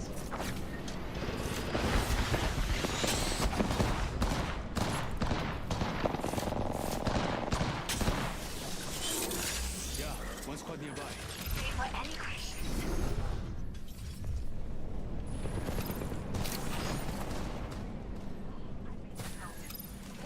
It happened to my aunts, and they're fine.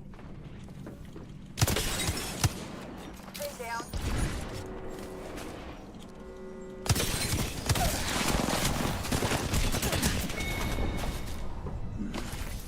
Ooh, even I puckered up a little.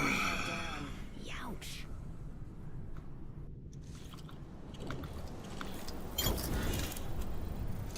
Damn it. We have our Apex champions. What the fuck, dude? That's fucking stupid. Man, second place, no, not bad. Just goddamn. They could have executed that plan a little better. Ugh, but jeez.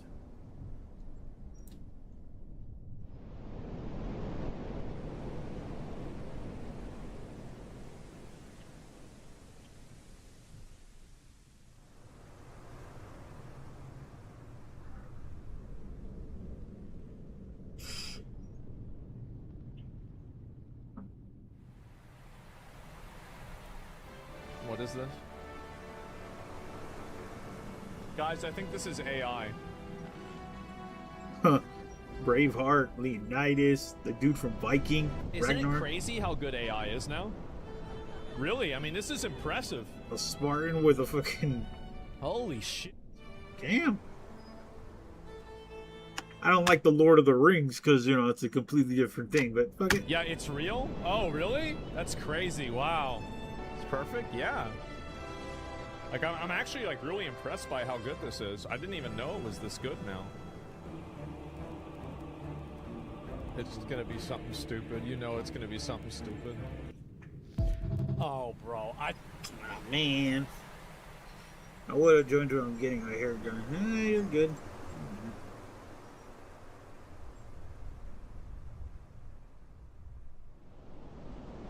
Ugh.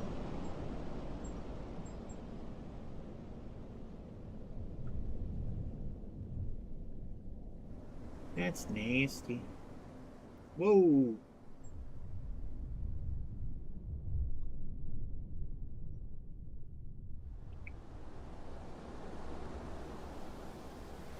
For 125 years, the people...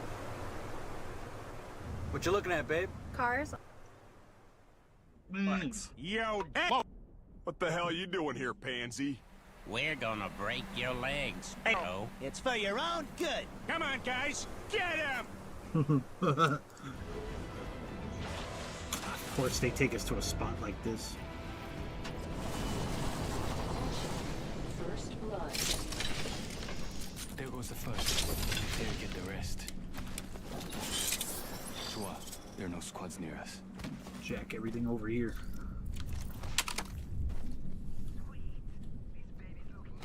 And, oh man, one squad means they're down there. I'm recalling my drone. Round one. Beginning ring count. Push me. One squad nearby.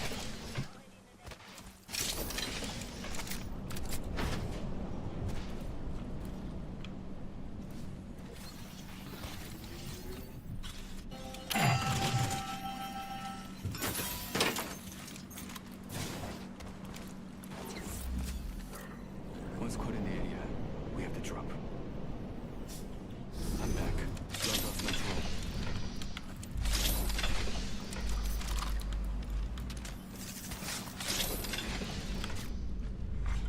Attention. E-boosters are online.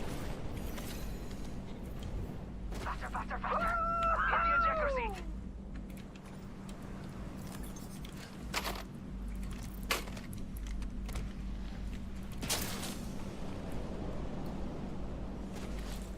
Thank you. 천만에. Wobet, natürlich. Understood. 좋아. There are no squads near us.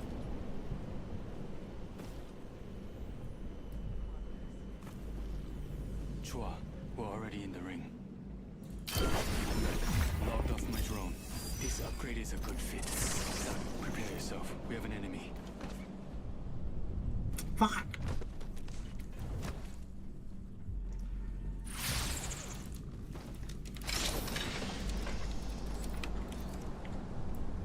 Should have picked up that ammo. Fucking idiot.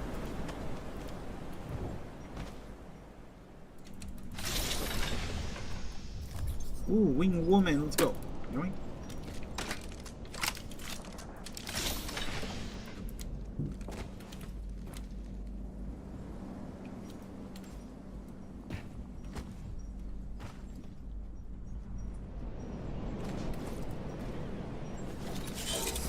One squad in the area. We have to drop.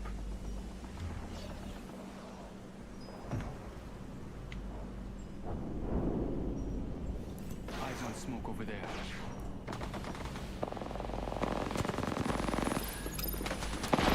Backing out of my drone. I'm good to go. Prepare yourselves.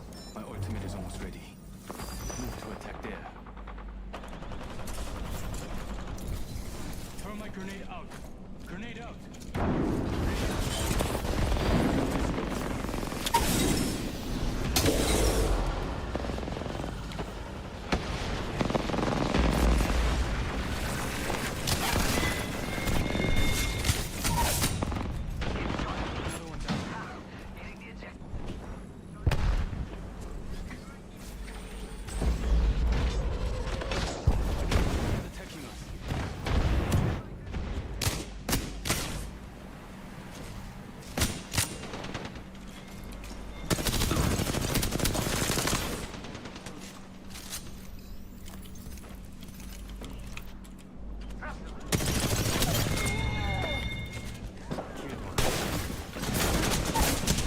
motherfuckers!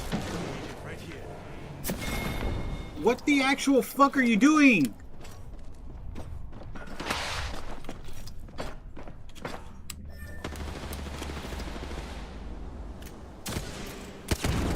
What a bunch of pussies, man.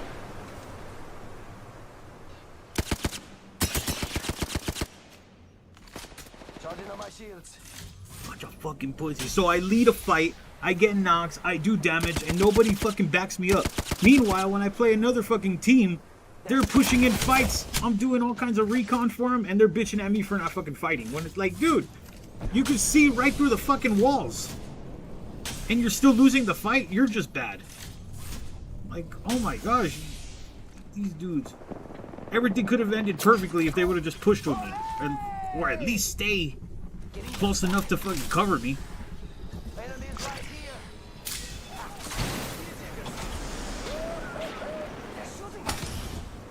You guys are idiots, man.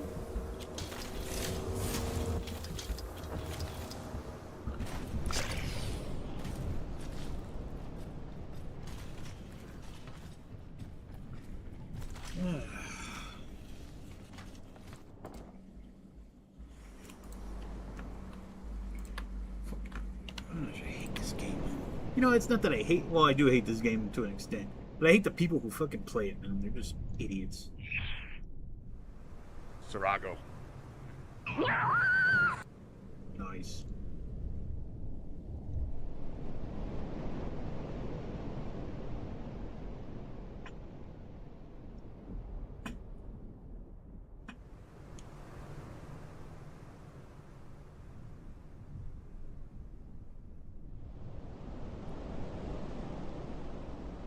So why do people want humans to appear in the Sonic comics? This was the question recently posed by...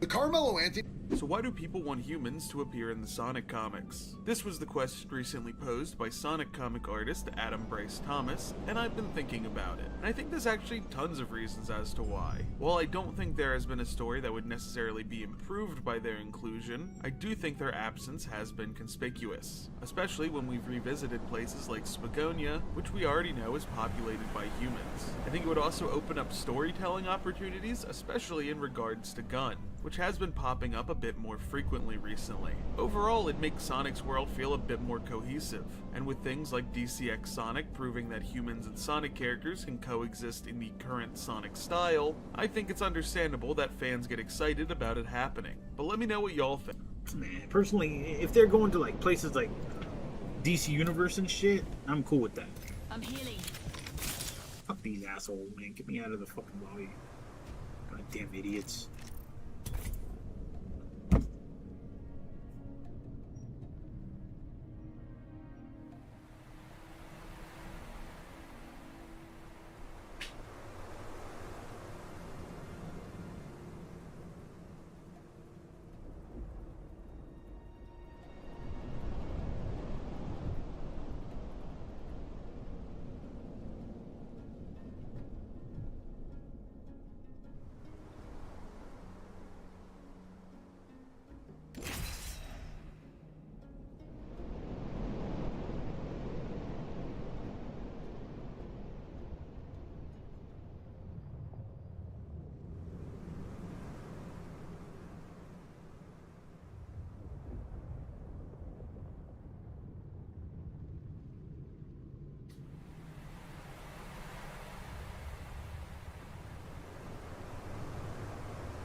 I don't know. Why are you asking me?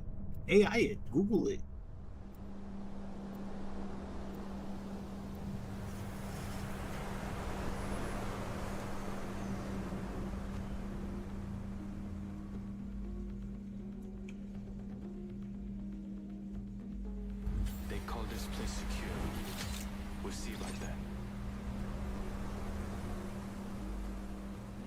weird. keep my squad mates insulated.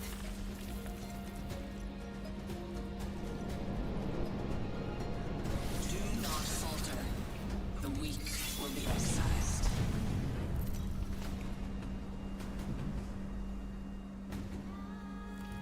Introducing your champion.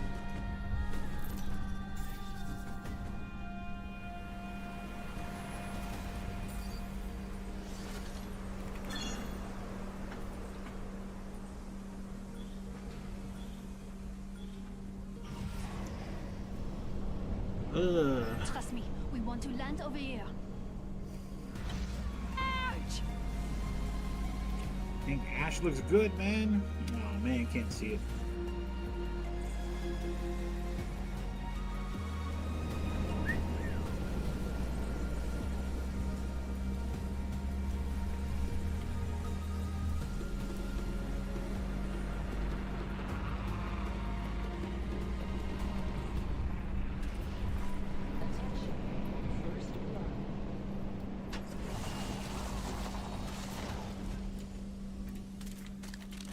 Deployed. Yeah, my weapon is enhanced. I'm ready.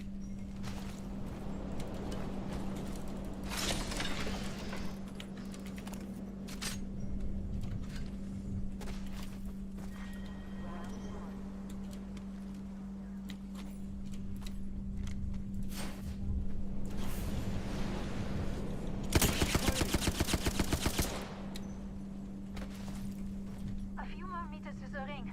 Still a minute to go. Playing with fences.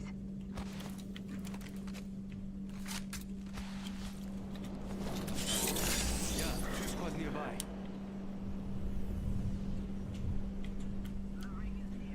45 seconds remain. Keep to the enemy's positions. Check your map. I'm recalling my drone.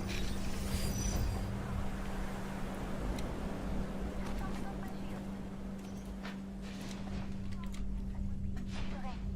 30 seconds to go. 잘 보고 다녀. There are 2 squads near us. I see an enemy.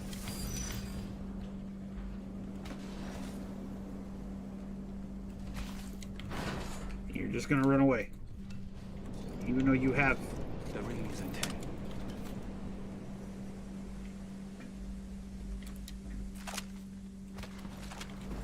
Whatever. Yeah, 2 squads nearby. Closing. Title from them.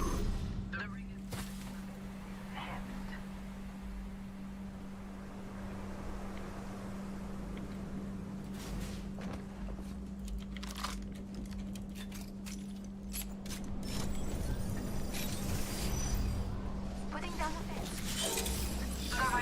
There are 2 squads near us.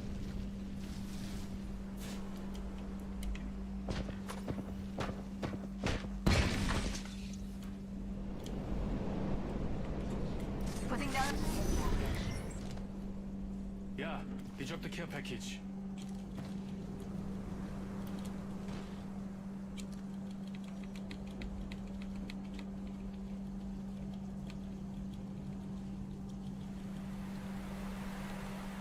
Fencing. Enemy at that location.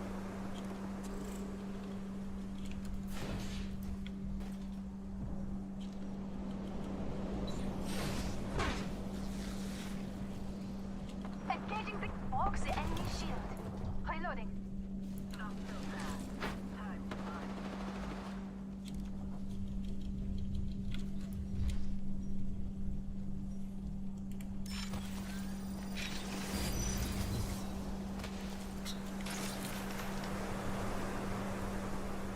Fence deployed.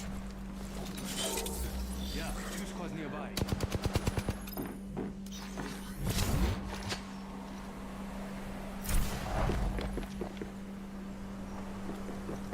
Laying fence. Making them regroup. Cracked. Planting fences. Taking damage. Stop being scared, just push.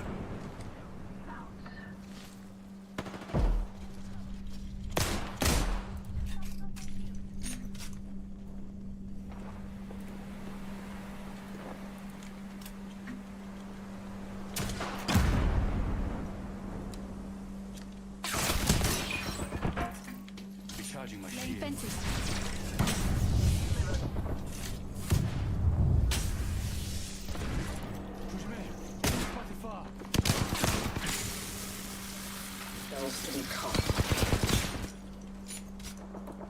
Hold on. Putting down a fence.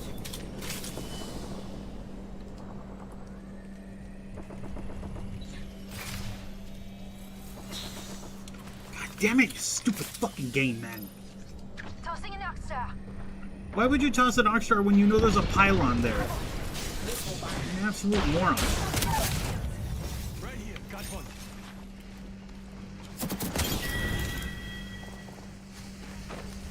Necessary evil to win. 3 others further out.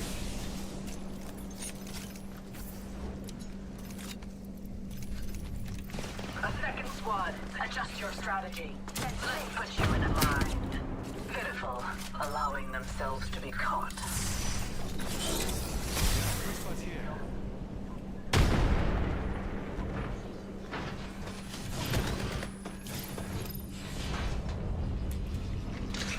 Got one of them. Far.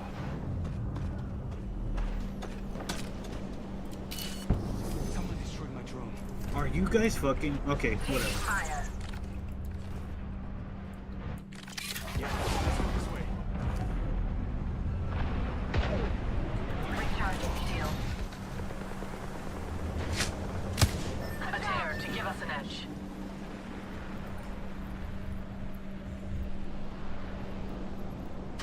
Not so fast.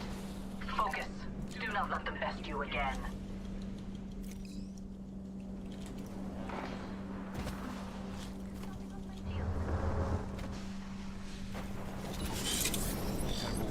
There are 2 squads near us. Round 2. Beginning ring countdown.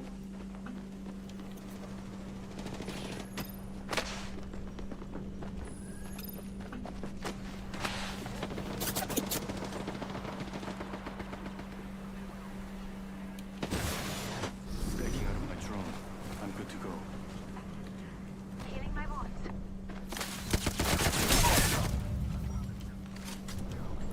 I downed one. Shield cracked. Reloading. I defeated an adversary. We're one firing. No shots are from another squad. Eliminate the enemy. These bonds are easily broken. Caught like a rat in a trap. Half of the squads have been appropriately eliminated. Attack here.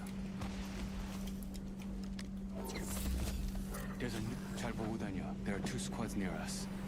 Activating hardware ring. Someone destroyed my drone.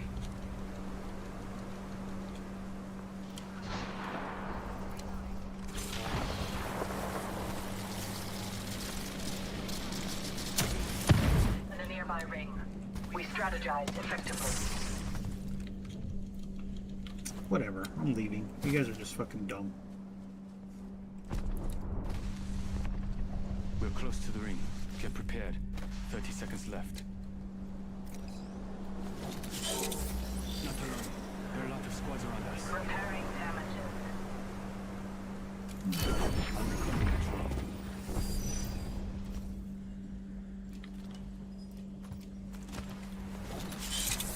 Typo, 1 squad in the area.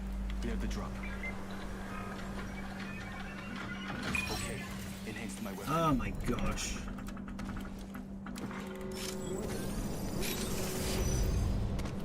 We're all ready. There are 2 squads somewhere nearby.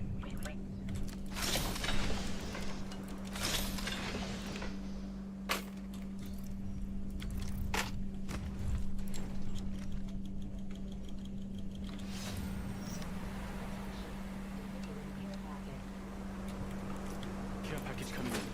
Something to remember me by. Not alone. There are a lot of squads around us.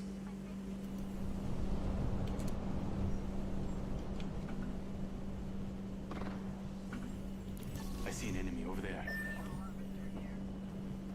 All right. I've located the enemy's position. Check your map. Take them over there.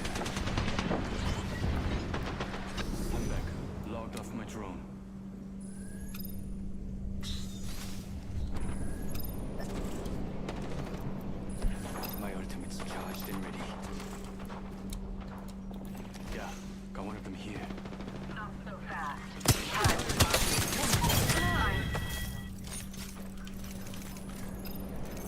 Squad deleted.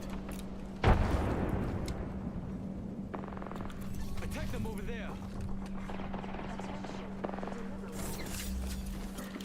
Mini squad nearby. Replicator incoming. Let's put you in a bind.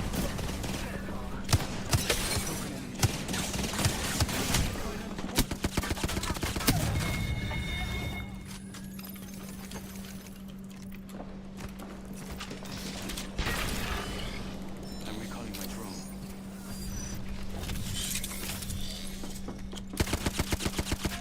Enemy agent right here. Give me a second. Fixing up. God damn it.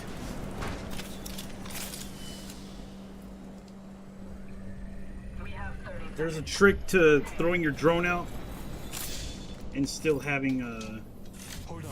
Shields recharged. yeah, there's a trick to throwing your drone out while you're still healing.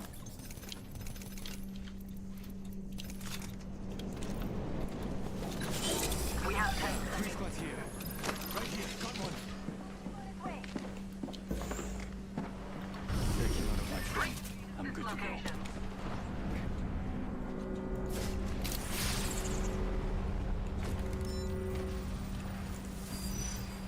Just topping off my shields.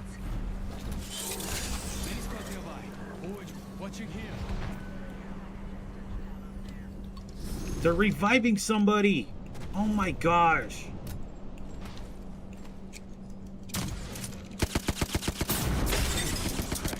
Fighting. Reloading. Keeping my eyes here.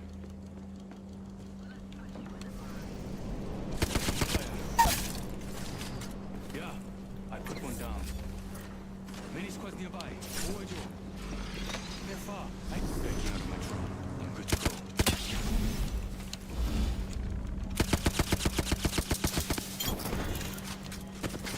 Killed one. That's one step closer. Hold on. Shields recharging. Good kill. I'm going to learn that last one. My drone has been destroyed. Reloading. One less enemy.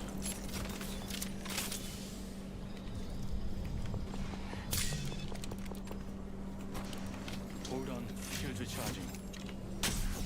Care package there. Survey beacon over there.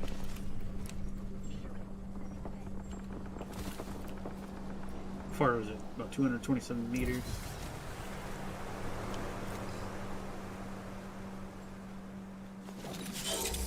Yeah, three squads here.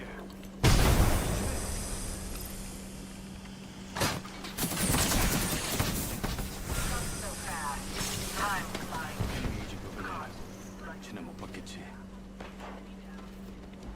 Those shots are from another squad.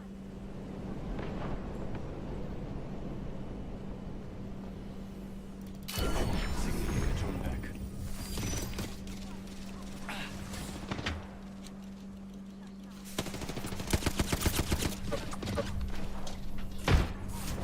Hold on. Shields recharging.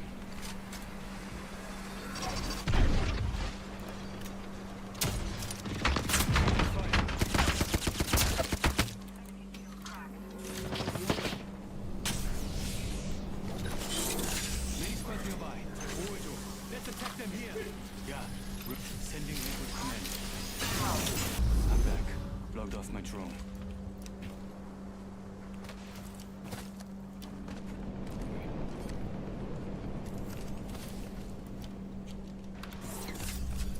This will bind. Many squads nearby.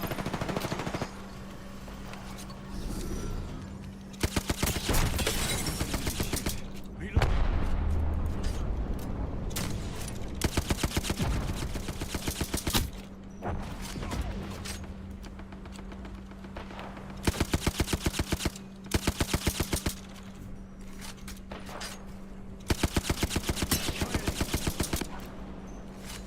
Delivering thermite. Being attacked by another squad.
that mind. Stay with me, Octo. Enemy field cracked. Hold on. Shield recharging. I'm under fire. We routed that squad. Hardly.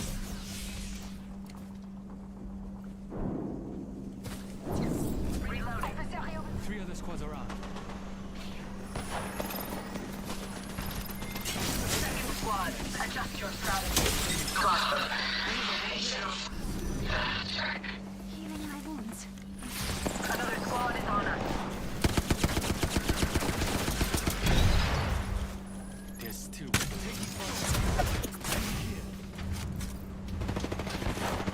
I'm recalling my drone. Caught like a rat in a trap. I shattered an enemy's shield. Down. Tearing away.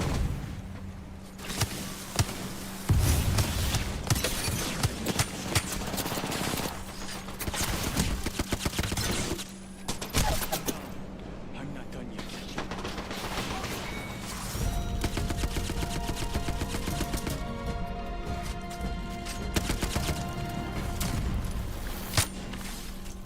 I'm out of light ammo. What a way to end the game. Ex-champions. Perfection.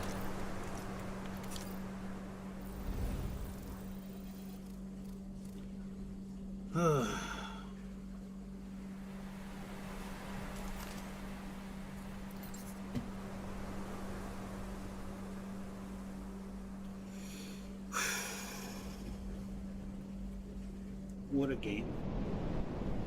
I'm out of here. I gotta go to work. Bus is gonna come a little earlier than expected.